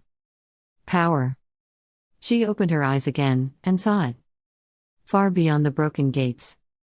Across the hills. Tiny flames. Flickers in distant villages. Torches. Banners rising in answer. Not just rebellion. Rebellion made contagious. A story carried by wind and fire, by ash and will. Not just her name anymore. Not just her flame. It was theirs. Scarred, unbowed, burning, would carry it until the world itself remembered what it meant to choose freedom. Chapter 16. Ashes and Inheritance. The city slept like a clenched fist. Hours after the last horn had fallen silent, Ashline held its breath. The battle was over, but the silence that followed was not peace, it was aftermath. Smoke still coiled from shattered chimneys. Sparks drifted like fireflies over bodies yet to be buried. The iron span, cracked and blood-stained, stretched across the broken riverbed like a wound trying to heal. Selene stood at the edge of a ruined watchtower. The wind sliced past her like a blade, tugging at her torn cloak. Beneath her, the last embers of the lower districts flickered, burnt banners, shattered sigils, the blackened bones of Dominion towers. Even the flames felt tired now. Even fire has its limits. She didn't turn when the footsteps came. She knew them. She always had. Cassian didn't speak. He simply joined her, his presence warm against the ache in her bones. They stood together, side by side, wrapped in the quiet of a world that hadn't ended, only changed. "They're counting the dead," he said. "I know." Meven lost 11 of her ghosts. Duran's wounded. Corlin's still standing, somehow. We've got maybe half the force we started with. Selene didn't answer right away. Her gaze was locked on the citadel in the distance. It still loomed. Silent. Waiting. But no longer untouched. "They'll come again," she said. "The warden. Whatever's left of the Dominion." Cassian nodded. "But not tonight." A long silence passed between them. Then, "I used to think if we won," he murmured, "you'd take the throne. Rule what we saved." "I don't want a throne," she said. "I want a world I don't have to defend every time I close my eyes. And if you don't get that? I keep fighting until someone else does." Cassian reached out, lacing his fingers with hers. Their hands bore cuts, bruises, burns.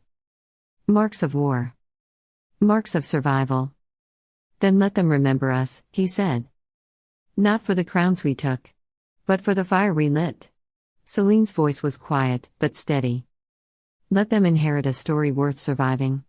They stood like that for a long time, not in grief, not in triumph, but in truth.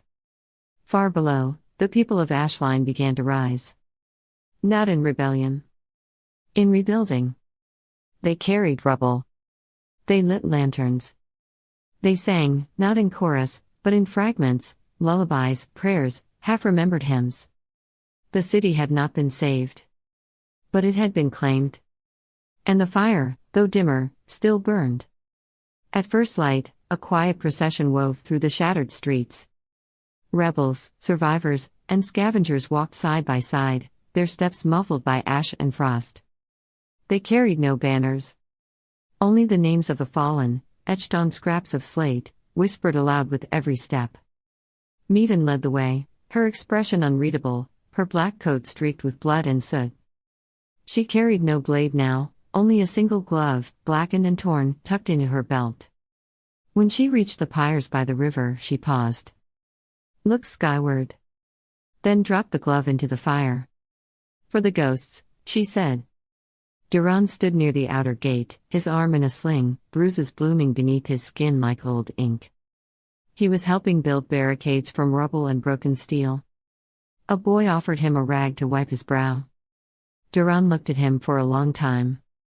"What's your name?" he asked. "Letho," the boy said. Duran blinked. Then knelt. Pressed the rag back into the boy's hand. "Keep it," he said. "You've earned more than that." Corlin limped past the edge of the chapel square, where a temporary infirmary had been raised with salvaged canvas and hollow stone. He didn't speak. But every few steps, he paused to adjust someone's bandage, offer water, lift a beam. Not because anyone asked. Because someone had to. And in the market circle, an old man with no voice painted flames on the shattered walls. With red dust. With crushed berries. With his own blood. Every mark was different. But every flame burned upward. Near the edge of the city, a child stood alone beside the cracked fountain where her mother had died. Her hands were black with soot. Her eyes reflected the glow of the pyres. An older woman, face lined like bark, shoulders wrapped in a tapestry of mismatched cloth, knelt beside her, placed a ribbon of gold ash in her palm, and whispered, "Carry it." The child nodded. Said nothing. But did not let go of the ash. That night, Selene sat in the shell of the old court chamber. The fire had long since died in the hearth. The walls still bore the outlines of justice once etched there, now just smoke-stained memory. Cassian joined her again. He didn't speak, not at first. He simply sat beside her, close enough to be real. She leaned into him, and he let her. "I don't know what comes next," she said. "Then we make it," he answered. "I'm afraid." "So am I." She closed her eyes. Let the fear sit between them. Not banished. Just seen. "Next time we see the fire," she whispered, "it'll be ours." Cassian's fingers tightened around hers. "Then let it remember us." Far above the citadel, in the high tower with the broken window, the warden stood watching. His cloak was torn. His eyes ringed with ash. He had not moved since the fighting ended. A candle guttered beside him. A map burned slowly beneath his hand. And in the far distance, Beyond the edge of his sight, a new fire had been lit. He did not speak. But the silence around him twisted like smoke learning how to scream. Chapter 17. Broken Crown. The crown was broken. But power never stays buried for long. The war was over. The Dominion had fallen. The banners were ash. The crown lay in pieces. But the city still burned. Not with fire. With memory. Ashline was quieter now. The streets bore fewer soldiers and more scars. No trumpet calls, no march of boots, only the wind, the creak of scaffolds, the mutter of people remembering how to live. The statues of the three had been pulled from their pedestals. The flame orders had disbanded, their libraries left open to the public or turned into shelters for those with nowhere else to go.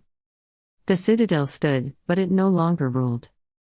In the hollow between two cracked bridges and a canal still choked with rubble, a woman walked among the market stalls unnoticed. Her cloak was plain. Her hair tied back. A leather satchel hung from her shoulder, filled not with coin or edicts but dried herbs and bandages. Selene Veylor had become something impossible, ordinary. People whispered her name still, in kitchens, at wells, in the hollowed-out archive rooms where rebels now held council.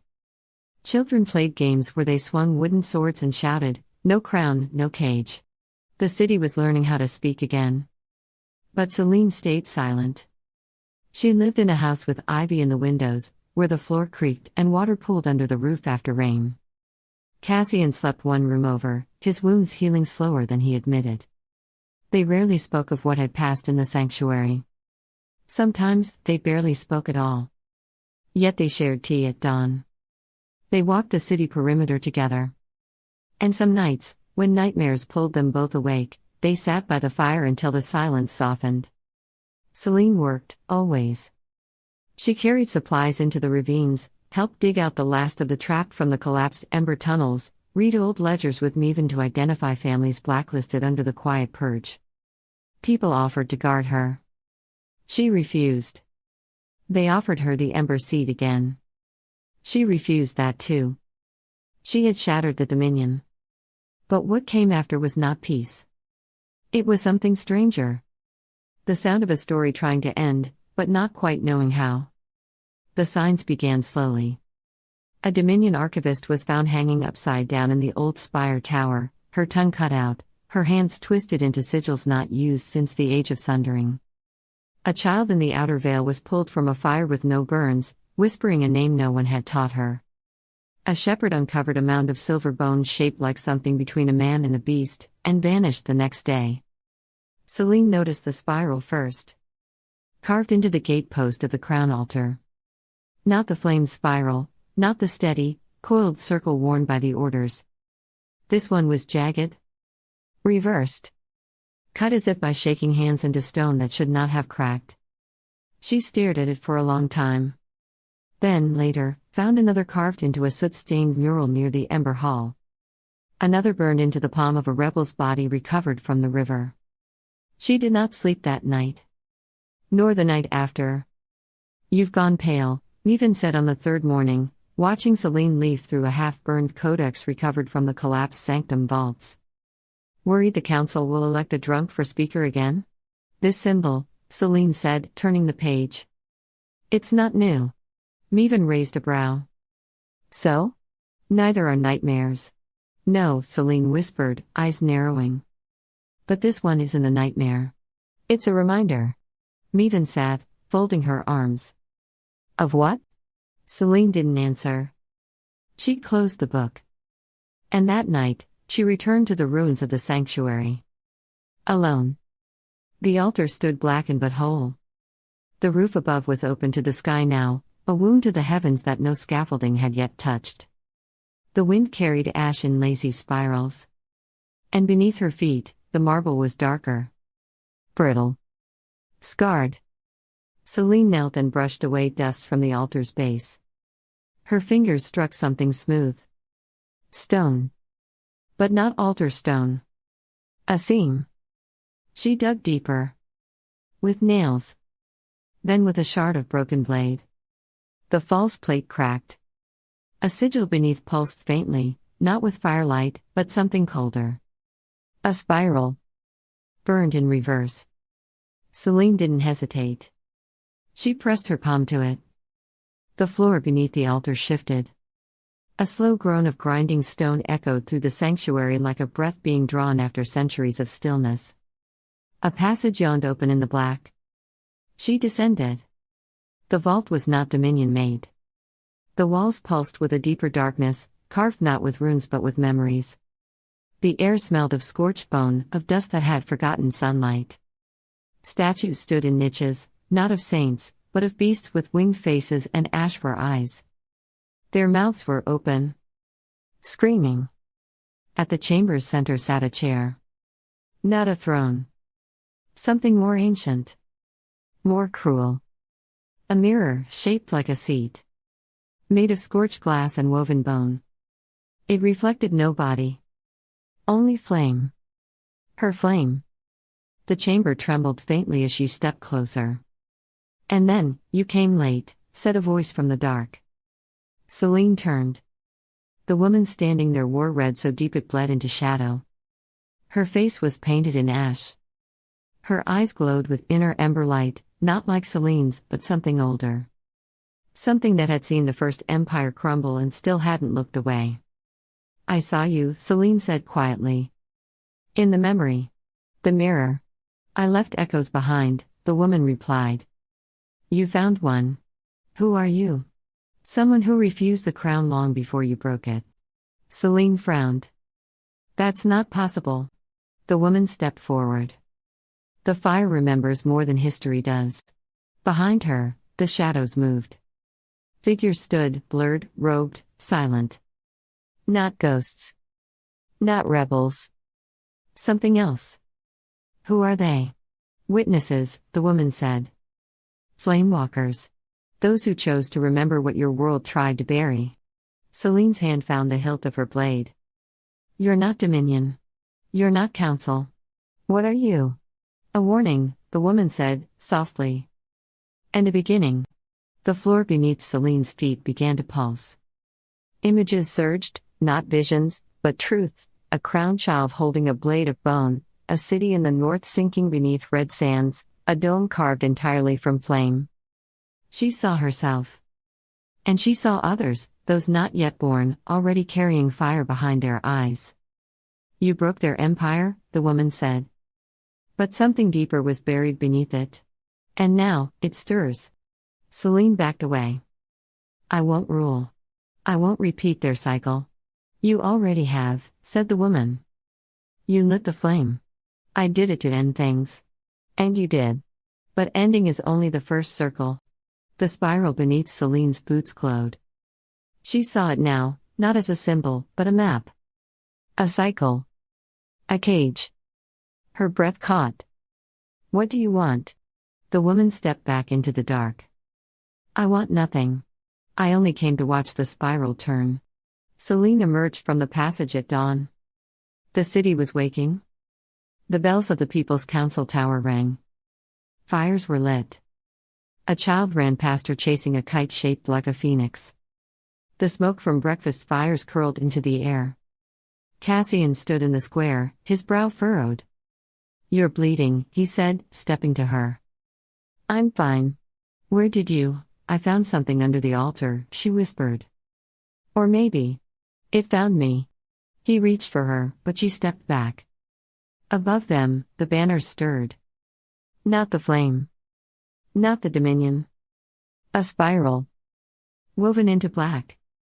Cassian followed her gaze. "That wasn't there yesterday." Selene didn't answer. She looked beyond the city walls, to the mountains, to the east. The spiral was turning. Again. In the east, far from Ashline, in a village not marked on any map, a girl was born beneath a sky without stars.